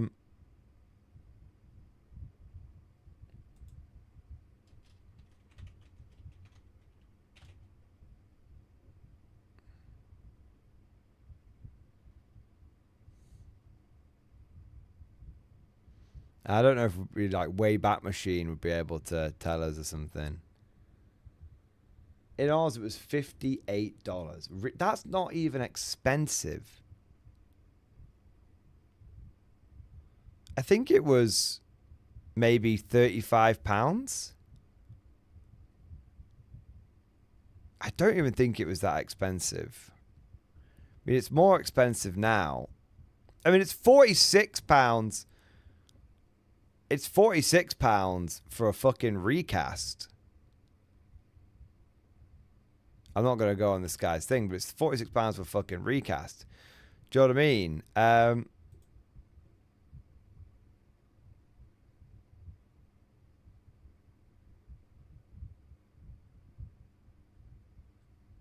So the point is that Forge World... $60. $6. Well, so we'll say 50 quid. Okay. Now... Not to be that guy for a moment, but if I may,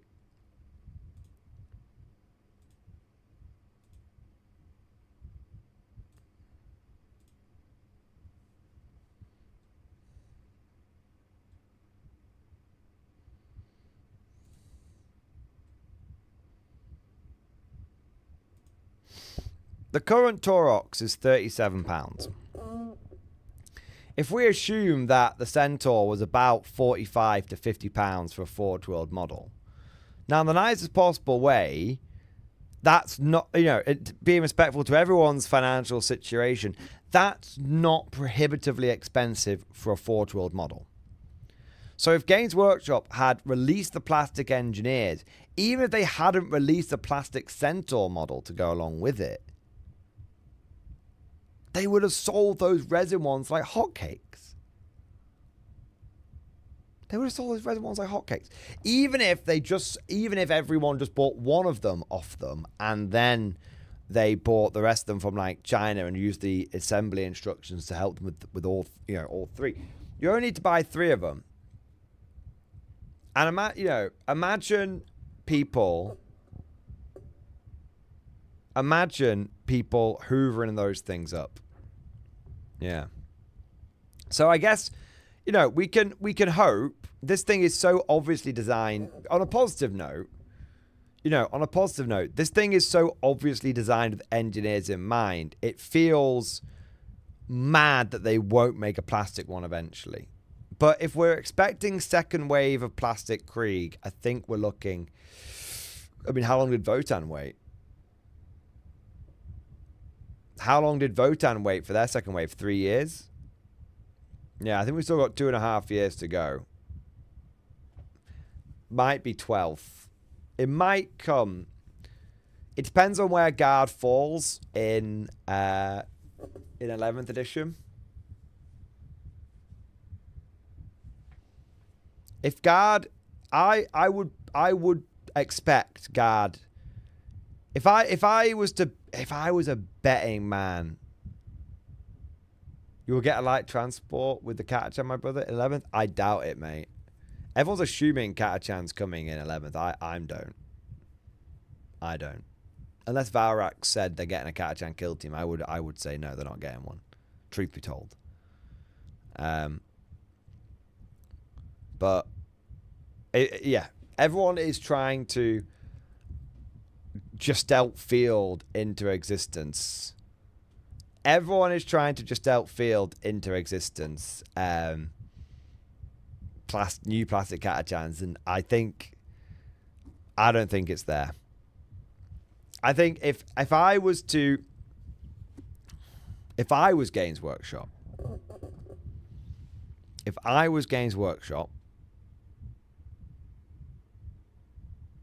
and I was to do a second wave Krieg release,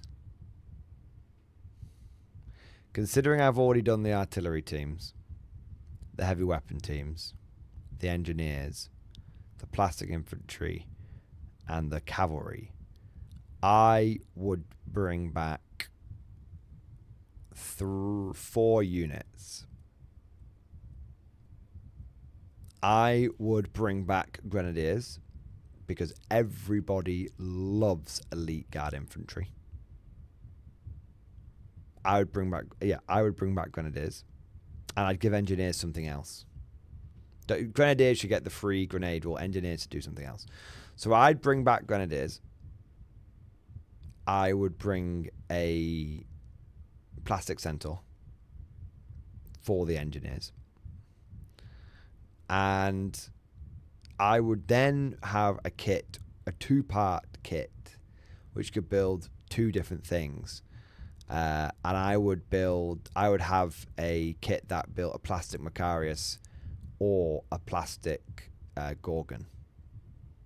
Maybe they'll have 2 separate ones. Centaurs want a grenadier transport though. Well, make it so grenadiers can be taken in squads of 5 to 10, whatever you want.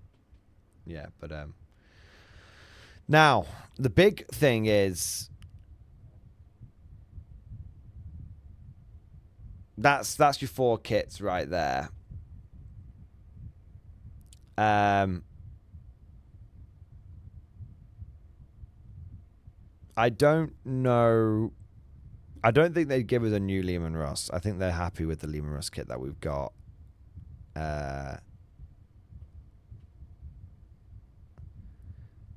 If they were to update a kit,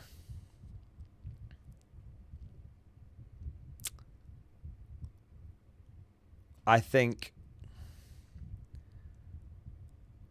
they could do, and plastic Hades breaching will be interesting.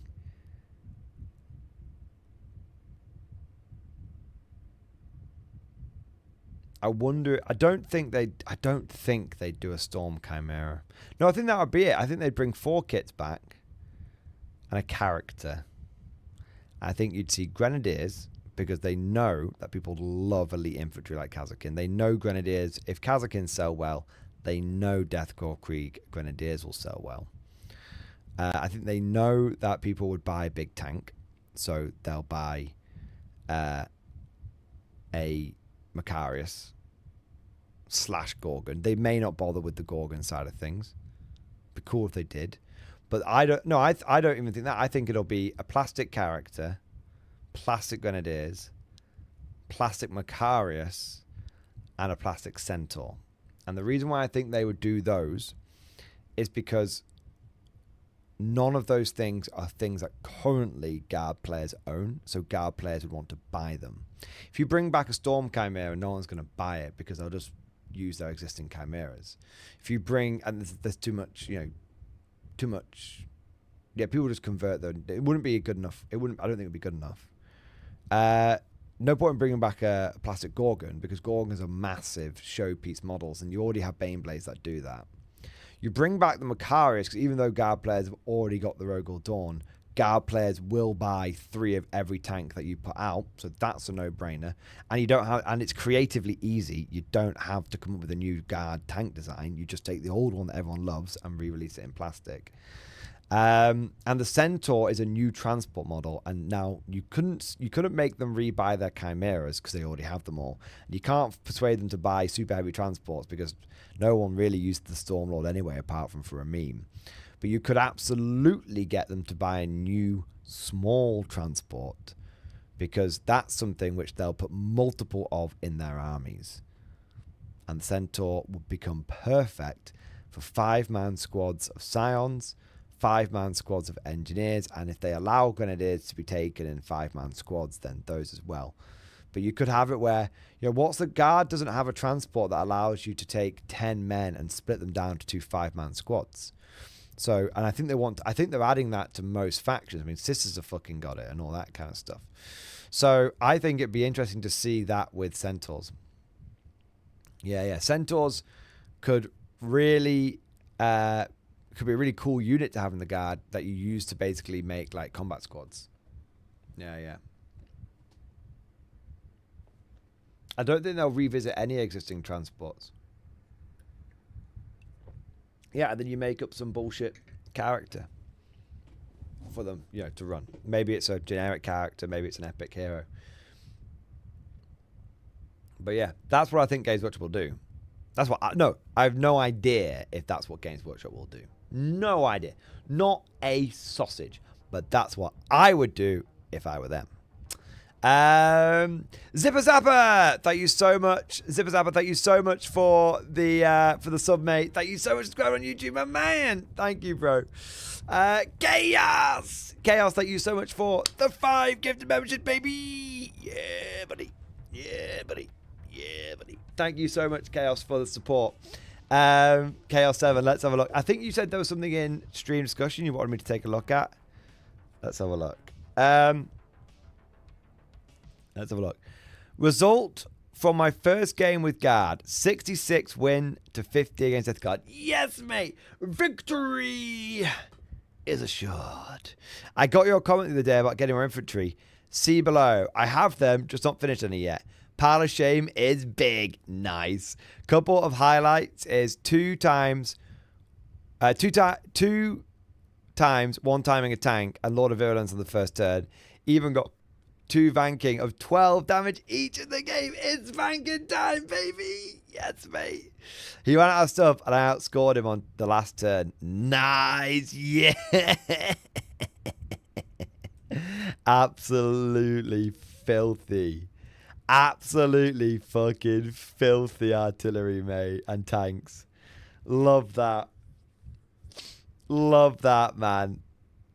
You've got Hellhound, Russ, and then you've got Basilisk, Dawn, Hellhound, and then a couple of Sentinels. Wowzers, trousers. Looks like you went heavy on the tanks. Oh, yeah. You know what, mate? That's not even a pile of shame. That's just a nice armory. So, Chaos, is one thing that I always say to Guard players is this, and I mean, you should always be financially responsible, but this is like one of the best pieces of advice I can give you. Okay? So, so listen up, Guard players. The best piece of advice when it comes to collecting guard is this. If you come across a good deal, whether that be having some store credit from winning an event, whether that be trawling eBay and finding a good deal, whether that be someone in the hobby who's leaving, or not as leaving the hobby completely, but going to another faction and selling off their old army. Whenever you come across a good deal, now it has to be a good deal. This doesn't mean buy everything willy-nilly. This means that you have to use some discretion. You have to pick and choose. All right? But whenever you come across a good deal, even if it's stuff you don't immediately need, that might not even right now be immediately meta, you should pick it up. Let's have an example here. Let's say someone in your gaming group is deciding to sell off their guard army to go over to another faction. In that guard army, they might have 30 infantry, 40 infantry.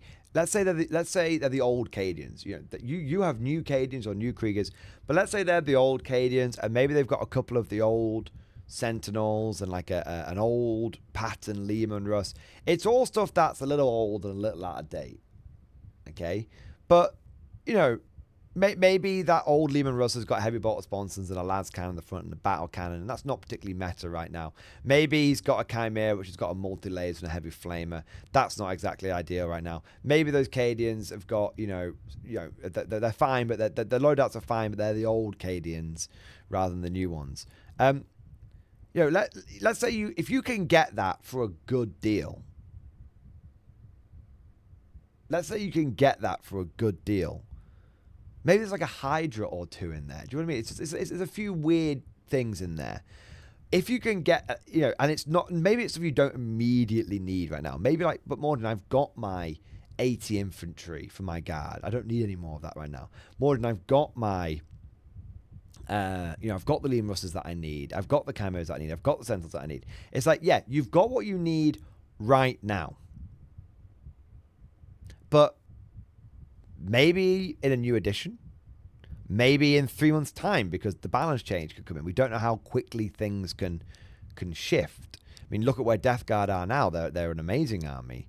At the beginning of 10th edition, they were utterly trash. So that things can change very quickly. You don't need that right now, but if you can buy it for a financially responsible price, even if it goes into your pile of shame, when you then later the meta shifts, the edition shifts,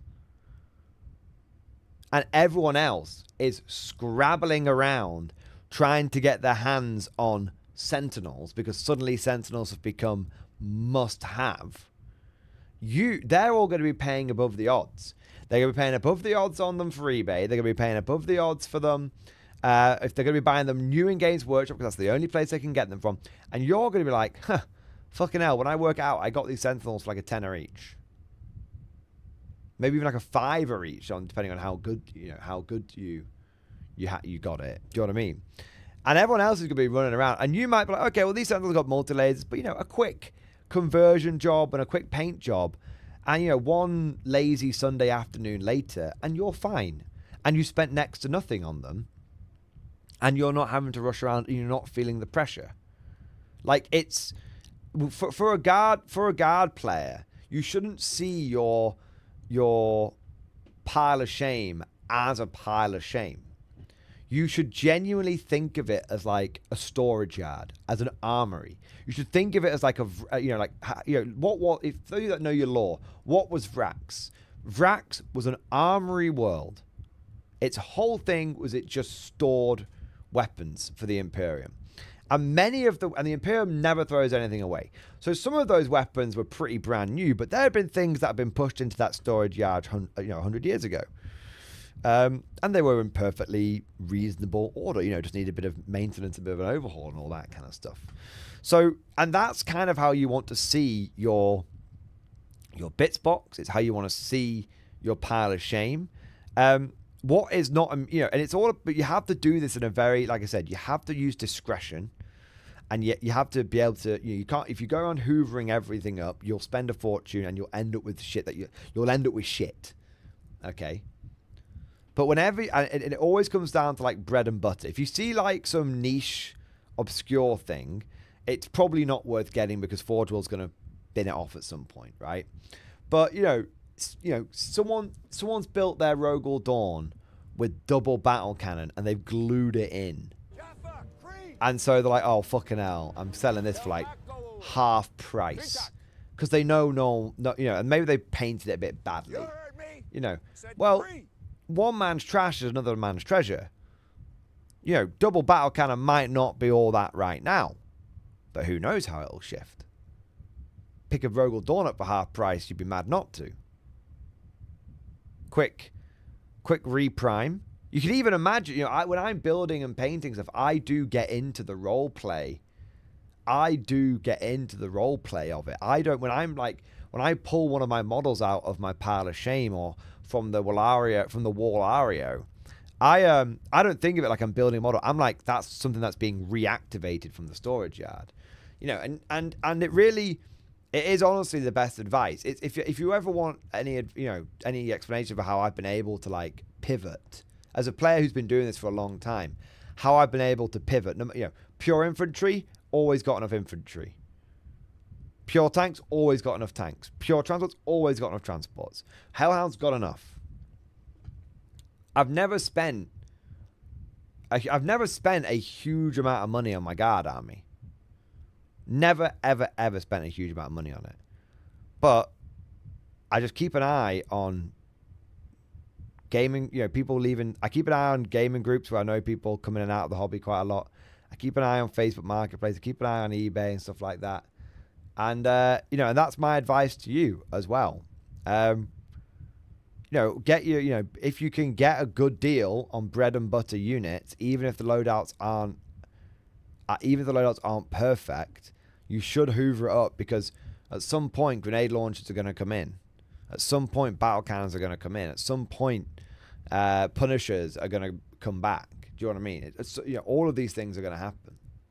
So that is my advice to all of you. And you know, Chaos, you know, what you've got right here is perfect, mate. I mean, it's absolutely perfect. You know, if tomorrow if tomorrow Hydras go down to 65 points a pop, you've got 2 Hydras ready to rock and roll. If tomorrow you need a couple more platoons of Cadians, well, I can see a couple of combat patrols right there. Do you know what I mean? It's all, and you just have your armory. That's what it is. Every guard player, it should not have a pile of shame. Every guard player should have an armory. And that armory should be added to with discretion. The armory should be added to with good judgment. And the armory should be added to with good financial sense. But you should have your armory. And it's developing, you've got to develop that instinct for what is a good deal. And you've got to develop that ability to resist the urge to buy everything. Yeah. But that's my advice. That's my advice. So Chaos, very, very, very well done on your victory, sir. And well done on a very, very promising armory. You don't need much more than that, man. You know, that's a good, you know, if you see a good deal, of course. But, well, yeah, it's a good armory so far, mate. Yeah. There you go. And I think it's really important to hammer home that financial sensibility part. Like, look at this. This is a Hungarian assault gun. I would not have bought this Hungarian assault gun under any normal circumstances because I don't collect Hungarians. Okay, I don't. This was 40% off new in box. It is a normally expensive resin and metal model. I got this, and now I'm going to use it as a Stu 42 in my German army, a model which is genuinely very good. And it cost me £15 instead of like, well, it cost me £16 instead of 30. Yeah, I got this Yak Tiger, which Yak Tigers are actually like not bad at all. Like veteran King Tigers are a bit of a weird meta unit in bot action. This Yak Tiger was like 50% off, brand new in box, because there was a sale going on. I keep an eye on things like I keep an eye on third-party retailers.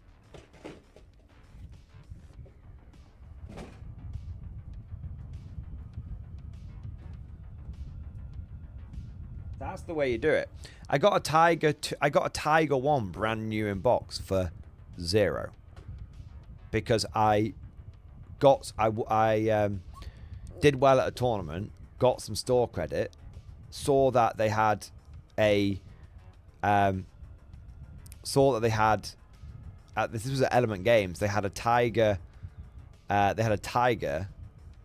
And it was already, they had it, it must have been one that they'd had in the warehouse for a while, because it was the old price that was then marked down 15%. And then I had some store credit with them, and I was like, okay, well, I'll get that for free. You know, so it's one of those where it's like, you know, I already had one Tiger, but now I'll have 2 Tigers, and actually double Tiger is something I want to run at a bot action tournament, because I think that'd be cool as fuck. So yeah, there you go. So yeah, you develop your armory instinct, but you have to be sensible with it. I don't want anyone coming back here in a week's time going, Mordian Glory, I took your armory advice and now I owe like $300, $400, $500 on my credit card and I've got all this useless shit. It's like, no. Got to be a good deal hunter. Yeah. Use financial discipline like MG with K47. So Squidfist, that is the first time I've ever let myself go. And I have to admit, it's nice to let myself go. Don't get me wrong. But that's the first time I've ever let myself go. And even then, I've mostly been getting... Even then, Squidfist, I got a box of the Soviet Mark II power armor guys for half price. Someone's selling them on less than half price. Yeah. The legend. Thank you so much for super chat, man. Of all the regiments, aside from the ones GW still sells, Allegiants are easily the ones I want the most. I want all the funny deep strike vehicles too. So Allegiants were Forge World, and so were doomed to die. I go to a lot of tournaments. I meet a lot of 40k players. And I only ever saw one 5-man squad of Allegiants ever used. Ever before they went away. They were phenomenally cool. Everyone loved them, but they were just too expensive. And the problem was, they weren't even being used as Allegiants. They were being used as Space Marine Scout. Counts as Space Marine Scouts. Yeah.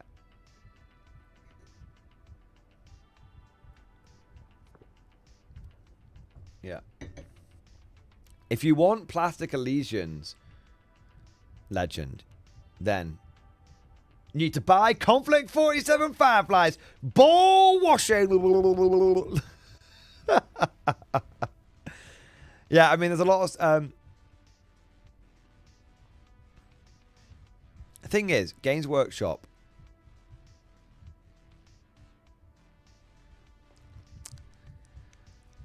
Games Workshop can make money on any unit. Any unit. They just need to make it a good unit. Now, that sounds obvious. And there is a fine balance, because if they just keep releasing stuff that's constantly broken, then people will claim like power creep and stuff. So there's a fine art to it, which, like the machines, they have got exceedingly good at it. And I think they have. Games Workshop has got exceedingly good at persuading people to part with their cash for models which they previously struggled to sell by subtly making the models very good. Sometimes they make them obviously good, but sometimes they make them subtly good, because they don't make the model themselves good, but they make something else that works with that model very good. And I think the ultimate example of this, and it is an example of Games Workshop's cleverness, is the Taurox. For 10 years, or however long the Taurox model was out, they barely sold any of them. The only time they sold them is when people bought them as part of the Start Collecting Scions. That's why that model was in there. That's the only time they ever really sold them. That's it. Other than that, and no, nothing could ever unseat the Chimera's supremacy. Nothing. No matter what they did, nothing could unseat the Chimera's supremacy. And then, 10th edition came along, Guard Codex came along, and suddenly, Kazakin in Tauroxes, in certain detachments, were really, really good. And now, Games Workshop can't keep Tauroxes in stock. They must have... it's going to be an exaggeration, and it's probably not going to be true. But I wouldn't be surprised if they shifted more Tauroxes in that, like, fucking 6-month period. They might include... In fact, I wouldn't be surprised if they've shifted more Tauroxes since the 10th edition Guard Codex came out than all of the years previously before the 10th edition Guard Codex. Now, I'm not talking Tauroxes that were part of the Science Start Collecting set. I'm talking standalone Taurox boxes. I bet they shifted more standalone Taurox boxes in the 8 months since the 10th edition Guard Codex has been out than all the years beforehand, because no one bought them. I know, it's a bold statement. And like I said, I'm happy to be wrong, but I bet they saw significant movement on them. And the point is that if Games Workshop makes a model good, they can sell it. So the point is that if Games Workshop was to bring certain units back, like Elysians and whatnot, they're going to have to bring them back in a way that makes people want to buy them. And now that they've got everyone onto competitive 40k, they can do that by making them with good rules and no one complains. And that's fine. But if I'm going to be honest, the Legend, and by the way, I want to make something clear. I'm not shitting on GW in any way, shape, or form. I don't mind them making good models with good rules. Don't mind that at all. I wish they brought the Plastic Centaur back. It would have made engineers phenomenally powerful. Do you know what I mean? And I think when I say they've got exceedingly good at it, I think they've finally found the right balance. For years, they never quite got it right. It was always too shit or too good. I think they have found the right balance of changing the rules to push models, but also changing the rules to balance the game. And that's okay. See, most wargamers are exceedingly fair people.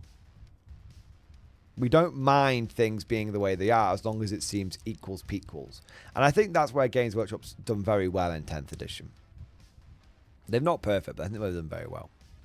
But I think you had your... Honestly, the Legend, I think you had your plastic legions back. I think that's what Tempestus Aquilans were.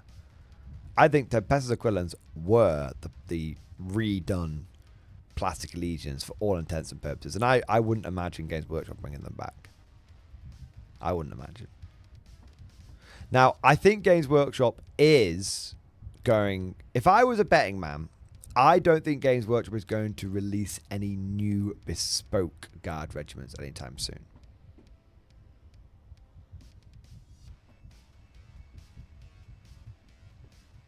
I don't think they are. I don't think Games Workshop really, for established factions,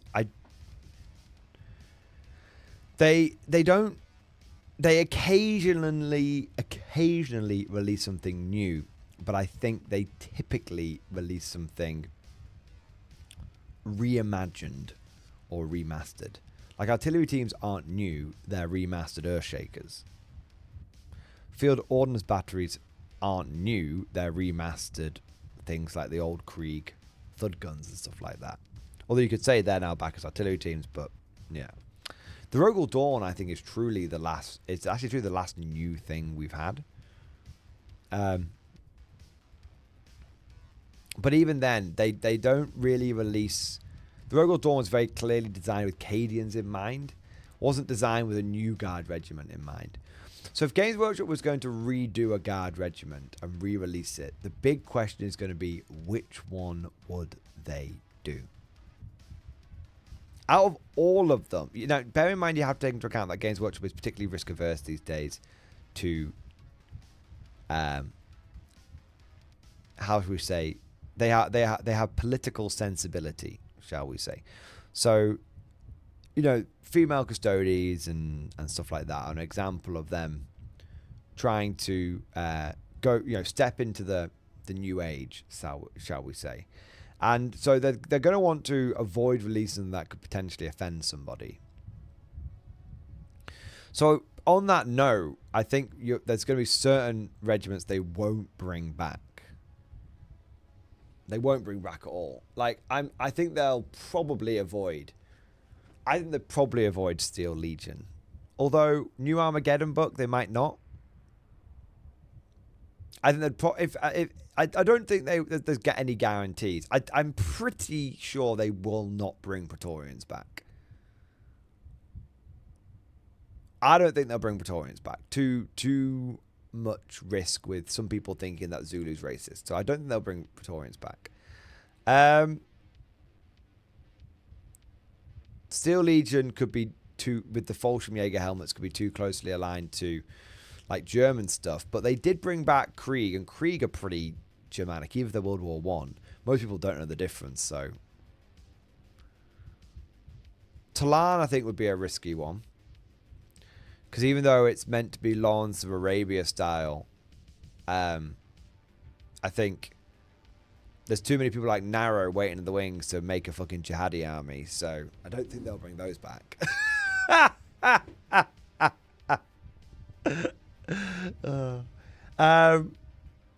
Mordians probably have a similar issue. Very Prussian.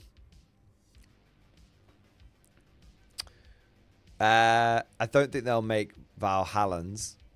If you're ever wondering why they don't make a Caiaphas K model, they're probably not going to make a Valhallan model because of obviously things that are happening in Russia and all that kind of stuff. I feel I don't see anything particularly controversial about this, but I think Destroyers would be one they'd potentially bring back.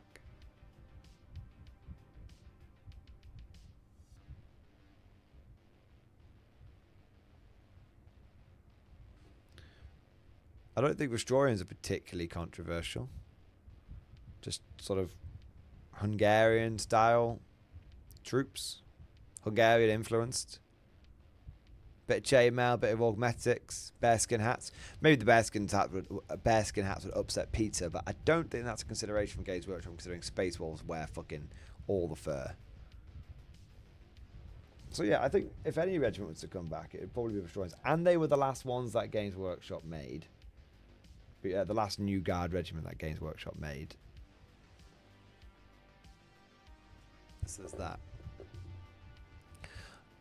So yeah, if they were to bring anyone back, maybe Destroyers.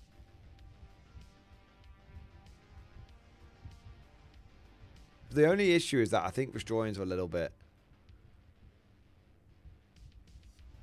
I think Destroyers are a little bit niche.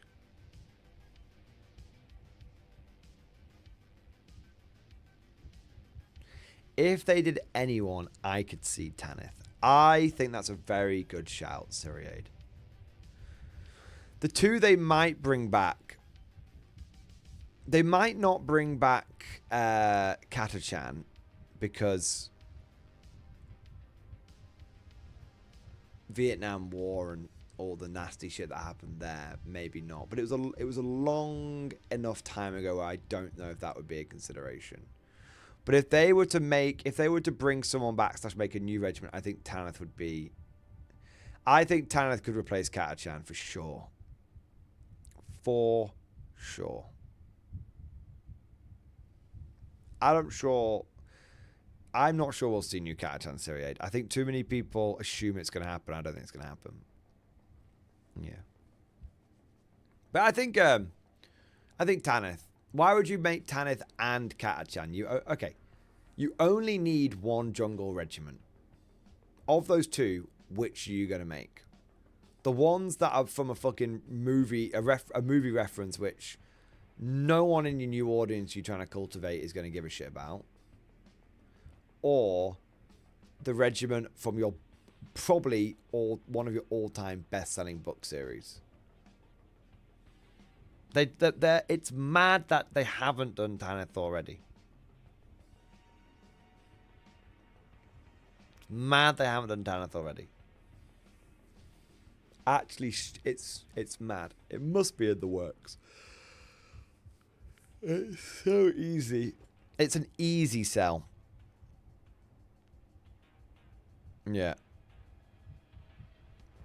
But I think before they bring back any guard regiment, whether it be Vestroians, Elysians, Katachan, Tanith, before they bring any of that back, I think we can all agree we're going to see more Plastic Krieg before any of that. Why not just give the people what they want? The people want Plastic Krieg. Give them Plastic Krieg. I want it. Everyone wants it. Godlike Poet, thank you for the super chat, man. Bolt action / conflict 47 progress in stream discussion. I hope you had a good weekend. I did have a good weekend, mate. I did. Dude, yes. How was the Tiger? Was the Tiger easier or harder than the Stug? The Stug. Mate, I love it. I love it. I was chatting to Godlike Poet this weekend, and he was like, this is shit. And I was like, it is. He was like, this is shit. I was like, it is. But all the infantry were really, really good. I went, they are.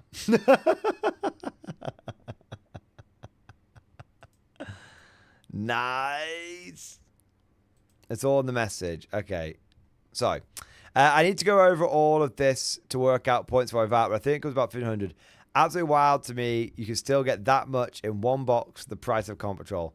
Other things here that weren't in the box are the two officers. Looking forward to having them painted up now. The RSD, tentative name for my K-47 sub-faction, shall march. P.S. The Tiger was easier than the Stug. Yeah, I told you, man. I told you. It's a piece of piss, the Tiger kit, yeah. PPS, I DM'd you a picture of the Guard Army all laid out in parade. Also a picture of the list all in one place. Perfect, mate. I'll send it all over to Evan, and then he can have it all sorted out. But no, I appreciate it, man. Yeah. Might as well show it off. Don't want to show too much off 1 minute. Piss 1 minute. It's been a knobhead. You're not bad. You're fucking not bad. You fucking not bad. 1 minute. Yeah, baby. There we go. I love it, man. It's come out, dude. The army's come out so good. Actually, legit good. Fucking phenomenal, man. Absolutely fucking phenomenal. Nice. Let's go back to these guys, though. Now back to the good part. I tell you what, it is good, isn't it? It is good. Guard players.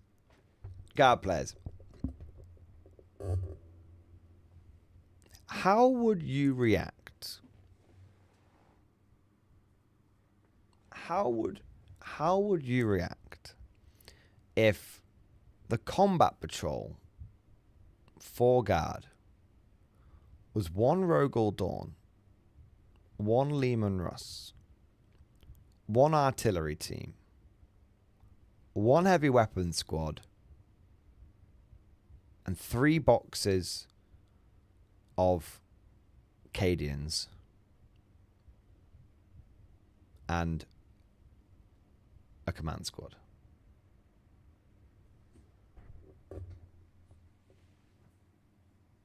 All of that for the price of a combat patrol.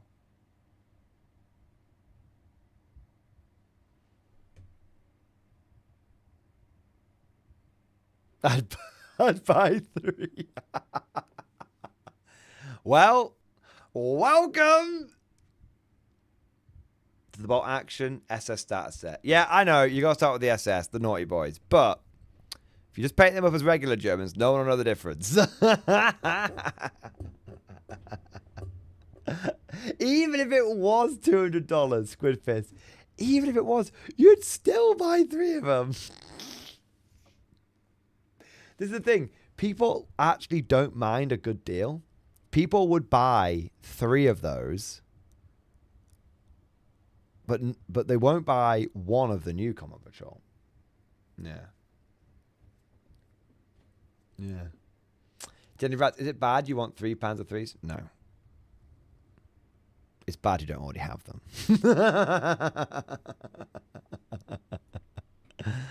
Oh, mate. So cool.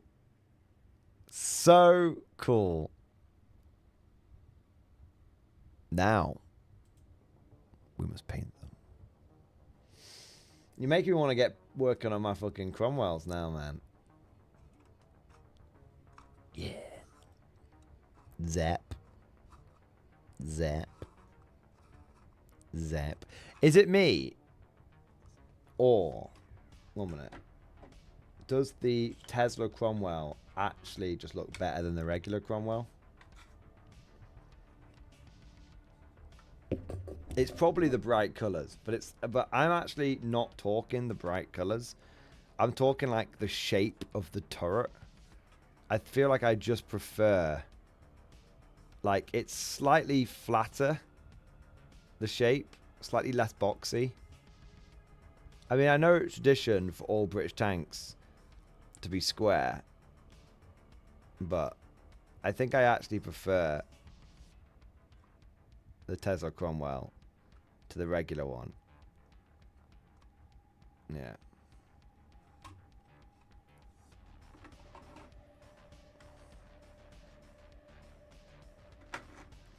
One got a tank to attempt some type of stripe camo. No, only I'm gonna do plain sand, but I'm gonna do loads of transfers to make them a bit better.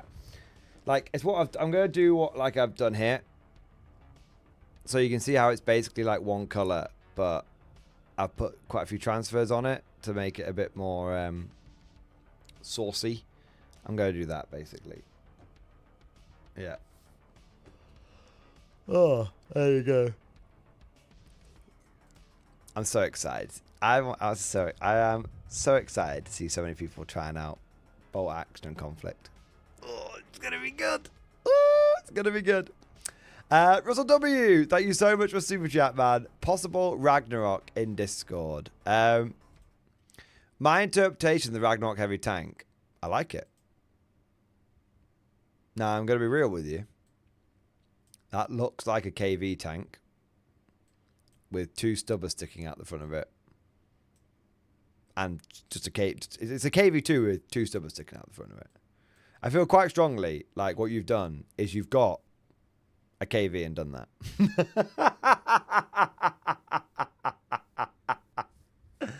I feel right, 1 minute. You've even got the ammo. I've just looked at my KV behind me. You've even got the bloody ammo boxes, whatever it is, on the same fucking side in the same positions. I love it. I'll take 6 of them. Oh, man. Oh. Sorry, boys. Fucking got tired again. I think my kebab has been doing its work, you know. Let's have a look.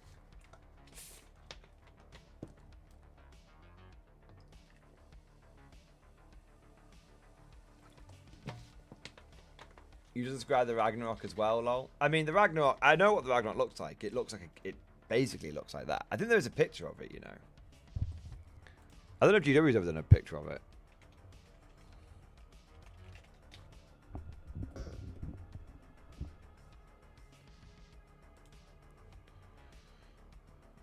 I mean, Games Workshop might make a Ragnarok tank, but I don't think they've... No, they've never made an official model for it, have they?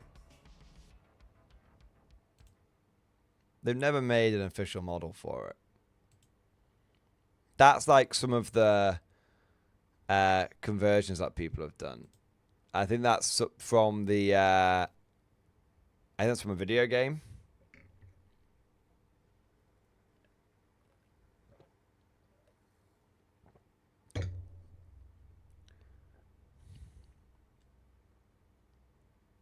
It's cool, though. What the fuck's that? Oh, that is literally just... I mean, it's not... The picture's not come through very clearly, but that is literally just a KV that someone slapped an Imperial Eagle on.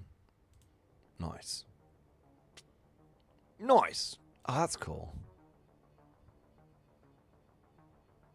A Ragnarok T30... Whoa! I want it! World of Tanks, Hot Wheels, Ragnarok T34-100. I feel like that's not a real vehicle. Is that a real vehicle? It doesn't look like a real vehicle. It's the Undertaker M48A2 pattern. I feel like maybe the colors are just a bit off. I know that the T-34 is a model, is a tank. I know that the pattern is a tank, but I don't feel like there was ever a T-34-100. Am I wrong? I'm gonna Google it. T-34-100.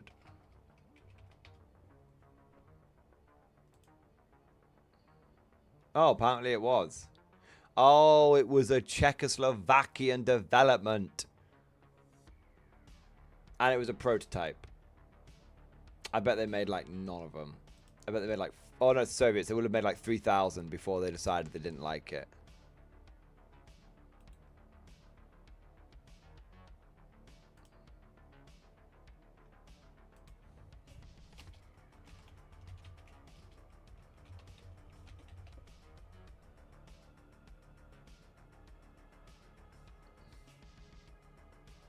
I don't think they ever produced them. Okay, yeah, they made 84,000 T-34s, OBS. But how many of the fucking 100s did they make? Not many. Not many. So, yeah, it was a tank that was just a prototype, then they went, nah, fuck it, can't bother. Alright. Fair enough.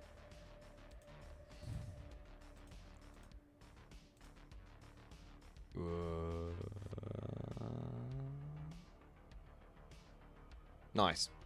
Yeah. Furry muff. So I was closing a few bits and bobs there.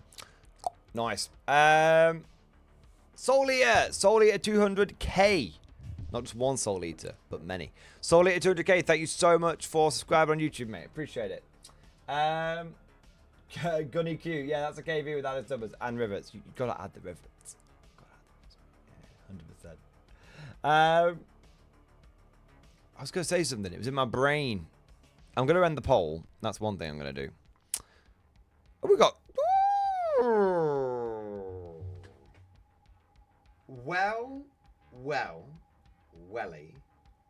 Wellington. Ending the poll with many a vote. Many a vote. And we have got the majority of people saying that I should go to the open day. How interesting. I bet if I'd done that poll a year ago, everyone would have said go to the Super Major. Ooh. Gotta see, you see? Gotta keep your finger on the pulse. Gotta keep your finger on the pulse, gentlemen. There you are. Gotta keep your finger on the pulse. Yeah, gotta keep, gotta.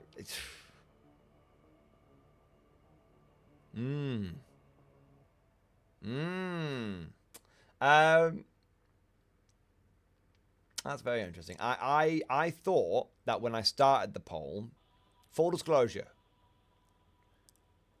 truth and reconciliation of the stream. I thought, I can't say that. I thought that it was going to start off with everyone saying go to the ward thing, because that's when I started the poll, when I was talking about it. And I thought as time went on, it would just be like, no, fuck off, go to the fucking super major and do your fucking job, you fucking guard son of a, you guard clown. And then it got, and I was like, oh, well, that's what it is, you know, whatever.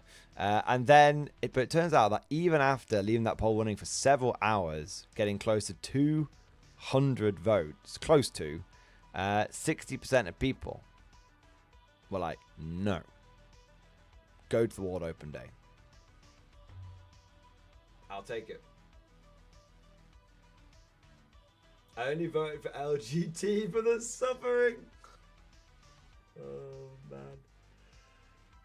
Oh, regret. Catchy, what does it mean? Dear humanity, we regret being alien bastards. We regret coming to Earth. And we most certainly regret the cord is blew by a raggedy ass fleet.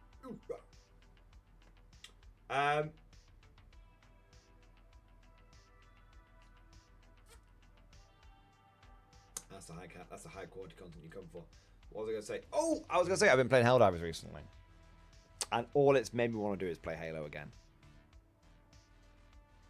The Halo Warbond, it's very quick this one, I don't want to get too distracted. But the Halo Warbond on Helldivers is great. I've just unlocked all the weapons, so now I just need to fill in all the accoutrements, like the infantry, sir. the skins. Good for and you. stuff. Mobile infantry made me the man I am today. I need to, I have to say, I really like the shotgun.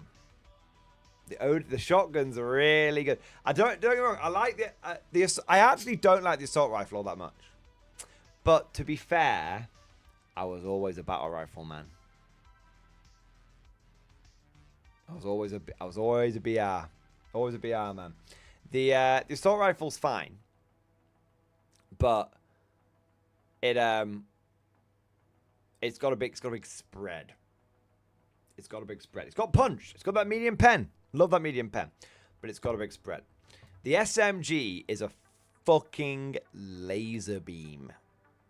It's a fucking laser beam. Like, it has no fucking, like, recoil worth a damn. And it just goes... And then you just reload. So, yeah, I love the SMG. But the shotgun... I think I've used it on Bugs and on Illumina. And I think that it really came home to me how good the shotgun was. When a flesh mob, which is something that, you know, can be a little tricky to deal with if you're not ready for it. A flesh mob came running at me. And normally I'd have like my machine gun ready to go, but I might just run out of machine gun. So I just had my shotgun and I was like, bang, bang, bang, bang, bang, bang. I just put all 6 rounds into the flesh mob. And I don't even think I needed the 6th shot. I'm pretty certain the first 4, maybe 5 did it. Like, and I was like, fuck me, I don't have any other primary. I have no other primary that can bring down a fucking flesh mob just like that. Like, nothing. Fingers aren't clicking today. But still, nothing. I was like, that's nice. And then I played against Bugs, and like the Hive commander came at me, and I was just like, bang, and it's his head flew off, and I was like, hello.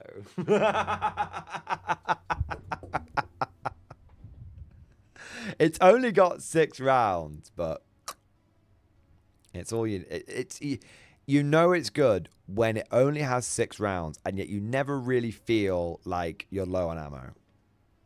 Because it doesn't need, it just kills stuff. As you all know, quick side note though, I've got the new pistol as well. The pistol's really good. I'll tell you why I like the pistol. It's got an unbelievably quick reload. It might be the quickest reloading pistol that it feels quicker than everything else. Okay, it feels quicker. It feels like you fire the shots off, it's like next mag's in, and it's very like. There's been a few times that I've been using the new ODST pistol, and I've just been, I haven't, I've run out of machine gun because I typically use MMG or HMG. I love the HMG, big HMG with supply backpack fan. But I've run out of HMG, I've run out of main, and I've switched to my pistol. And there's been a few, especially, typically I switch to it when I'm using the SMG. Because the shotgun, you just put a couple of shells and you're good to go, a couple of shells, you're good to go. But, you switch to the pistol and, you're just there for like, 10, 15 seconds, just going through like 3 mags, just going through them. And yeah, I find it's very quick on the reload. Now, on a completely... It's a Helldivers note, but completely different Helldivers note. I went full shill mode and bought the Judge... It was in the Superstore and I really wanted it. I bought the Judge Dredd armor and the Judge Dredd pistol. I think the Judge Dredd pistol is my new favorite pistol. It's so good with the guided ammo. It's so good. It's a little janky because you'll click it and then like it'll stop firing and then you'll still think you're locked on, but it'll start up again. It's a little janky. But the Judge Dredd pistol, you just pull it out and it just I love it. It's got a little slow reload. But I tell you what, it's my go-to for 2 things now. It's my go-to anti-illuminate gun, frankly. It's my go-to anti-illuminate gun because it's the answer to the little fucking pissant seeker drones, whatever they're called. It's the pissant. It's the answer to them. When they're like they get the fucking thing off you. You just can't quite get the shots on. Just pull that out like, oh yeah, it's gone. But the other thing, it is the anti-flying overseer gun. The anti-flying overseer gun. 1 mag, 1 that overseer. And let me tell you, when you're running a supply backpack, that is fine because you can unload the clip very quickly, very quickly. So you're just like, and yeah, when they're only they come in big packs. Don't get me wrong, but when you're in a group, you are it's pulling its weight. It's pulling its weight. I find because for me, because every other gun goes all over the place. Yeah, every other gun doesn't guide on obviously. Every other gun doesn't guide on, obviously. So, sometimes you can find it takes a whole mag to kill one. Often it takes 1 whole mag or a meaningful amount of a magazine to kill 1 overseer anyway. So it's like, oh, well, it only took me like 85% of that magazine. I still got 50% left. No, you don't really, though, do you? Do you know what I mean? Like, typically, you don't. So it's basically taking a mag to kill an overseer anyway. So why not have a pistol that does it? Senator says otherwise. Senator, unless they've changed it, was never that. It was good against overseers, but it wasn't great because it's like the way it pens things, it almost went through and through. I believe that was my understanding. That's why people found out the Liberator Carbine and the Knight were so good against elevated overseers because it was you don't need medium pen to kill them. Medium pen is very useful against them, but you don't need it.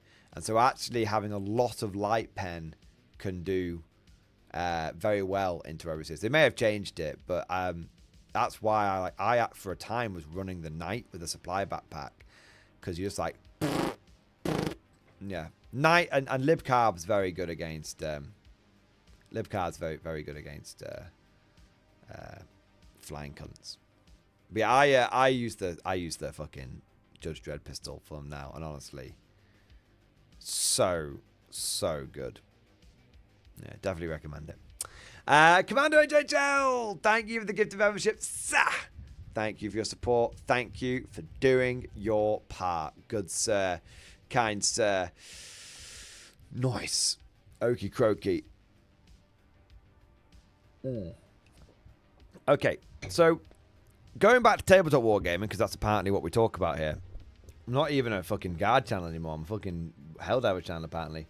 I think we had a question coming here from Dexian Gaming Corner. K47 thought, will we get the army list on the app 2 weeks before release like we do with army books? So what would 2 weeks before release look like if we're in the 27th? 13th?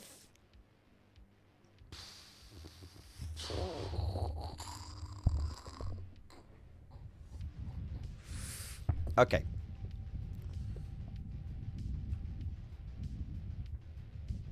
I think it's unlikely. You might get some. I don't know. Okay. I don't know for sure. But all I can tell you is this. And I'm trying, you know I'm a full-time warlord ball washer. Okay. And we can hope. But I've still not had the rules. The points. And no one else has had them either. So... And my understanding is they haven't had them because they're not ready.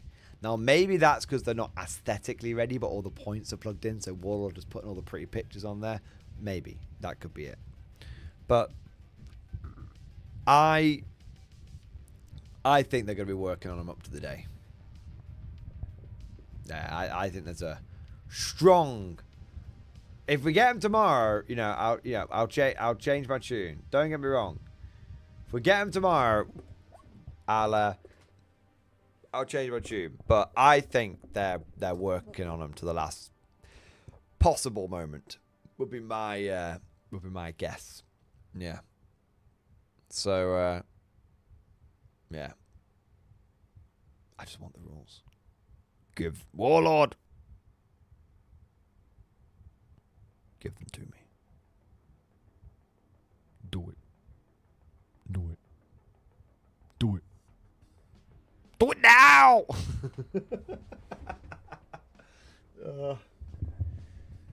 Yeah. I'm just sat here. I am literally, I'm like that. Is it that Mexican dude? Is it Mexican dude or is it, I don't know who it is, but there's that meme where there's like the guy stood next to his pool, stood next to the swing, sat in his house kind of thing. That's who I am right now. That is me. That is me. But I need to basically make that meme. Or someone else make that meme. But someone needs to make that meme. Okay? And it's basically me just sat there waiting for Warlord to send me the fucking rules. I got everything. Guys, I've got everything painted. I don't think people comprehend how fucking balls to the wall I have been with my painting of Conflict 47. Let me take you through. I don't even think I know what the full list is off the top of my head. I've painted so much, I can't even remember it all.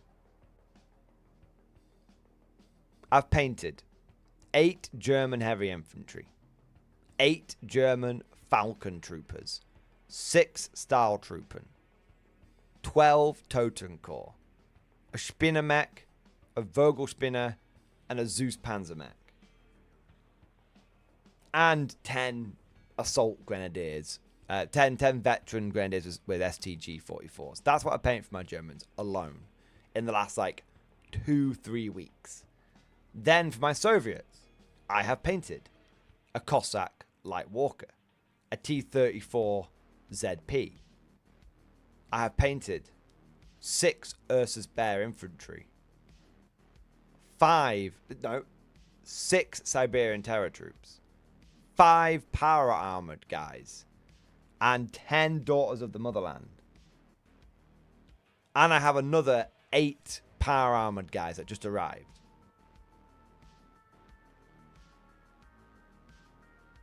That's not even all of it.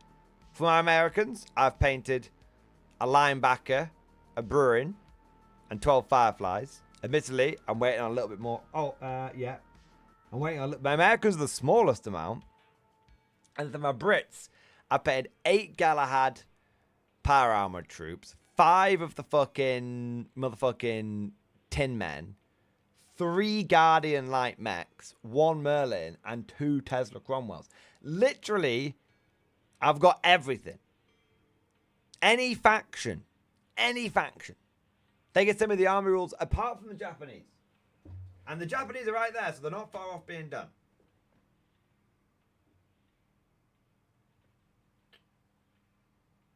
I'm just saying. Any faction. I'm ready to go. I'm ready to go.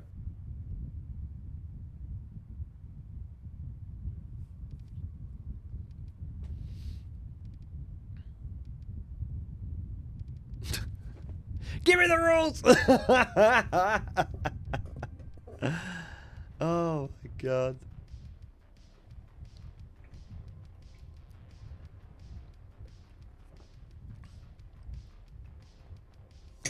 I'm just jonesing. Do you know what I mean?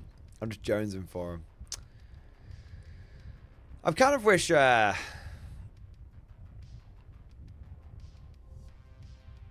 you know what I am jonesing for? You know what? I'm gonna jones about. I'm gonna talk about something. I'm gonna say it.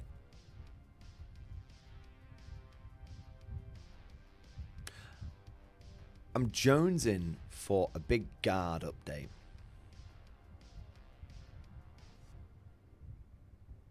Do you know what I mean?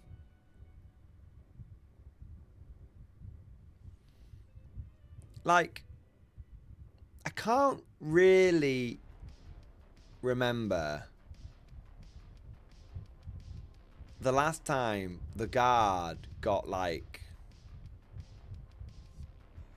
an update in a big meaningful update for like in a Munitorn field manual.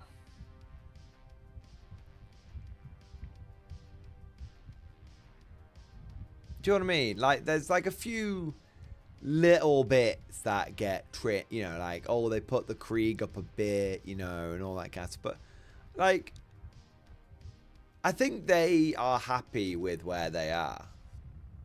It's also little tweaks. I kind of just want them to, I don't know. I kind of want some, I don't know, I want something meaningful.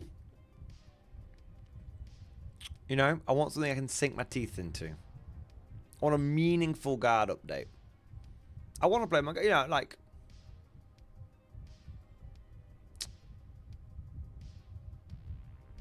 new data sheet.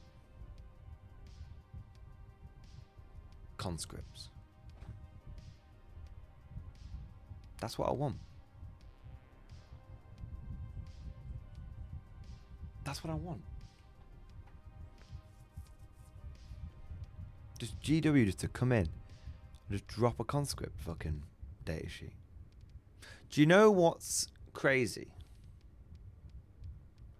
Technically, they do make conscript models. Games Workshop themselves make conscript models. And so by their own policy, we should have rules for them. Don't believe me? Let me show you. Let me show you. Some of you greenhorns may not be aware of this.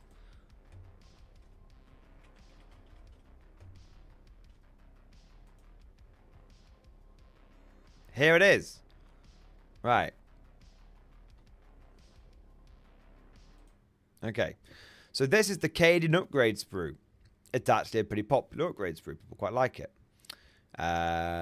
It's got all sorts of cool things in it. But you see these hats right here. These 6 hats right here. These are officially conscripts. I think it might even say it in here. 6 Cadian cadet heads with caps bearing a wingless skull. Cadets.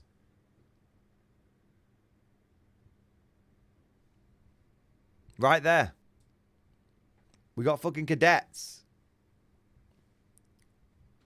I'm telling you. They literally make the models for cadets. So therefore, we should have, I'm just saying, we should have a Cadian cadet squad. That should basically be conscripts.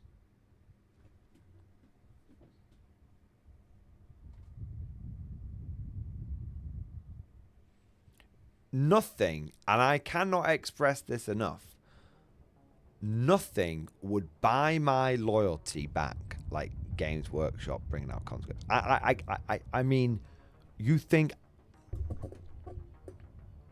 I wash Warlord's balls? You think I wash Warlord's balls?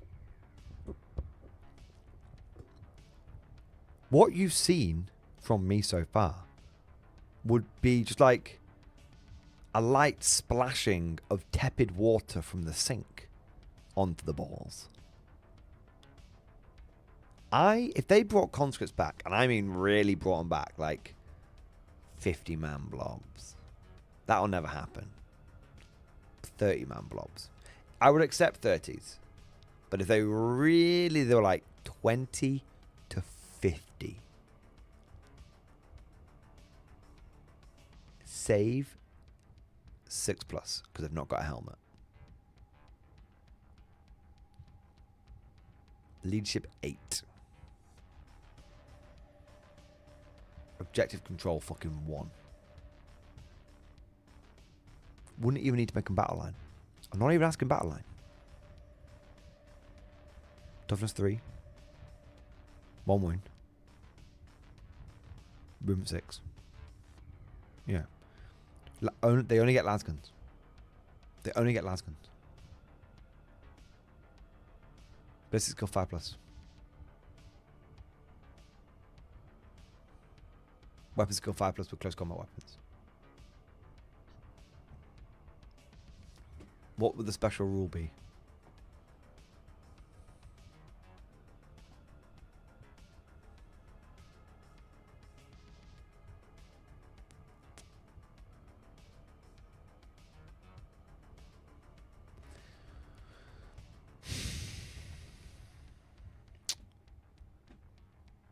I would make the special rule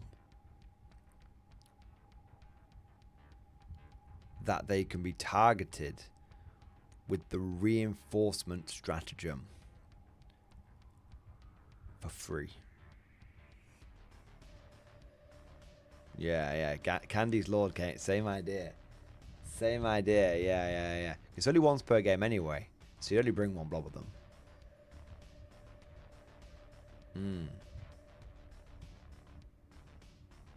And it's only in 1 detachment, so they're not broken in any other detachment. So it's like super limited. Make it free and not count as you once per game. No, I don't think. No. Just once per game. So they're a really good target for reinforcements. If Games Workshop made that unit. Oh, and points cost. 4 points per man. I don't think they'll make them 3 points per man. But 4 points per man I could see being reasonable. Squad of 50 of them for 200 points.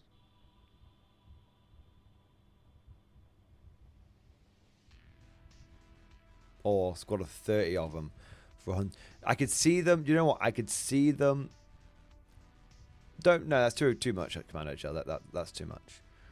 Make them 30 strong. Always. They're just always 30 strong. So for the cost of 20 normal troops, you get 30 of these guys. And they can be targeted reinforcements once per game. Yeah, for free. Yeah. So you just You just make them 30 for 120 points. That's what you do. And maybe if you're gonna do, if you're gonna do that, they can have a 5-up save and whatever, blah blah blah blah. Yeah, you could just make them guardsmen with just las guns and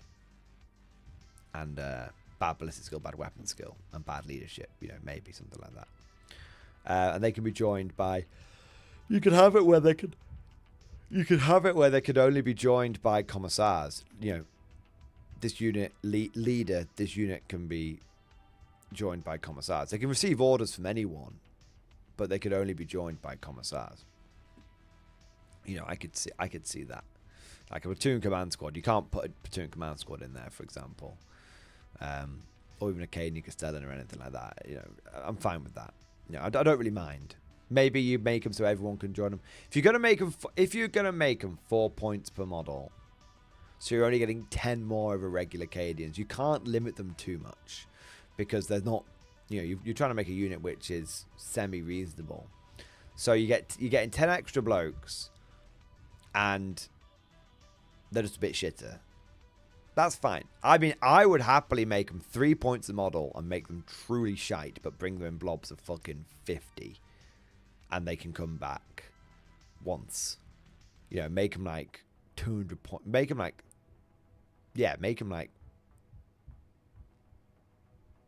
150 points for 50 of them.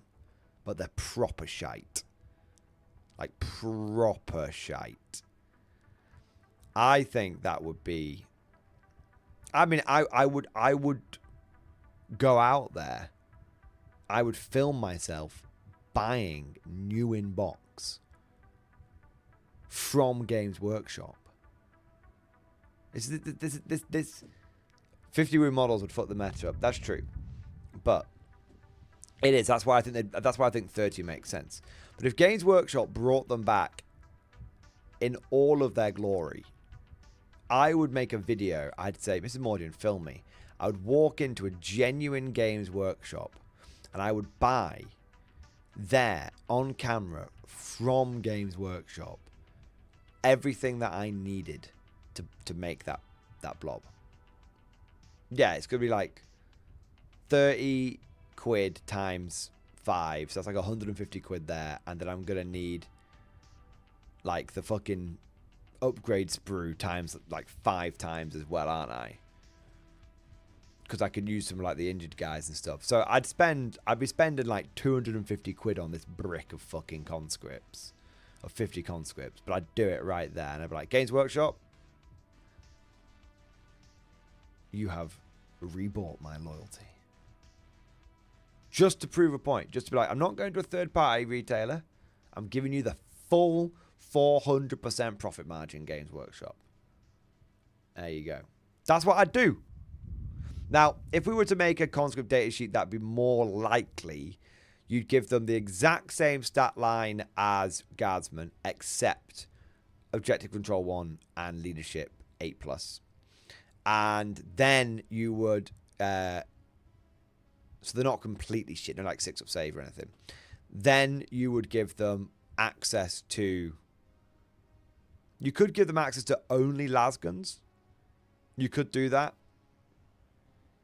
Or maybe you give them access to lasguns, flamers, and grenade launchers to bring them in line with, so that it encourages people to use the other special weapons in their Cadian boxes. However, either way. So yeah, and then you make them. Let's say you give them grenade launchers and flamers. So they're basically, for all intents and purposes, they're guardsmen. Take the Cadian profile, make the leadership one worse, make the OC one worse. They're not battle line, and still give them and just make the ballistic skill 5 and weapon skill 5. Okay, for the weapons. Do that. 4 points per model, 100, and they come in a 30 for 120 points. So the whole thing is that you are just getting 10 extra blokes for the same price. Okay, that's how you do it, and you give them the you don't make them battle line. And you give them the reinforcement stratagem for free. Because it's only once per game. So it's not broken in any way, shape, or form. because you're not getting more for free than you would normally. Oh, but you no. You're still spending your once per game stratagem. You're just not spending the 2 CP on it. But you're still getting 120 points worth of models for free back. That's how you do it. So that way no one, because that way people, that's way the mouth breathers don't go boo, you know, and start spazzing out. So I should use that.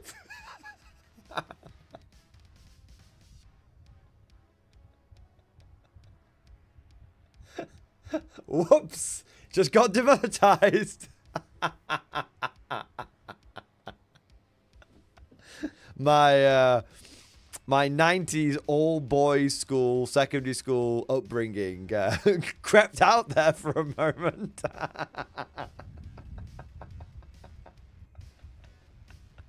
Anyway, so that's how you do it. Without upsetting anybody. Yeah. I'm telling you, bring back the 5-guy push-fit box, make them PDF/conscripts, and let every Imperial faction take them 4 points a pop. They won't bring those back, though, Tiki. They were too good a deal.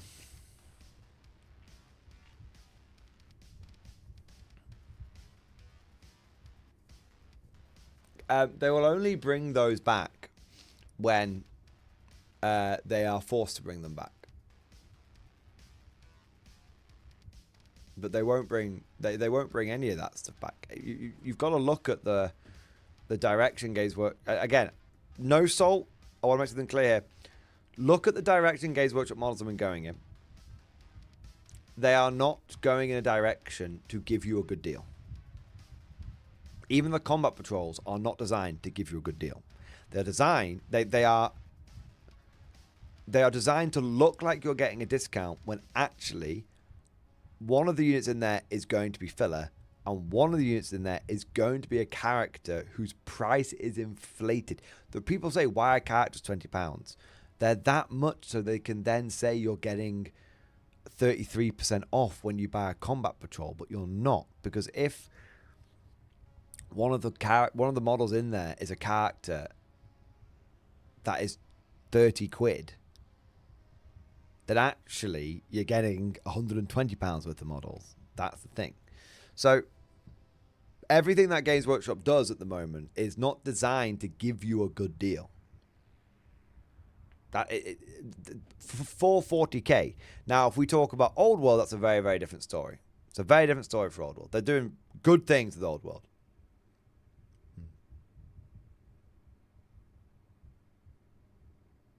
Letting every Imperium faction get 4-point model chaff infantry will probably not good. Yeah, so that's another big thing. Tiki, they tried that. It was called 8th edition, and it was called the Loyal 32, and everyone abused the piss out of it, and it'll never come back. You should look at the Allies Matrix, Tiki. Look at the fucking Allies Matrix. Then you will see. Then you will begin to understand. And Lichfind Gentleman and the Rusty 17. But I feel like the Rusty 17 was a pale shadow of the Loyal 32. Yeah. Why is my camera making me look fucking jaundiced?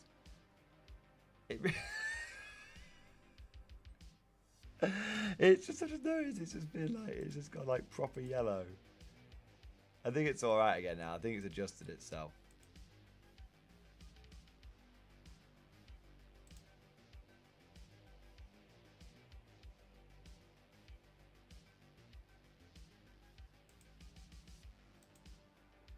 That's alright.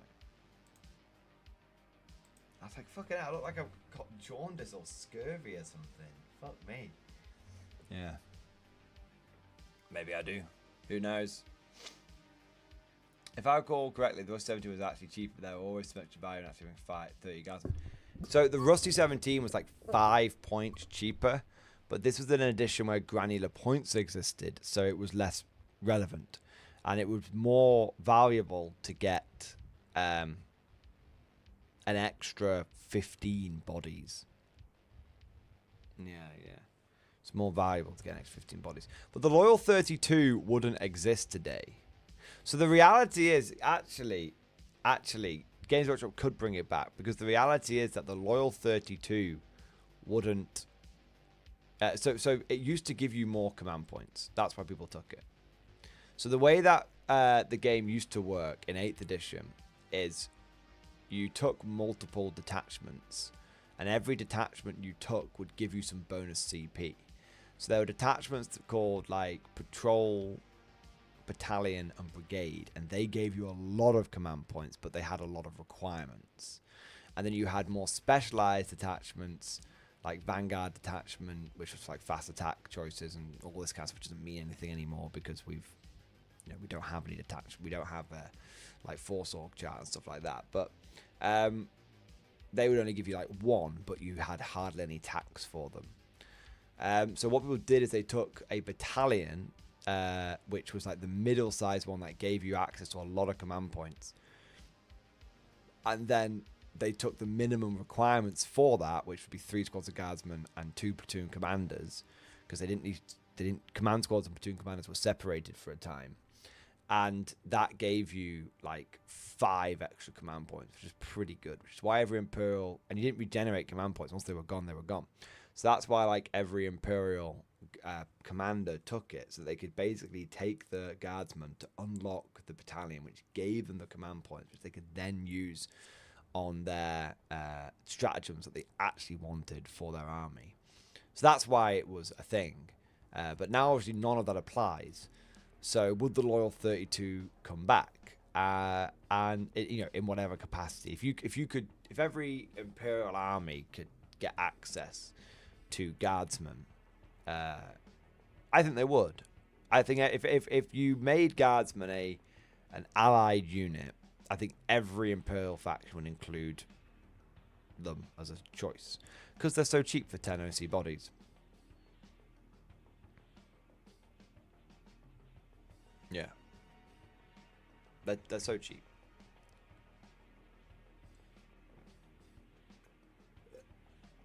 It's funny, as guard players, we complain about our infantry being too expensive right now, but compared to everyone else, we've still got it pretty good.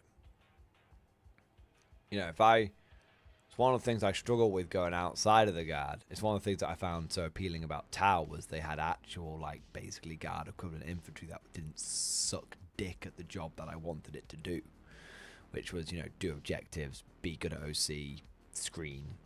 Yeah. The issue with guard infantry right now is twofold. One, you want it's the same. It's actually really the same thing. It's one problem with two sort of nodules, things to it. So guard infantry is basically, it dies too quickly is one issue, and it's too expensive to take it in the way you want to take it. So truth be told, everyone should be running 10-man squads of guardsmen. We shouldn't be running big platoons, because a big platoon just dies like piss constantly, all the time. It just does. But you want to take a big platoon, because a big platoon is cool as fuck.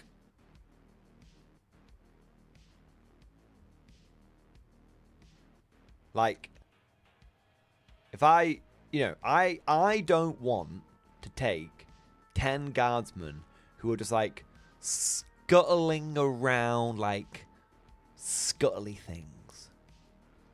I want to take 25 guardsmen, 26. I want a big blob of 20, and I want a command squad in there, minimum. And ideally, I want a fucking commissar or fucking priest in there as well. I want a big, meaty platoon with flavor dripping off it, because that's what a big platoon has. It's got a flag, and it's got a couple of distinguished officers in there, or a mad priest getting the men whipped up into a fervor. That's what I want to see. That's what I want to see. But unfortunately, if I take that, I'm going to spend over 200 points, which is quite expensive. And it's going to die. I mean, it's really going to die. Like, it's going to die as easily as 10 Guardsman dies. There's no real difference. So the issue is that you want to take your guard platoons in one way, but you are not. It's not the efficient way to take them. Yeah. Mark III, Battleline Big Mobs had so much flavor, looks great on the table. I agree. I think if I could make one change to 10th edition right now, which I think would greatly improve everyone's. That's not true. If I could make one change right now, that would massively improve the aesthetic of the game. I'm not saying it would make the balance better. I ain't saying it would make the balance better. I'm just saying it would improve the aesthetic of the game because armies would start looking like armies again. Do you know what I would do? I would say that only battle line can score. Not primary. Not secondary. Not action. All of it. All of it. Got a primary objective, better have some battle line. Got a secondary objective, better have some battle line to do that. Need to do an action, better have some battle line.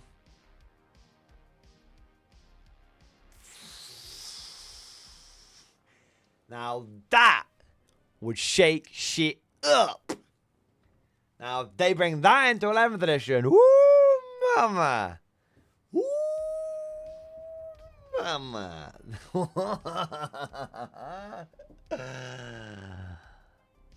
You only brought 2 squads of shit munchers. That's bad for you. And if Games Workshop was clever, they would strongly consider it. Strongly. Because they've sold everyone all the jazzy stuff. Think about it. They've sold everyone all the jazzy all the jazzy elite infantry, all the jazzy monsters, all the jazzy vehicles. They've sold them all. The flashy shit. But Marine players only buy 1 box of intercessors, if that. Well, how do you make all those Marine players buy all those intercessors you've been making? Make them very important.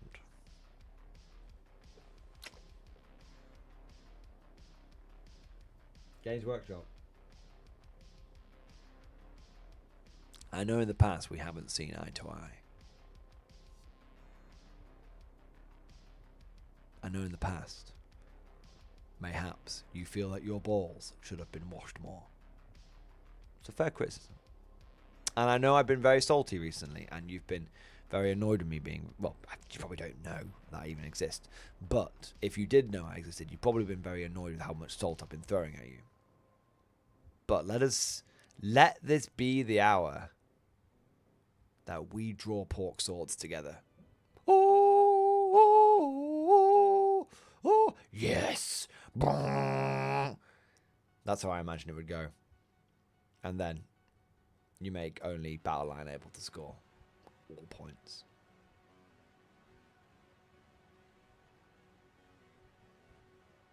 No one's stopping you. No one is stopping you from running your fancy units. Ain't no one's putting a gun up against putting a gun up against you yet. No one's stopping you.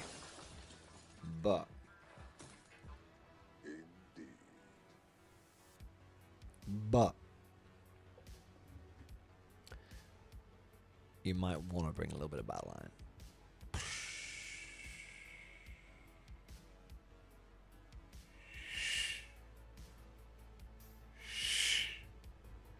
I think it would be a wild change. I think, you know what, Games Workshop? You know what, man? Fuck it. It's the last year of 10th. It's the last year. No one gives a shit. Like, just fucking go nuts. Do an announcement of it. Do an announcement of it and just be like, look, we're trying it out. Let us know what you think. So you do it for 3 months. For 3 months. You go, look. This is a updated list of what has battle line, because we know some armies don't do it as good as others. So Dire Avengers, you guys can have it. If you're literally fan general, Dire Avengers, you guys can have it. You guys are pretty battle line. Off you go. And then it's like 3 months, bit of fun. We're trying it out. Don't be salty. We're gonna add battle line to add battle line to a few places where we think people need it. Go nuts. Tell us what you think. Only battle line can score. I don't know. I think it would be pretty cool. I think it'd be pretty cool. They could release it with a series of new detachments, which each faction gets one new detachment, which makes something extra battle line. Or they could just add battle line to a bunch of stuff. Do you know what I mean? But yeah, that's what I do, baby. That's what I do. That's just like my opinion, man. Trooper number 202. Thank you for the super chat, man. Got a mech prime. Pitch dream discussion. Also holiday food. Let's have a look, mate. Ooh. Ooh. Oh, it's your Highlander thing. I think you showed me this. I think you showed me this video before, didn't you? Yeah, I remember seeing this. But I'll watch it again.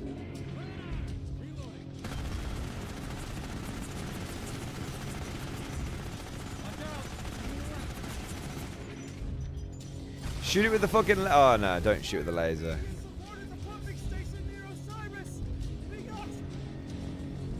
That's not ideal, mate.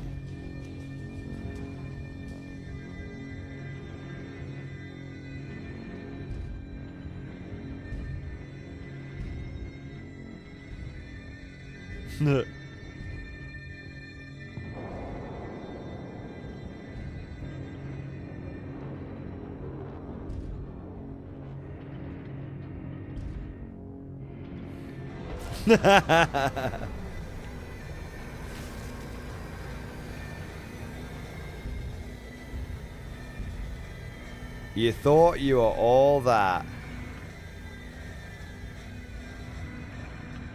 You thought you were all that.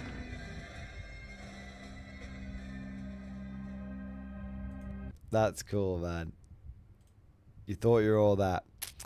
Highlander Prime for Pain. Yeah, baby! Loving it! Nice. That's cool, man. Labor Day meal was tasty. Ooh, what is it? Oh, is it like homemade like salsa and like chips or something? Ooh. I like a good hot dog. You know, I have become...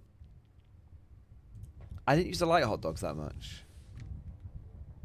Pico. I'm not sure what Pico is, but it looks nice.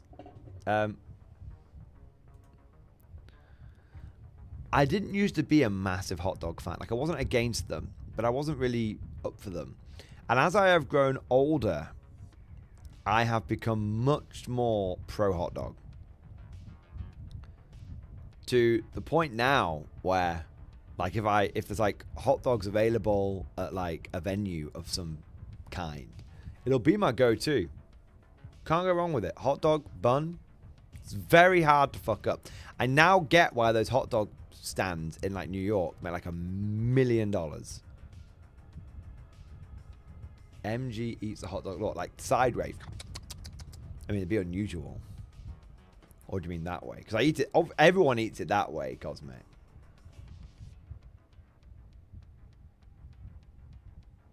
Yeah. Hot dogs are easy. Yeah, apparently they are. But apparently, you know those like hot dog stands in like New York and other places, like you just see, you just think, oh, it's just a dude making hot dogs, like, no biggie. Apparently, those things are like ridiculously profitable. So like, I'm talking, I think it's something ridiculous, like 300 grand to get the license isn't the right term, but like piece of paper from the city to have your hot dog stand in certain places, because obviously you can't, you got to be careful. If you've got too many hot dog stands in like one place, it starts getting messy, so they sort of limit where they can go. It's apparently it's very expensive, but like it's worth spending it if you can get one of like the best spots. Hot dog sellers, New York. Salary, something like that. Not salary. Yeah, there you go. Hot dog operators pay almost $300K a year to operate outside Central Park. Yeah. The highest price one cart pays is $289,500. The guy supply estimated that the cart would need to generate $525,000 to turn a profit. That leaves $135,000 for extraneous costs and profits. Lastly, the article says an average price is $2 a hot dog. This is 6 years ago, so let's assume it's gone up to like $3 a hot dog, but we'll relative. In order to pull down $435,000, they need to sell 212,000 hot dogs. Assume for a moment they don't work Christmas. That's 364 hot dog selling days, but they need to sell 584 hot dogs every day. I guess they don't sell to 24/7, so let's say they run 9/9 for 12 hours. That's 49 hot dogs an hour then. Doesn't seem terrible given they probably sell multiples frequently. Likely offer drinks, might have special custom hot dogs for higher price. Of course, if they don't work as much in winter, they have to sell an extra 600 hot dogs for every day they take off. Yeah.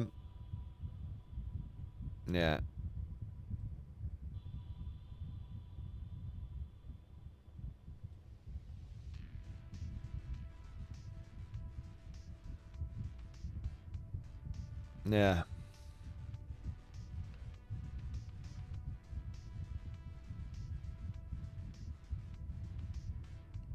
But apparently people that, something like that. They 100% work Christmas. Yeah, yeah. They also sell cheap coffee, make a killing. Yeah, yeah. Selling a hot dog every 75 seconds or so for 12 hours a day. Oh, yeah. Yeah, apparently. Food stands make a lot of money. Even in small towns in Germany. My father knew someone who made... I'm reading Reddit, by the way. It could all be bollocks. Who made 10,000 euros a month selling breakfast.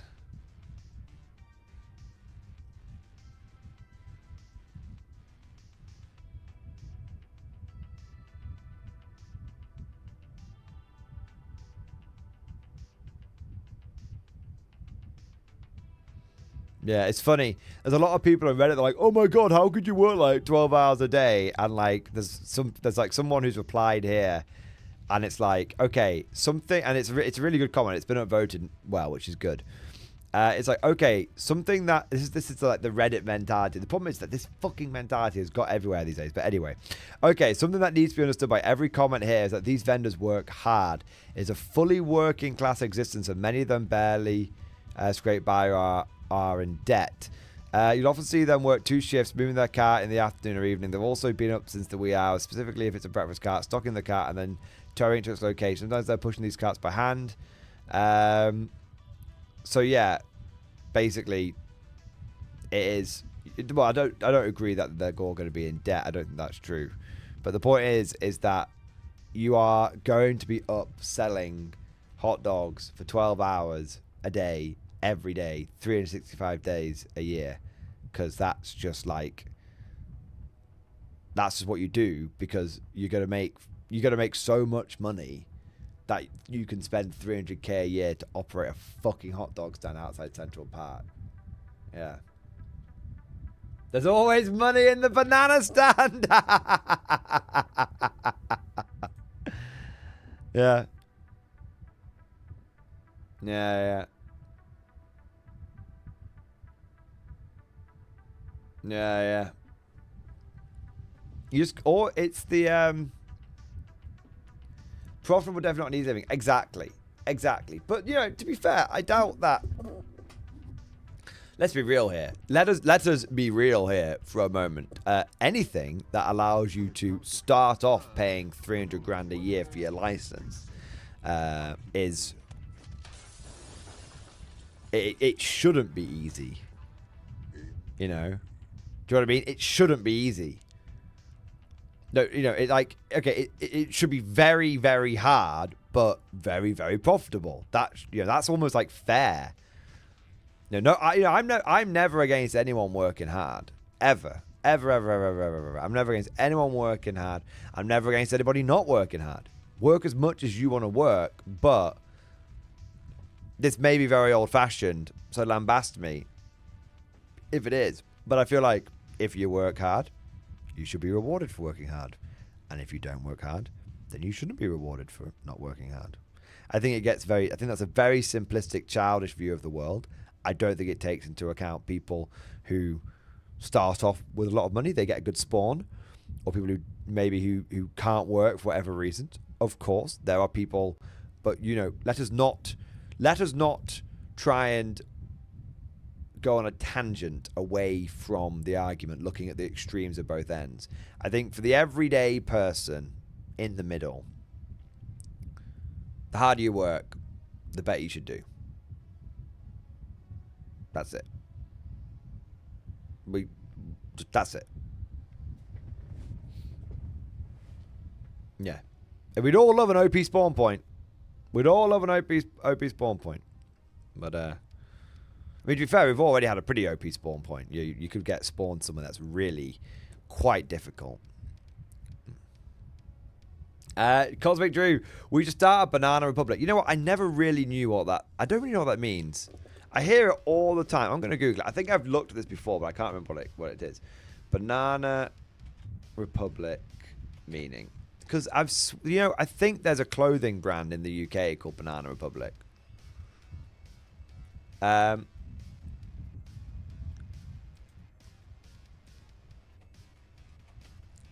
Yeah, so in the UK, there is a clothing brand called Banana Republic, which is why it's always confused me slightly. So apparently, it's a derogatory term, so apologies to all the bananas out there that have been insulted by this. A small state that is politically unstable as a result of the domination of its economy by a single export controlled by foreign capital. A banana republic is a small politically stable country with an economy heavily dependent on single exports such as bananas, which is often controlled by foreign companies and serves the interests of a small wealthy elite rather than the general population. The term was coined by O. Henry in 1904 to describe fictional Central American countries and is used pejoratively to critique nations characterized by corruption and foreign domination. Right. That makes sense. So basically, a good example of this to my millennial brain would be like Warhammer in the film The Dictator, where like it's reliant upon oil. That's why he's so wealthy. But otherwise he'd be a bit shit. Yeah. Except for he doesn't sell oil to foreign companies, so it's not a great example. But yeah, something like that. It's like whenever I play Tropico, I'll always support the capitalists over the communists because they pay me more money. And then the CIA, and whenever I have a problem, the CIA come in and deal with it for me. And then I just have to deal with some like lunatic running around on my island with a megaphone every so often. But then the CIA gets rid of them as well, and it's fine. Yeah. I haven't played Tropico in ages. I played Tropico 3 a lot back in the day. I was always terribly vexed because even though I wanted to go full dictator mode, apparently you had to give education out for free. And I was like, why?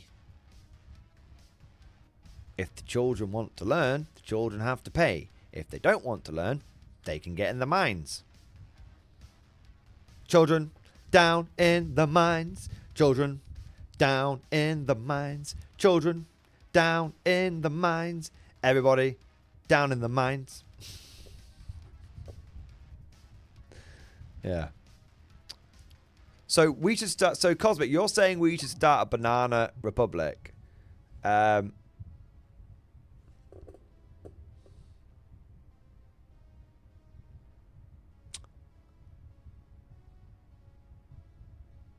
This is very possible. So firstly, we need a company whose foreign interests will be invested in us. That will be Games Workshop. As much as I love Warlord Games, they're too nice. They can't be a Banana Republic. Well, they can't be the foreign interests in our Banana Republic. So it'll be Games Workshop because they don't give a fuck. So there's that. Our single sole export will be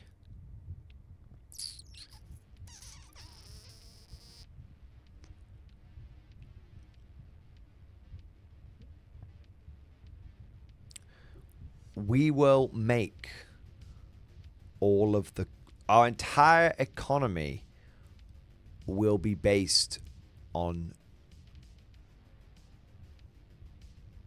making the rulebooks and codexes for Games Workshop, and everybody in the country will be involved in that process.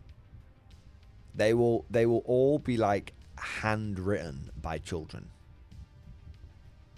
They'll already be they'll be all handwritten by children, proofread by teenagers, boxed up by adults, and shipped out by the elderly. And then the moment Games Workshop goes over to digital rules, the entire economy will collapse. I think that's a successful Warhammer 40k based Banana Republic. I think we've established that. Nice. Salt. It's a salt-based economy. That's quite good. Now, that could be Simon's Banana Republic. The kids work in the salt mines. Yeah. It'll be like that scene in Immortan Joe. Not Immortan Joe. That scene in Mad Max when Immortan Joe releases the water, which still angers me greatly because he is surrounded by desert, so there can only be so much water in those fucking big rock things that he's got. Why would you waste it? It's such a limited resource. Why wouldn't you just have a much more efficient pipe-based system? Anyway, point is, he would release the water, but it would be salt water from Simon. All the salt. And then that's how we would fund the economy.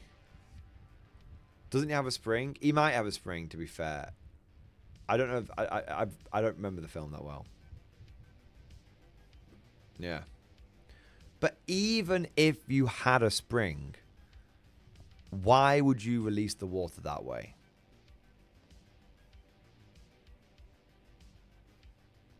Even if you had a spring, of all the ways that you could develop to release the water, why a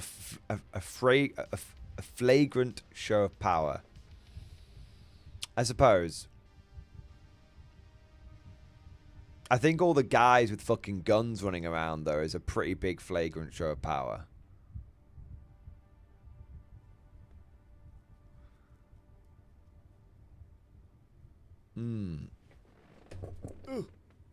Wobbly.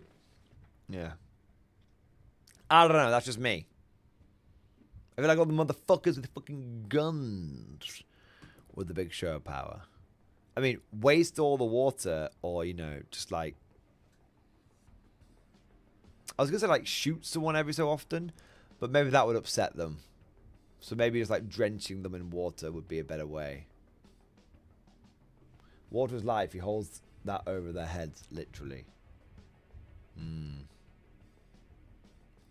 It's a made-up movie, so perhaps we're looking into it too. Perhaps I'm considering... I don't like waste.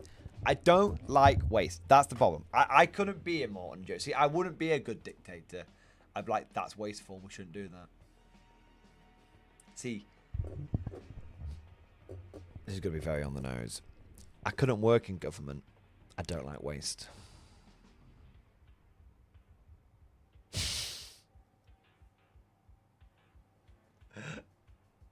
I don't know, Cosmic. How is this salty? We're talking about Immortan Joe. How is this salty? I mean, okay, that last bit wasn't particularly, you know, wasn't particularly Immortan Joey, but there you go. Oh. Oh. I'm not a great Tropico player. I try so hard to be a good country for the people, lol. Yeah, I mean, I like to make I'm not a particularly good dictator because I always. Actually, that's not true. That's not true. I love being a dictator. In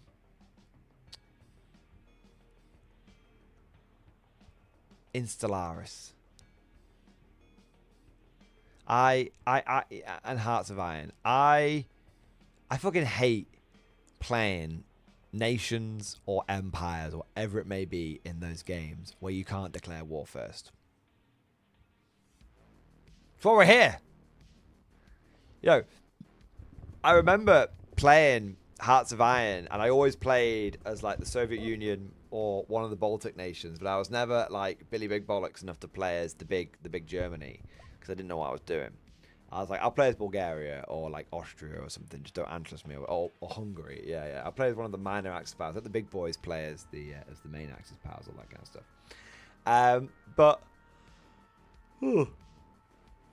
But I remember one time in my friend group, I got roped into playing on the Allied side. I can't remember what nation I was now. It was many, many years ago. Maybe it was America. It might have been America. And I was like, I just want to invade Mexico. I was like, why can't I just like start going south? If I can just take all that over, it'll be really useful for when we go to war, with Germany. Because I'm not going to get called in for like 4 years. I think the game starts like 1937 or something. So I'm at 1936. So I'm not going to get called in for like 5 years. So fuck it. Great Crusade. Get all of that shit in the bank. Arsenal of Democracy. All that good stuff. And it's like you just can't do it. You just can't. As a democracy, you can't declare war first. And if you want to stay in the Allies, you have to be a democracy. And I was like, this is well boring. It's boring. And it's the same in Stellaris. I remember when we did the pacifist run in Stellaris, and I was like, so we've colonized everywhere that we can colonize. We've bumped into other empires. What do we do now? And it's like, oh well, you kind of have to build up your nation and everything. I was like, yeah, but why? I can't go anywhere.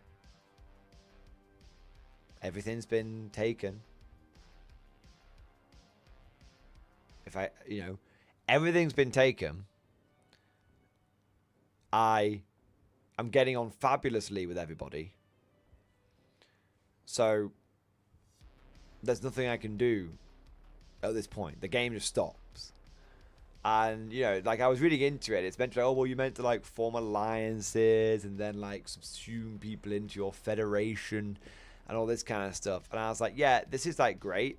This is great. But big issue is that, A, the AI around me is full of fucking morons who have built their empire badly. So I don't actually want to, invite them into my federation because they're going to be a nightmare. Also, I don't want... also these guys, if I form alliances with them, then when they're on board with someone that doesn't get on with them, they get war declared on them, and then I get dragged into the war, but I'm a pacifist, so my fleet is a giant bag of shit. So even though I've got like 6k fleet power, I'll go into a fight with someone who's got like 4k fleet power and get my fucking anus reconstructed. So like, I can't fight worth dick. I can't fight worth fucking dick, and there's nothing to fucking do, and the people around me are a bunch of fucking liabilities. Yeah. So halfway through the pacifist run, we changed government, went to war, but it was a bit too late because it was like they will learn of our peaceful they will learn of our peaceful ways by force. And it was just like,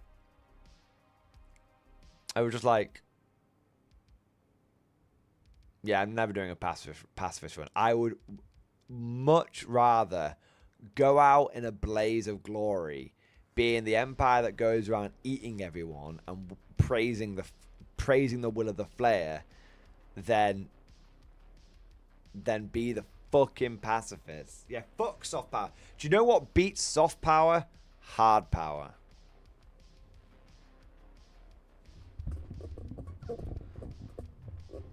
That's my motto. And that's why I should never be allowed to run a country.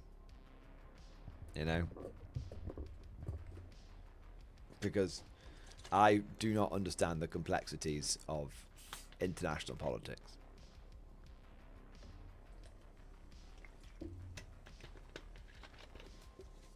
You need to Endless Space 2. The only reason I would play Endless Space 2 is to have the big titty fish mummy. That's the only reason.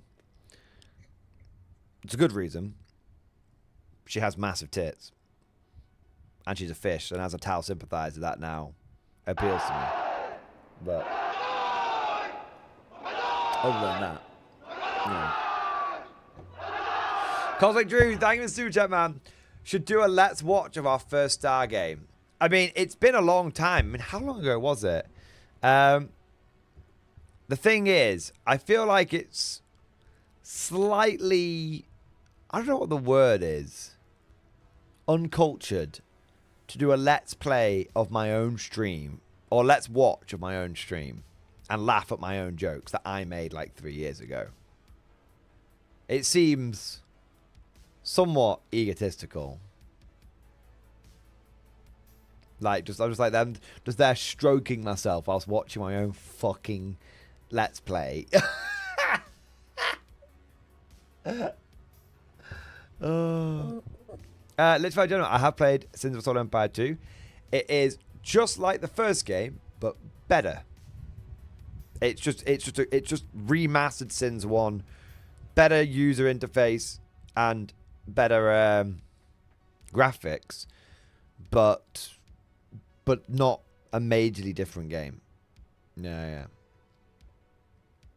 It's just they just made the old game look prettier. Yeah. Swanee, thank you so much for the Bandai. Thank you so much, man. Hard power, hashtag Commissar. It's all about the hard power. I'm a hard power kind of guy. Here we go. Self-criticism. I will take a look at it, but not in a strange egotistical way. I'm kind of curious about how long ago it was.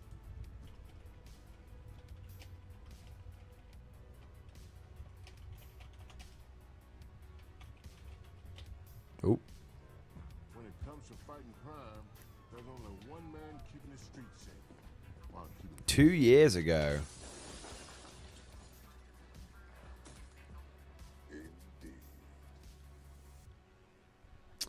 Cosmic Drew, we should do a let's watch of the Orc game. I remember that, man. It was ages ago, but I think this is 2 years ago. Let's have a look.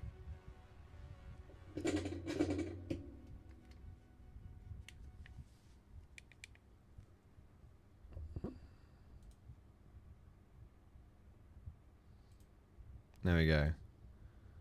They have a different intro then. I did use a different intro.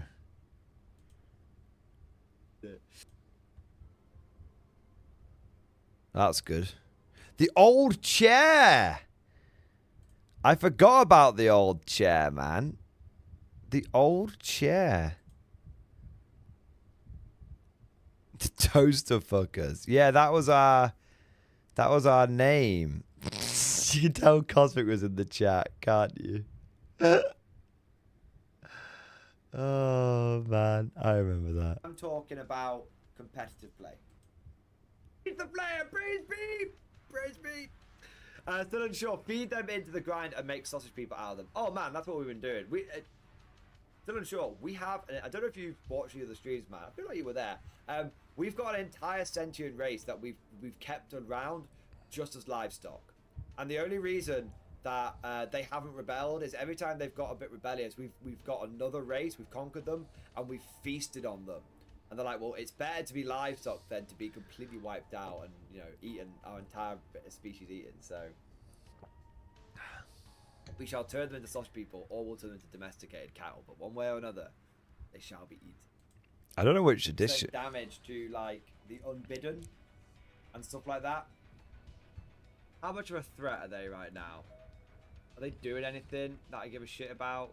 They're kind of like bimbling around their own sector, but they don't seem to be doing anything worth worrying about. No, I defend with the galaxy against the endgame crisis. I am the endgame crisis. This is late. This is late in the playthrough. I've got my Leviathan and everything. We have never, ever done better than this playthrough. Never. We've never done better than it. We've never done better than this playthrough.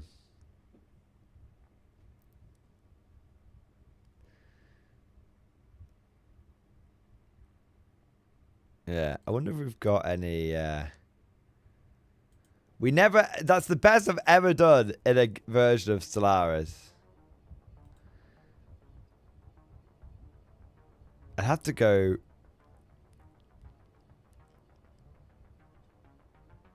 This might be the... Was this the last one in that series?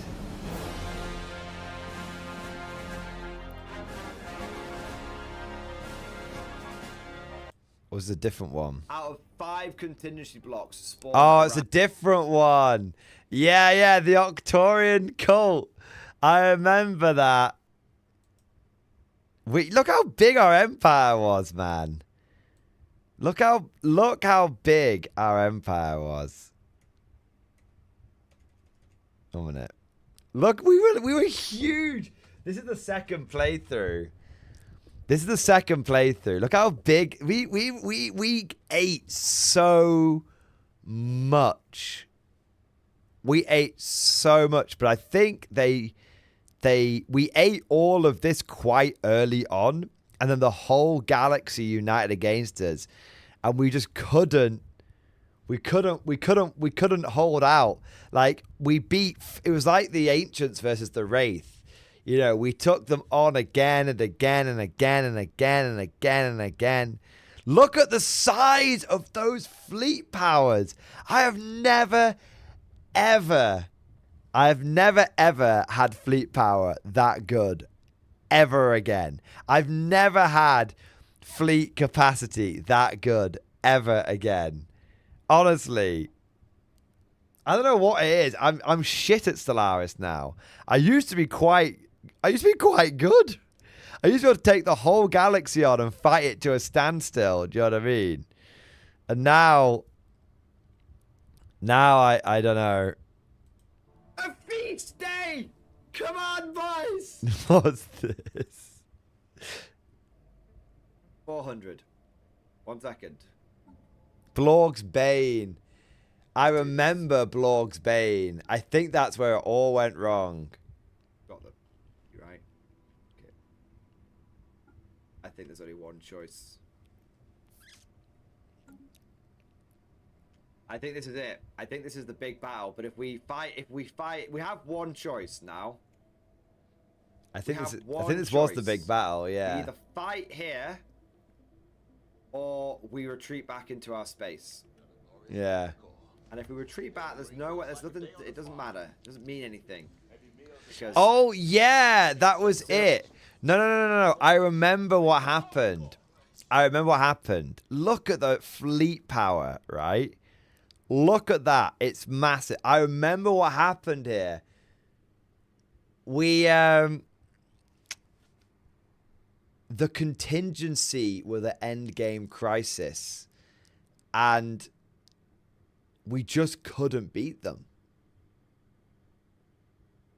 And we were like very, very, very powerful. We were like one of the most powerful. You can see by the size of our empire, and we were extremely militaristic as well.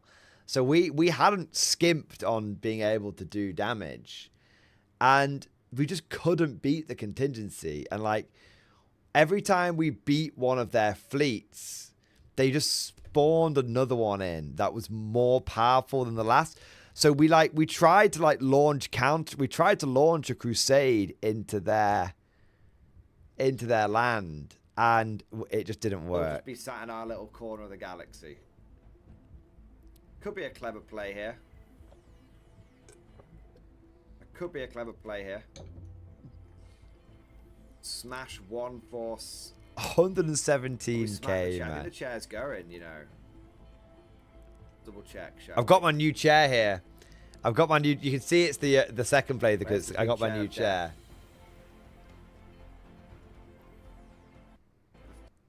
First. Oh yeah, I had the Khan's chair. It's alright, it's still going. Yeah, we beat the Khan single-handedly. We just beat the Khan single-handedly. That's how good we were. Praise be to the Khan. We could try and smash this fleet first. Smash that, turn round, smash the other one. Like fucking Napoleon. Like fucking Napoleon. Not actually. Like Napoleon had to beat his enemies in detail, you know. I'm not as good as Napoleon, so I just got fisted. Praise Swanee, praise me. Yes, you remembered. I love it, Swanee. Praise me. Fuel. Sublight speed increase. I think that's what we do. I think. Let's go. Let's go. Let's go.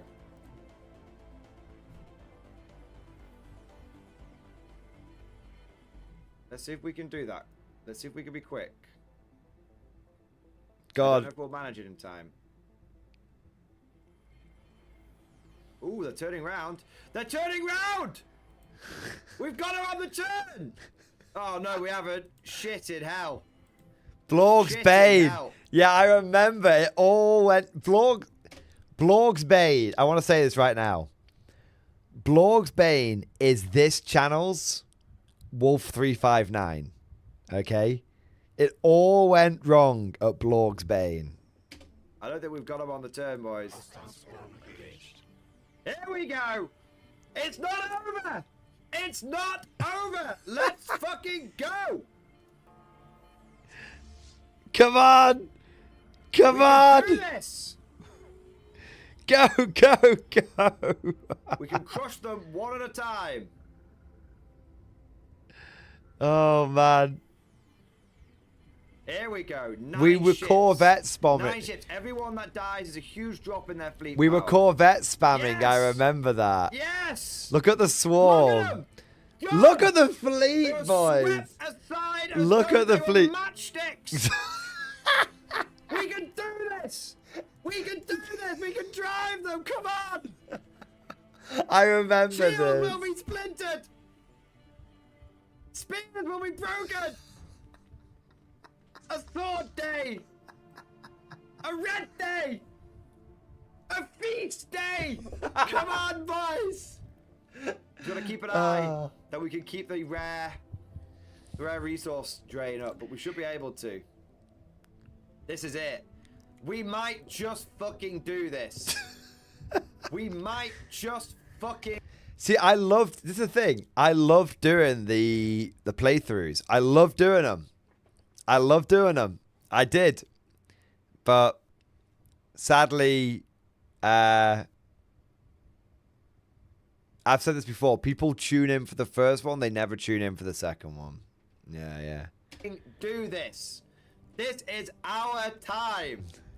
I need to do another Stellaris. I'm feeling it. This is our time. I'm feeling we need another chat plays Stellaris. And we need to go just move there instead. Old school Cult of the Flare. Die, please. Old school Cult of the Flare. Oh, yeah, I remember. Yeah, I think the planet killers. Planet killer died. It's alright, we'll rebuild another one. It's alright. It might have just fucked off. Fortunately, we can literally rebuild another one, so that's not an issue. Look at all the planets we had, man. We were so powerful. Oh no. Just rebuild it. I'm not even watching my fleet. Pause this 1 second. I want to do this properly. Fight. This is the fight. Ah, look at swarm them! Swarm them! Oh man. Fight! Oh man, they are carving. Get the women and children out! Get the women and children out! Nothing we can do. Hold the line! Fight! Hold the line! In the name of the flare! Beautiful sons of bitches! Fight!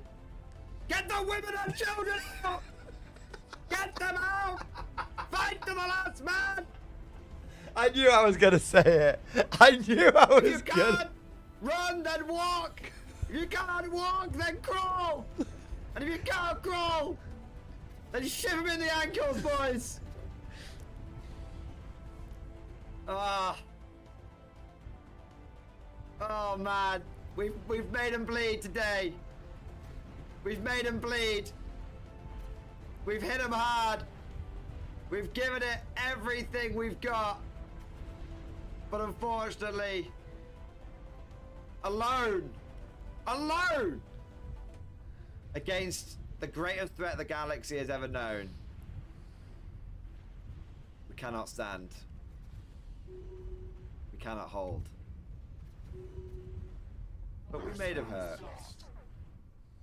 Look at that. I didn't retreat anyone. It's crazy how they... Oh, it's just our two titans are like, oh man, then another fleet turns up, and then another one turns up. No! It's like when the Covenant supercarrier turns up and... failing! Shield's failing, boys! The Yarick class! The Yarick class titan going down! Ah! At least he went out better than GW did it. Oh, there's nothing stopping them now, boys. There's nothing stopping them. Maybe they'll come and attack us now. I hope they do. Weir stands. Remember, Weir stands. I hope we get to see Weir stand. Intensify forward fire! Come on, contingency. Don't be a little bitch. Attack us now. Come on. What are you waiting for? I want them to attack us. Do it! I want them to come for Weir. Weir must at least get a chance after every defense we poured into it. I think that's everything. The 100k defense. You have to, basically, when the contingency turns up, you need about 1 million fleet power. And when they turn up, we had about 250,000. I've never had 250,000 fleet power before or since. I've never had that. And so you need 1 million fleet power because you basically need to smash they send out a fleet that's a quarter. As relief. I love it, man. Smash that. And then you need to take out the home. I love it. Defended by a 600,000 fleet power. And then there's also a bunch of stations out there. So basically you need to have 1 million fleet power ready by the time the contingency turns up. That's what you've got to do. And if you do that, you can beat them. It's crazy how they're not even attacking us. They're absolutely going after the big boys, and the big boys aren't holding. Our overlords don't have a fleet. Yeah, we got don't have a fleet. We got taken over because we got taken over because we kept going around eating everybody. So all the member races of the galaxy bandied together, beat the shit out of us, and then basically brought us into line and were like, stop eating people. And we were like, oh, okay, fine. And then we were fine because we couldn't eat anyone, but we were like, okay, well, we can get into the end game crisis. So we built up this ridiculous fleet, and I was like, this is the biggest fleet I've ever had, ever, in the history of me ever playing Stellaris. And it just wasn't enough. it just wasn't enough, and we just and we as you saw, I got very excited. I got very excitable. But yeah, that was it. Oh, that.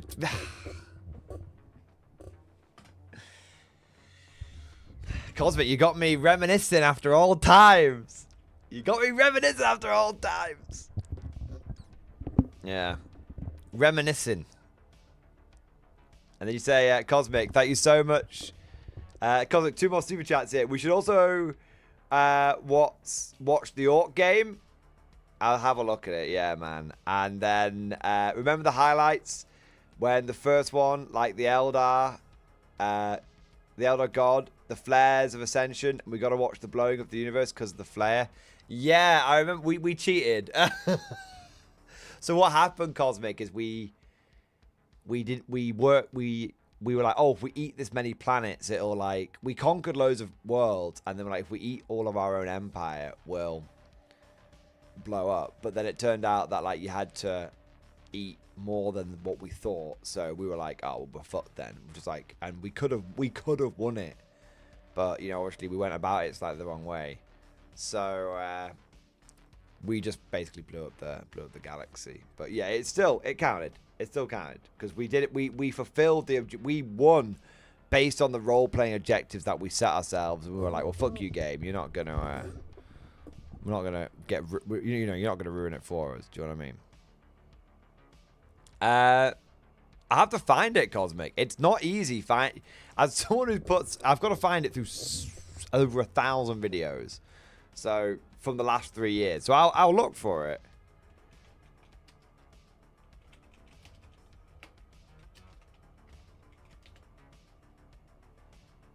I only have one rule. Everyone fights, no one quits. You don't do your job, I'll shoot you. Okay, so we've got this one. Squigger Sean! Thank you for the 10 gifted memberships, man. Thank you for the 10 gifted memberships, baby! Yeah, buddy. Yeah, buddy. Yeah, buddy. That's amazing, man. Thank you so much for the 10 gifted memberships. Thank you for the 10 extra totem core. We'll throw them into the front lines. They shall serve again. There we are, man. Thank you, bro. So, yeah, this is something... was this from 3 years ago? I think it was, nearest, damn it. Yeah, basically 3 years ago. Holy shit, man. Holy shit, crazy times. Yeah, so this was a...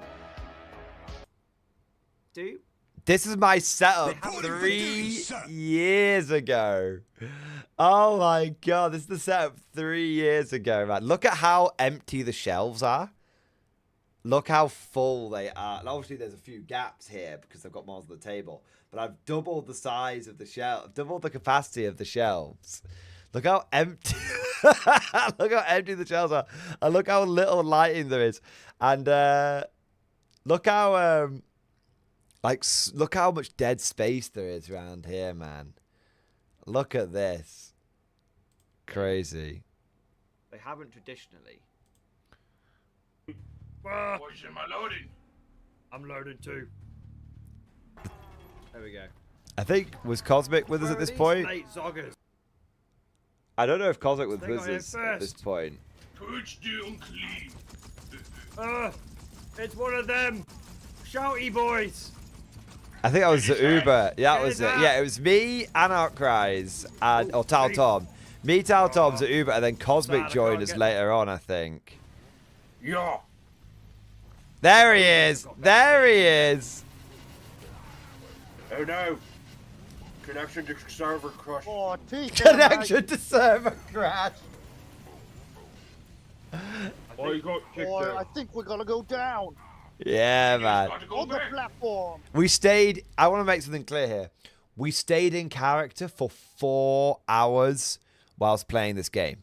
No one broke one time. No, just drop down. We stayed in we stayed in character the whole time. We're good. Carry on. What do I need to put in to sign back in? A code, maybe?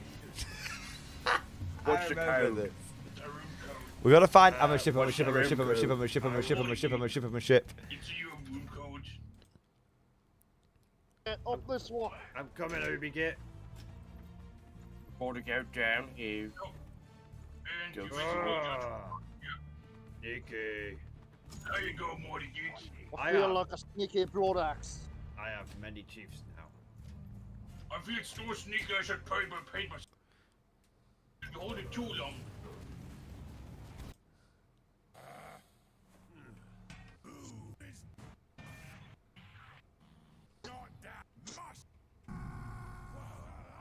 It's such a good game. Oh, we're back. Oh. Zapper, zapper, zapper, zapper, zapper, zapper, zapper, zapper. Crumping? Whoa! Zappa, zappa, zappa, zappa, zappa, zappa, zappa. We was Zapper, zapper, zapper. Because we had the lasers, so we said zapper rather than Daka. For green boys. All right, boys, let's wait up for all the war and then activate the war at the same time. Where are you, boys? There you are.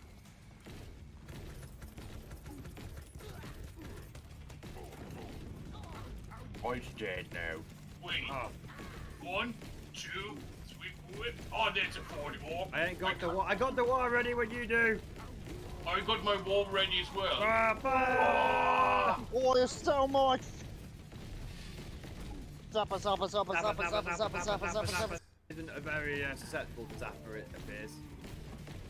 Where's I remember I'm a ship was when we were like in the 0G grab bit.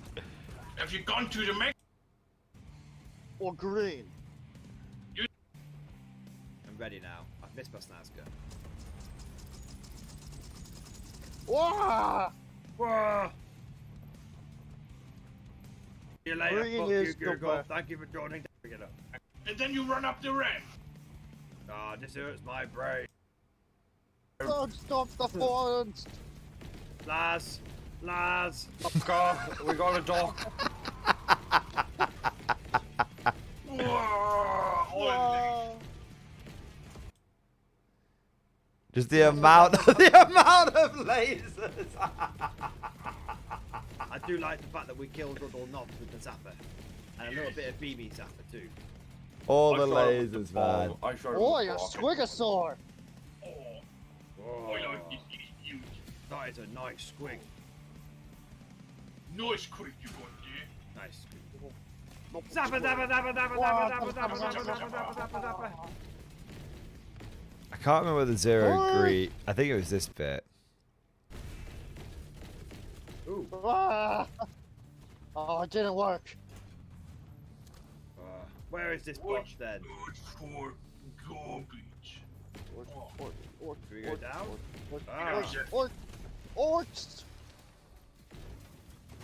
Ah, look at all dead weighted squigs. They look tasty.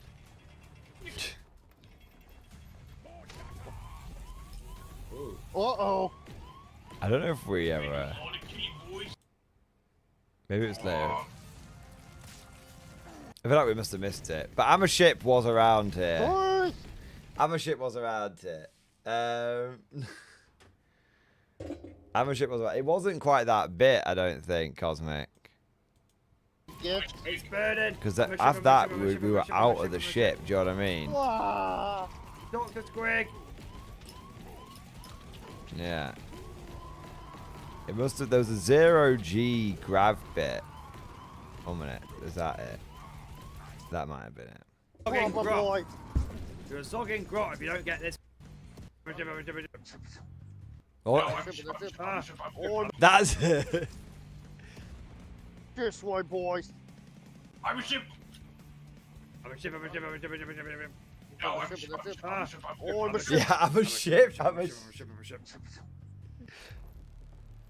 I'm a ship, I'm a ship, I'm a ship, I'm a ship, I'm a ship, I'm a ship. The ship, the ship, the ship. I'm a ship. I'm a ship. I'm a ship. Oh, I'm a ship. I'm a ship. Wah. Because we could float around, we would be in spaceships. Fuck's sake, man. There you go, Cosmic. Yeah, man. We need to do another game night. It's been too long. Like, everyone wants to play like Helldivers and stuff like that, which is great. Don't get me wrong. But I think we need to do a Stellaris game or something. Yeah. So that we can get into like chats plays.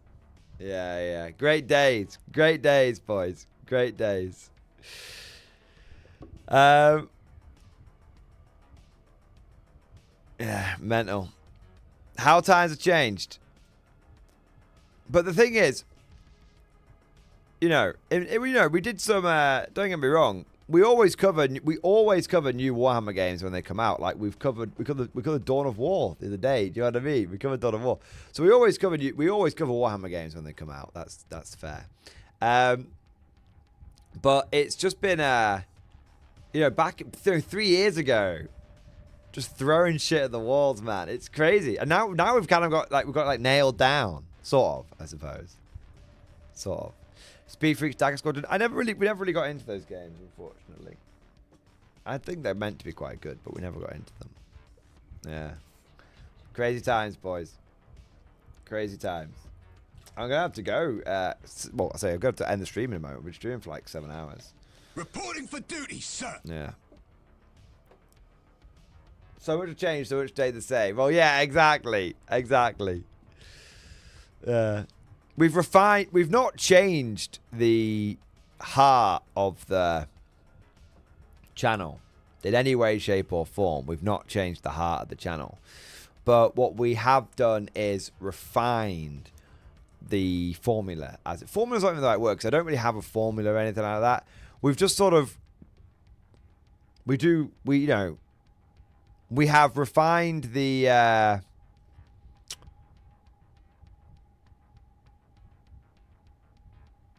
what we cover, I suppose, is the way of looking at it. We just stick to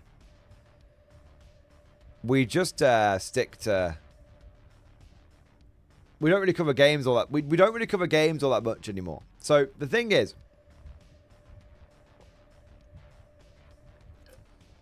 I enjoyed Late Night Mordian PUBG. I mean, I enjoy doing that stuff. But it's one of those where it's a fine balance. So I always love giving you guys a quick peek behind the curtain. It's a fine balance. So, you want a balance between doing, you want to have a balance, because I would love to be able to do loads of gaming content. I would love to do it. But that's not what this channel is really known for doing, and so we have to be kind of sparing with it, because if I just switch my channel to doing like gaming content now, like that would be it. Like I'd probably have to go and get a real job. If like starting from fresh, do you know what I mean? So it's a fine balance. So we do it now when there's a real like hankering for it. Right? I think the best way of looking at it is we do it now when it feels like natural. So, when, we still do the Stellaris games, but it's like we do them when we get the hankering for them. Does that make sense? So it's like, we do them when it's like, okay, let's, we've not done Stellaris in ages. Cosmic Drew will come in. It's like, you know what? Let's get some fucking Stellaris going. Let's fucking do it. Let's get some big fucking Stellaris shit going on. So yeah, and then we'll do Stellaris for a few weeks. Once a week or something, and we'll have a great time with it. And then when that sort of naturally peters out, then that's it. Yeah. So it's one of the things where we don't force it now. We do it as and when feels natural. Yeah. So that's the way I like to do it. Great night. What the bloody hell, y'all? Alvin and Glory, you're up late, my dude. I mean, I kind of just stream for 7 hours now. See, back in the day, I streamed for 4 hours. Then 5. Then 6. And now I just stream. More.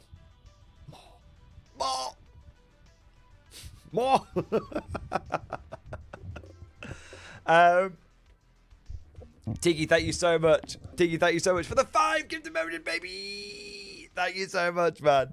Yeah, real talk. MG has helped me a lot in making a YouTube channel. Thanks again, buddy. Oh, Tiki. I mean, I'm just figuring this all out. Yeah, I'm just figuring it out. So if you've been able to glean anything from my stumblings around, my mad fumblings in the dark, as it were, I'm glad it's been helpful. I always try and share what I've learned as a YouTuber to people out there, because there are people in the chat that do want to know that kind of stuff. Like, I've thrown all the shit at the wall, from video games to painting tutorials. I know, right? Me making painting tutorials. So video games, painting tutorials, tactics videos, after action reports, lore videos. You look back, you look hard enough, you'll find MG lore videos, all that kind of stuff. Yeah, I've thrown it all at the wall, and that's why, like, it's good to go back and look at some of the stuff that we've done in the past, but we've kind of, you know, we've seen what has stuck and what hasn't stuck. Yeah. But Tiki, thank you so much for the gift of membership, mate. I'm glad I've been able to help. Man. And thank you for all your advice on how to wear the Tiki mask properly. Do you speak Japanese? Cosmic Tree, thank you for the Giga Chat. Yes, it is the Giga Chat. Found the 2 videos, sent them both to... So, found the videos sent to you, both at the end of the run, the Eldar Beast and the Explosion of the Universe, the Flare Wills it. Cosmic, I can have a quick look. I'll have a quick look, mate. And but I think we need to write some new... Cosmic, we need to write some new stories. Because we've done a few different things, haven't we, Cosmic? We have thrown... We've tried Pacifist Run. We've tried to... I remember the second time we said we weren't going to eat people, and then our people got stolen and eaten, and we were like, well, we're gonna eat people now. And I feel like we need to do a new Stellaris run where we stop trying to resist. We stop trying to resist, and we embrace that which makes us great. The ability to feast! Feast! There we go. Oh, there we are. There we are. Also, 2 clamps are better than 1. I'll never forget Timmy 2 clamps, man. Fucking hell. Oh, man. I tell you what, boys. Boys.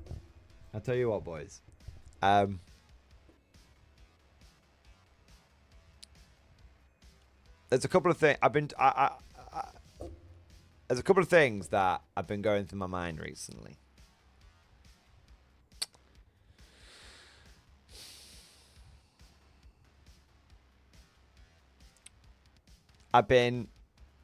So some things have changed over the years which have been out of my control. So one thing that has changed over the years that's been out of my control is the fact that I didn't used to have any neighbors, and now I do have neighbors. And so I'm not going to give too much away, but some of the neighbors that I have got young children, and so I have had to quiet down like a little bit out of respect for my neighbors.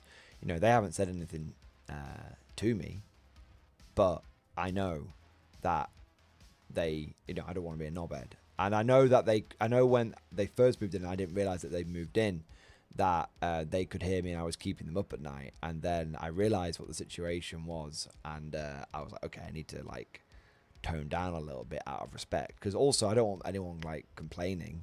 I want to be respectful, and at the same time I have my altruistic like reasons for doing it, and I also have my selfish reasons for doing it. I don't want anyone to do a noise complaint against me, and also I want to be considerate and not be a knobhead. So that's why we try and keep the weirdness and the wackiness, but we're not quite as shouty as we were back in the old days. So You know, that's why that, you know, that which, you know, which is fine, but it is my sincere hope, and I mean this fully truthfully, it is my sincere hope that one day,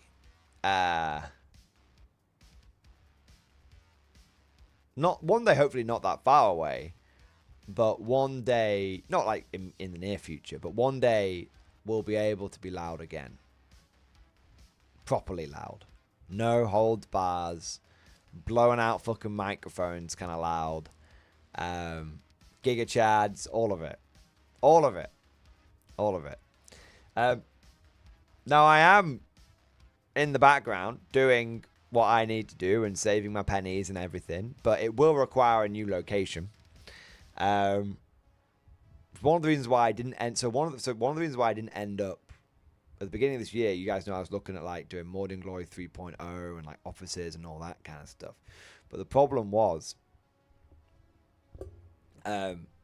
like access to those offices and all that kind of stuff, and also the fact that it was an overhead cost that would basically just take away from the fact that I need a new bespoke place, as it were.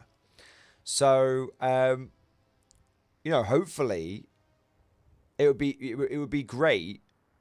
It would be great if around the time that we were getting the 100,000 subscribers, which I covet so much, and I do covet it, I will make no bones about it, sir. I will make no bones, sir. But around the times that, you know, I covet and I like Gollum, get my hands on that precious silver play button. I would be cool if we could move into a new studio, and a new studio where I can be loud and proud, and yeah, that would be great. And we'll see, obviously, we'll see, but that would be the ideal situation, and then I can just we can, it'd be great. How we bring them back though is going to be, how do we bring them back? Because I know that if we brought it back for a fucking $5 like it used to be, because it used to be okay for a $5 because, you know, we used to get like 20 people in a stream, so every so often someone drop a $5 and I'd start working out and doing giga chats and everything. But you know, now, you know, look at what we've got now. I've got this is quite a quiet stream for me today, but it's Labor Day, so you know it's fine. But it's quite a quiet stream for me today. It's you know, having less than 50 people in the stream, and you know, we only peaked. I say only, you know, it's crazy to see where we've come from, but we only peaked at 127. You know, now normally I won't dip below 100 pretty much the whole stream. You know, maybe like 90 or 80, but not majorly. So it's one of those where, you know, it's a quiet day today. But you know, considering it's a quiet day today, we've got more people in the stream than I used to get in my headiest and wildest dreams. And this is a quiet day, which for me is a real reality check moment. It's like a whoa. Like, being able to consider 40 to 50 people a quiet stream is pretty fucking mental. It's pretty fucking mental. So, you know, that's a nice reality check. That's a nice little, like, you know, reflection moment, as it were. But, you know, even you know, if I set Giga Chads to a $5 now, and I don't want to set them to some, I want to make it clear, I'm not a greedy bastard. I don't want to be there, like, making it $20. I don't want to do it. You know, I wish I could, you know, keep it at $5, but I fucking know you guys would kill me. I would die. I know I'd die. You guys know I'd die. It'd be like when, what the fuck was he called? When DMX went back on the drugs and his system couldn't handle it, he just fucking exploded and died. You know, no offense to him, but that's basically what happened, right? You know, X gonna give it to you, X's heart's gonna give out. That would basically happen to me if I went back on the Giga Chads. Do my first Giga Chad, just fucking keel over. You know, I gotta, you know, that's the problem. So, you know, I gotta get back on them because I've got a bug body now. I got a bug body now. You know, I got like there's no muscle definition here whatsoever, and my arms are fucking little noodles. I need to get back on it. you know what I mean? Though the best shape I've ever been in my life was through streaming, because I basically worked out 4 hours a night every night, 5 days a week. It was fucking mental. Do you know what I mean? And now I don't do the Giga Chads, but I stream for longer. Do you know what I mean? So yeah, basically, it's all the best way of to sum everything up. It's all dormant at the moment. That side of things are dormant, but it's not gone away. So it's dormant, but it's not gone away. But that doesn't really, you know, I'm happy to. So that's one thing I was going to talk about. Now, the other thing that I was going to talk about is, you know, the whole like gaming stream thing. So people still want like weekly gaming streams coming back. And as I've always said, I can do the gaming streams occasionally, but we have to balance out gaming streams and me actually being able to make sure I'm covering everything so I can do this full time and all that kind of stuff. But like, it's, you know, it's kind of one of those things where, you know, I like going to tournaments and I love doing tournament after action reports, but at the same time, I could go up to streaming 6 days a week. That would be totally okay. And you guys could have Monday to fucking Saturday, no dramas whatsoever. But you're probably never going to get a tournament after action report again, unless it's on a Sunday, and then probably not because I need a day off. To be fair, I often go without a day off. To be fair, yeah. Yeah. So that's the thing. You know, do you guys want more? And every single time I pose this question of, do you guys want me to do more streaming? Or do you guys want me to do after action reports? And every single time everyone goes, I've thought about it. I want the after action reports. Like, well, there we go. We keep going. I'm always led by the chat. Do you know what I mean? I'm always led by you guys. So, yeah. $2 Giga Chats. Fuck's sake. Fucking $2 Giga Chats. Just fucking die. I'd like a chat play Starship Troopers. Yeah, that would be cool. Yeah. I have to be careful with chat plays as well. It's not that I don't trust you guys, but our community has definitely grown a bit. And I have to be careful with like chat plays, because obviously there's always a chance that someone comes on and then just starts like saying shit that's like really not okay. Yeah. Exactly. Just comes on. And it's just like Gary, you know, if you get this reference, you'll get this reference. Just like Gary the Snail singing that rap song. You know what I mean? That's just like, whoa.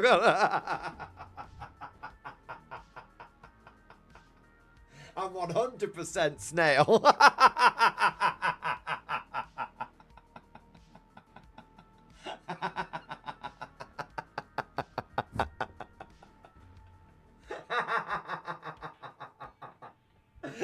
That is absolutely what it would go like. Yeah, that is absolutely, yeah, right out the door. Just right out the door. There's no issue with swearing or anything like that. There's no issue with swearing or anything like that. But when the MG Discord community was like 10 people, 10 people, it was like, yeah, let's do it. I know all you guys, like, yeah, I know all you guys, you know, first name basis, as it were. So, you know, we can get away with it. But, you know, obviously, it's a little different now, which is a shame because, you know, I hate, you know, as much as the next man, I hate it when, you know, communities, in some ways, when they grow and get larger, things change. You know, obviously there's always positives and everything, but there's it's like when you always remember those sort of early days, you know, and you're like, those are the, you know, or you always remember them, but it's important to remember them fondly. Yeah. Tiki, I bought a margarita, didn't even get a hand shandy. I guess we're on the first name basis. We're on first name basis. Yeah. All right. Tiki, speaking of which, what's the word on US status at Warfare? I haven't done anything with it. I've organised 3 events in the UK. One of them is in like 3 months' time, and I haven't done anything with it. So I might need to push that one back by 3 months, to be fair. I need to just start pulling my finger out a little bit. Yeah, to be honest, yeah. I've got 3 dates reserved, but I'm kind of I've got 3 dates reserved, but I haven't done anything with any of them yet. I'm about 2 months. I should have done. Just laziness. Not laziness isn't the right word, but they should have been out by now. Yeah. It's quicker. The first step was just getting Element to put the tickets on there, but we'll see. Squiggle Short, I bought him 10 members and I didn't even get a nod. Racism rears his ugly head yet again. Look, I actually did say thank you. I said 10 more totem core. The whole thing. As the whole thing. Do you want it again? Squiggle to Sean, thank you so much for the 10 gifted memberships. I will.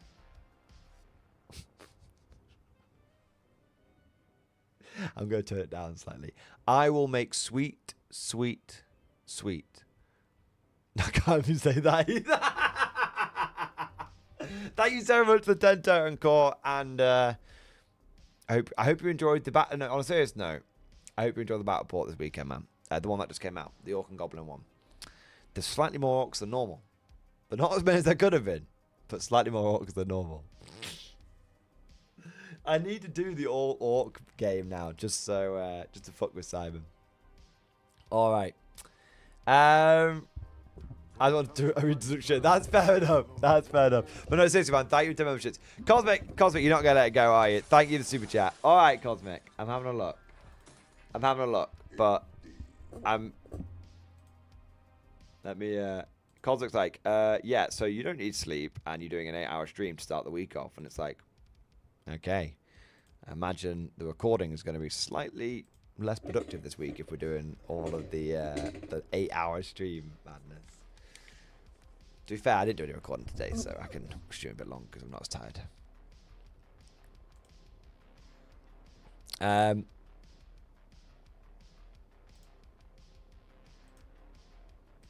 Let's have a look.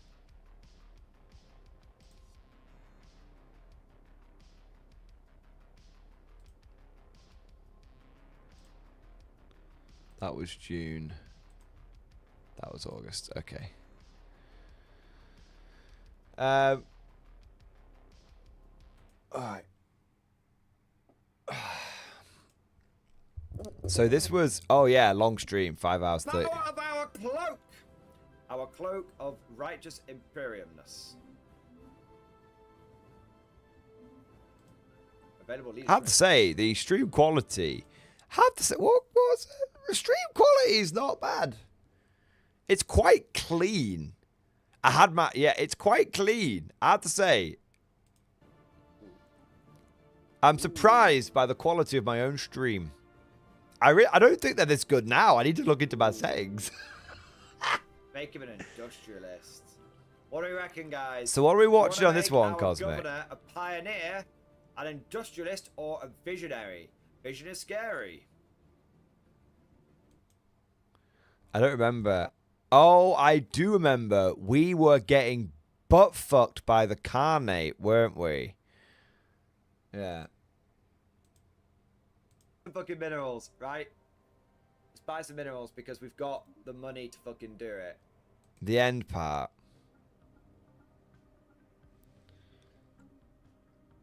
Wow. We have mastered a new technology.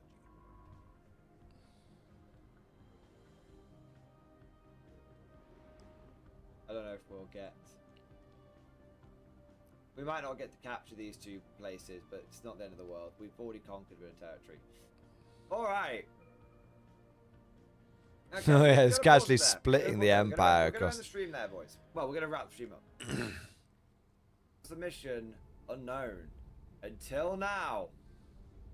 We now know that the ever... Our fleet power wasn't too... So you can see here, our fleet power wasn't too bad here, but it was definitely, you know, not on the same level as that last game. Yeah. Oh, wait, was that the one where... 1 minute, Cosmic. Was that the one where we unleashed the flare? Wow. Okay, so their total combined defense army, 1,118. Ah, but our combined attack army. Yeah, that's what it was. I think we've got to embrace. It's the Omnissiah, man. I think we've got to embrace the Omnissiah, right? Cosmic Drew's coming in again. Cosmic Drew, bow before the machine god for the flesh. Oh, great one. Construction complete. Okay. In good religion, so we've chosen the path of wisdom, everything as it should be. We have now found beings far surpassing anything encountered in our Empire's spacefaring history. Life capable of growing to an unprecedented scale, rivaling moons in size. I remember this. That's size and mass. Nothing. I'm not getting any better at reading things out, apparently. Mark a turning point in the story of Toastfuckers. Let us hope we survive long enough to tell it. Imagine what they could teach us. It will be as you wish, Great One. Oh, shit. Yeah, I remember that. All the scientists died. Oh, shit. It's an eldritch horror. Oh, my God. Habitable world survey. Nah. I don't mind. Yeah, whatever. Situation log update. Oh, dear. Oh, dear. I forgot this guy popped That's out. real fucked up. I forgot this guy popped out and That destroyed is the entire system. Really fucked up, boys. I forgot that. Omnissiah looking a little different to how I was expecting him to. It's Whoops. God. But I tell you what, it definitely looks hungry. It's got eyes. It actually get eyes inside of its head. It did. It's got little eyes inside of its head, I think. Wow. We've never had that happen before or since. At least it's on our side. Whoa. We've never had So that the happen whole before or system- since. The whole I've system never has been literally. shattered. I've never been able to recreate that in Stellaris ever Unfortunately, there wasn't again. a huge amount in there, so I'm not that worried about it. Wow. Fucking hell. I don't know what I am. I'm kind of disturbed. I'm not gonna lie. Give some galactic campaigns, boys. Oh. What have we done? Right. Okay. So that's cool. I remember that. 768 power. Yeah, and our fleet power. Remember, We look could at raise an army to be 10. So look at how powerful we were in that other game when we had like fucking multiple 70k, 80k, 90k fleet power fleets, 100k fleet power fleets. Through stream where Cosmic was like, ah shit, I think I fucked up, bro. It's not 55. It's like 50 is the fine. You know, it's a lot more than that. It was like, I think it was like 150 or something ridiculous. Do you know what I mean? Like. Oh, this is where we did the command codes. Yeah. A resource. Add a resource and then add time, and that should allow us to go. And it's just like. Try instant build. We might have maybe. But the realm of gods. Cosmopolis has fallen. Armageddon has fallen. The Mordian glory hole has fallen. But they have not fallen in vain. It is time. There we go. Ah. Ah. It is done. The ultimate in space-time manipulation. Technology from before the dark age of technology. For the long night. We stand on the cusp of godhood. The aerophasic engine is complete. The vast power of the shroud lies within our grasp.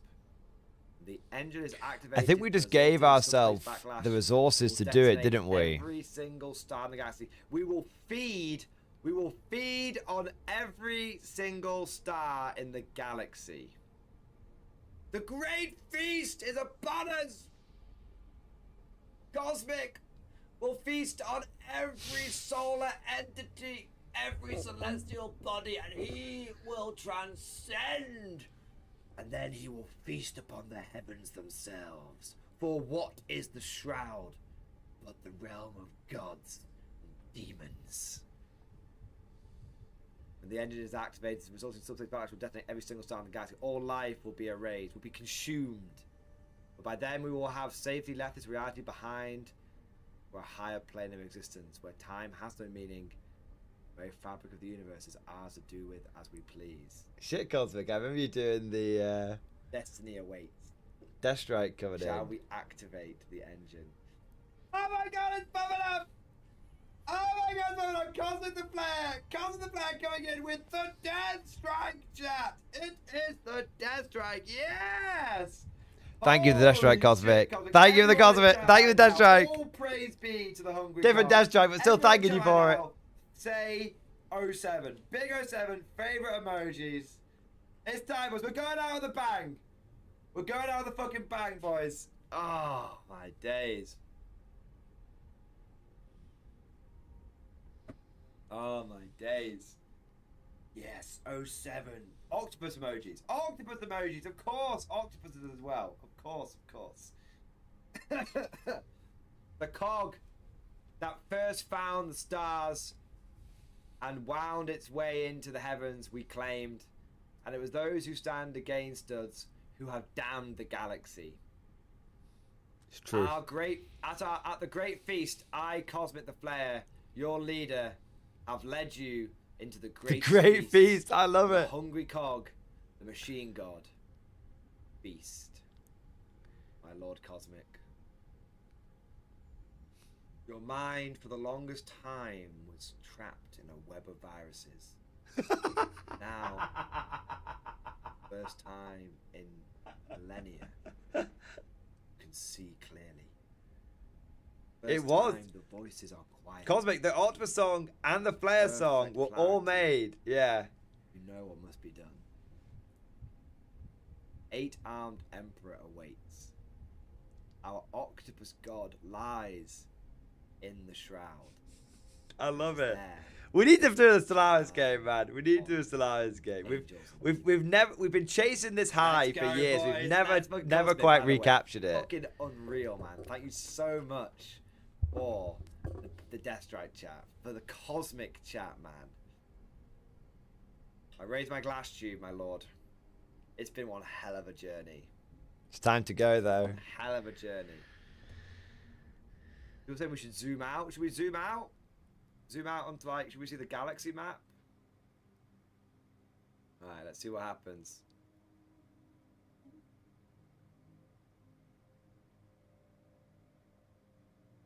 The game stopped.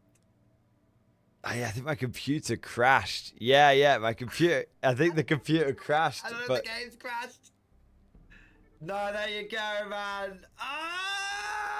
Oh, shit.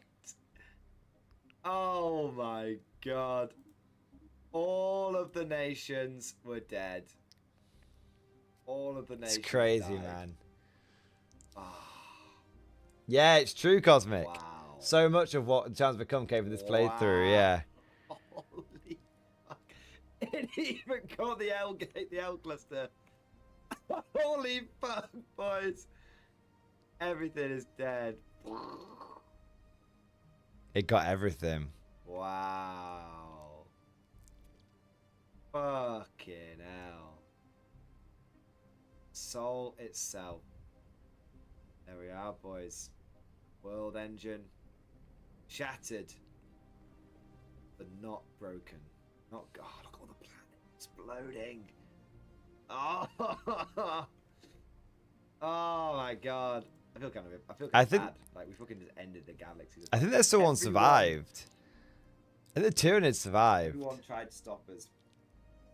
They were not aware. You cannot deny the will of the player. Holy shit, boys. Yeah, look. First game's like, oh, who did it? Ah! Oh my god, the Scourge turned up again at the end. Ah, brilliant. They turned up and there's like Brilliant. nothing. So because the next wave turned up. Scourge. I can't believe the Tyranids survived. Tyranids survived. Oh my god. I can't believe the Tyranids survived. They were in hyperspace. Oh my god. It's poor bastards. They're going to starve to death now in this galaxy. They turned up and there's just like nothing for them to eat. Tell you what, they look cool as fuck though, don't they? If there's anything that should inherit the universe, that should inherit this galaxy, I'm okay. I'm okay with it being another hungry faction. Do you know what I mean? Yeah. There we go. That was cool, Cosmic. You're making me nostalgic. Cosmic. You're making me nostalgic, man. Oh, man. Right. I absolutely have to go. I'm not trying to rush off. But I've been streaming for a solid 8 hours, just randomly on a fucking Monday. Reminiscing about the old times. The best times. But yeah, Cosmic, man. Ugh. I think it was the power of the kebab, Cosmic, that has seen me through. Kept me going this long. I don't feel particularly tired. I had a bit of a nap. I had a nap. I never have a nap. I just fell asleep on the sofa for like half an hour today. And look at the energy. I've just been powering through for like 8 hours. Interesting. All right. But Cosmic, thank you so much for the support. And genuinely, thank you for the good memories. And you tracked all that stuff down as well, man, which is incredible. So, it really is. It really is crazy how much has changed over the last 3 years. How much has stayed the same, but how much has changed. Yeah. It's weird because the majority of the time that I've been doing this channel, I've been doing it during 10th edition. It's kind of weird. Like the first year of the channel was the last year of 9th? Roughly. Maybe 50-50. Yeah, maybe 50-50. May 2022, I believe, was when I went full-time. I believe. I don't know. But I believe that's when I went full-time. I can kind of check, actually. I am curious.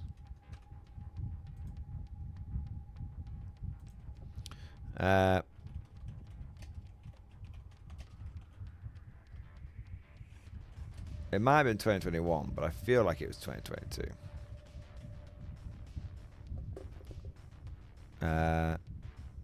I think it was the first stream I did.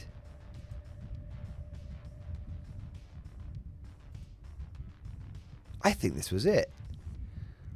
We're going down memory lane here, and I'm keeping it going a bit longer, but I want to. I think this might have been the first stream that I did when I went full time.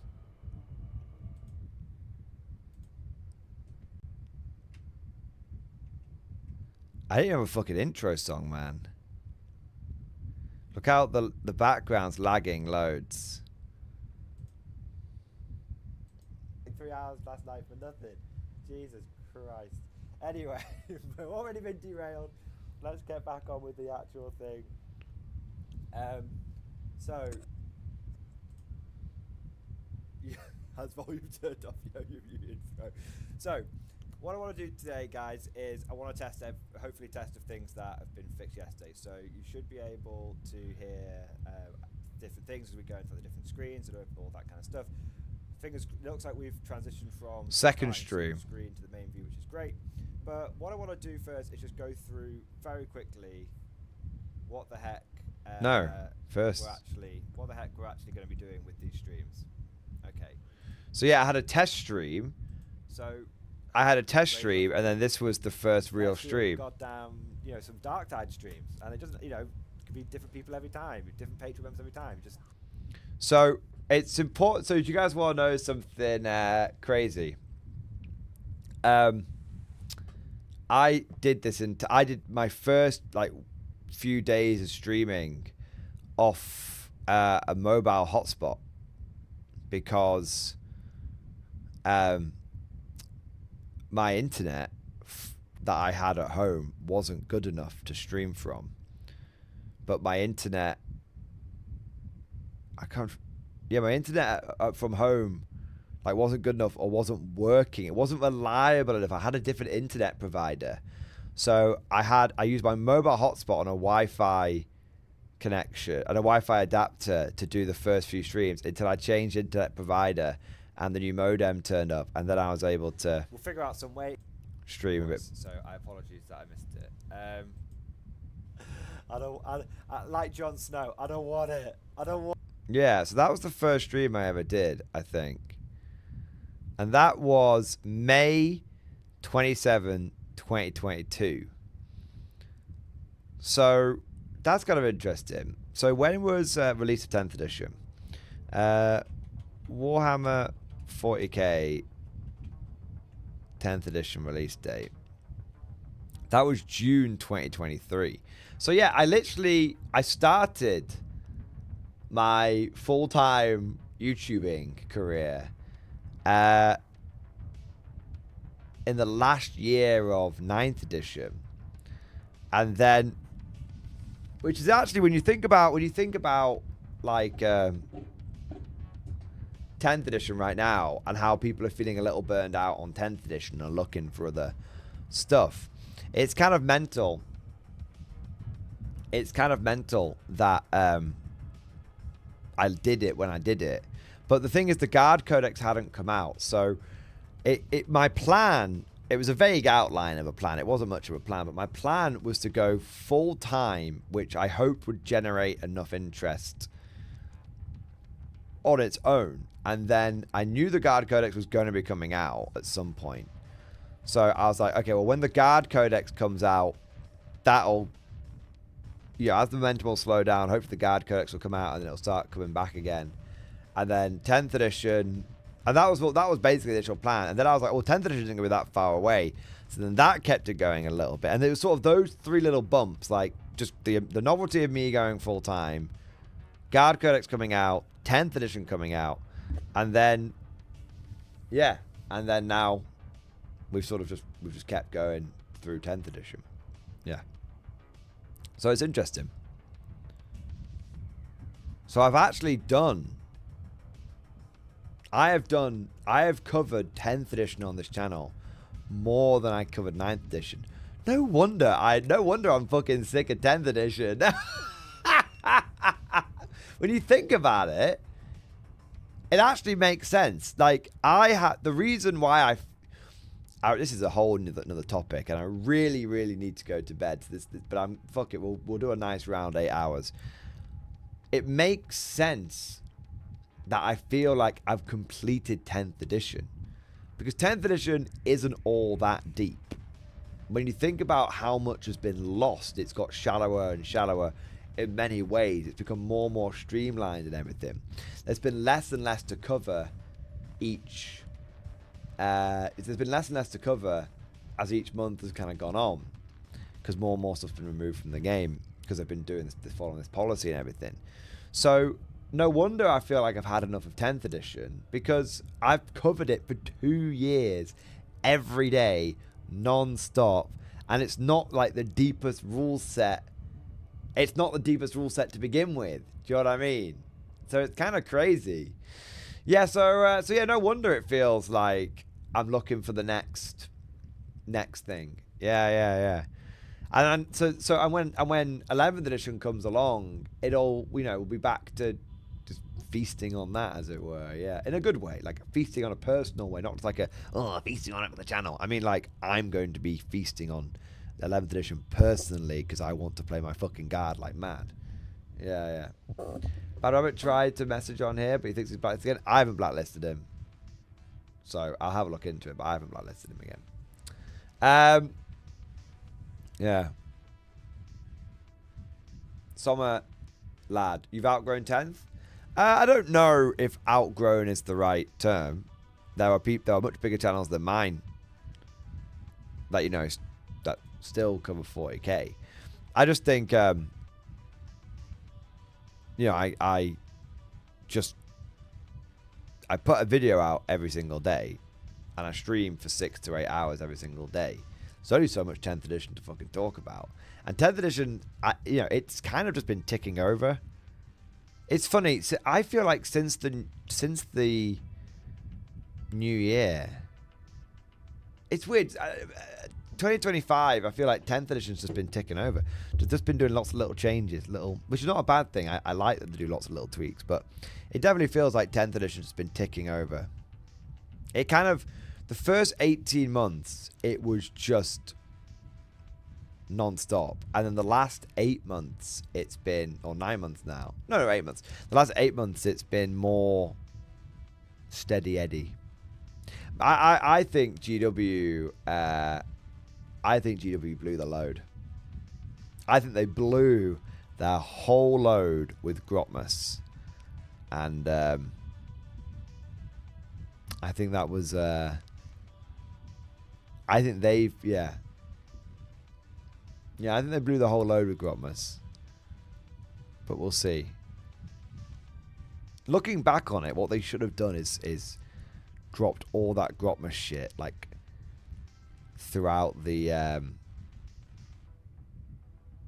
year, every week. They could have, because if they took all the new detachment they've put out there and everything, they could have dropped a new detachment every week. What would you prefer? 1 detachment a week or 30 detachments in a month? Interesting. Anyway, we better wrap up, gentlemen. I'm gonna go. In fact, I'm just thinking.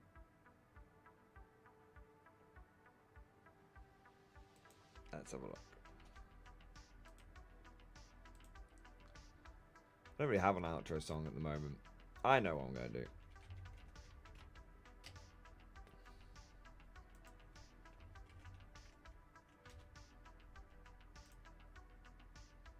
Do a fun one for you.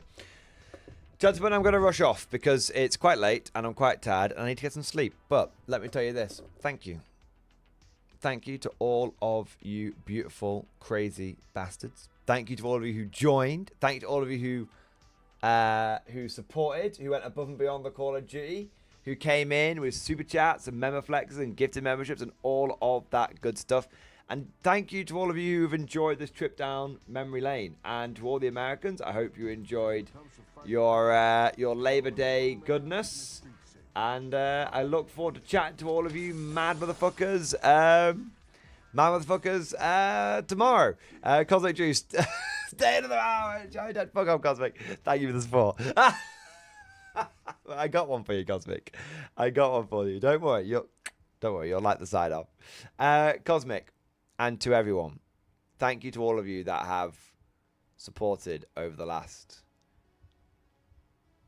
3 years. More than 3 years. 3 years and 4 months. Crazy. Yeah. 40 months, basically, I've been doing this. It's, is that right? Yeah. Yeah. It's been crazy, but onwards and upwards. Onwards and upwards. But on a serious note, thank you so much to all of you guys who have joined, liked, subscribed, supported, chatted away, and has generally been the best bunch of degenerates. Degenerates. That I could ever hope for. There you go. This is such a light-hearted stream tonight that got way too deep. I mean, didn't it go too deep? We went down the memory hole, I guess, as it were, actually. But do you want to know? I just want to say something. I just want to say, day 1 of Peptember, day 1 of Peptember, successful. Didn't get salty. Didn't go on a GW rant. Avoided it all. Didn't shy away with difficult topics, but didn't Didn't get salty. Day 1. Tally it up. Day 1 of September successfully completed. That's the biggie. Hope you guys enjoyed it. Alright guys, thank you for watching. Hope you enjoyed it. And as always, I'll see you guys next time.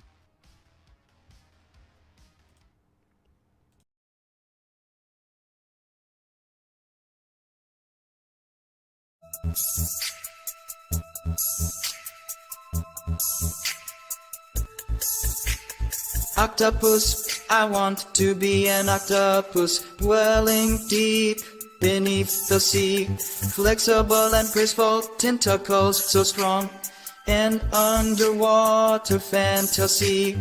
I'm an octopus, octopus. I've got arms, no legs to fuss. Octopus, octopus. I'm a creature you can't discuss. Octopus, my camouflage is on point, changing colors in a blink, adapting to my surroundings. Master of disguise, I think. I'm an octopus, octopus. I've got arms, no legs to fuss. Octopus, octopus. I'm a creature you can't discuss. In the depths I swim with grace, catching prey, a stealthy chase. With suction cups I hold on tight, navigating the darkest night. Octopus, I'm intelligent and sly, solving problems with my mind. Mysterious and enigmatic, a creature of a different kind.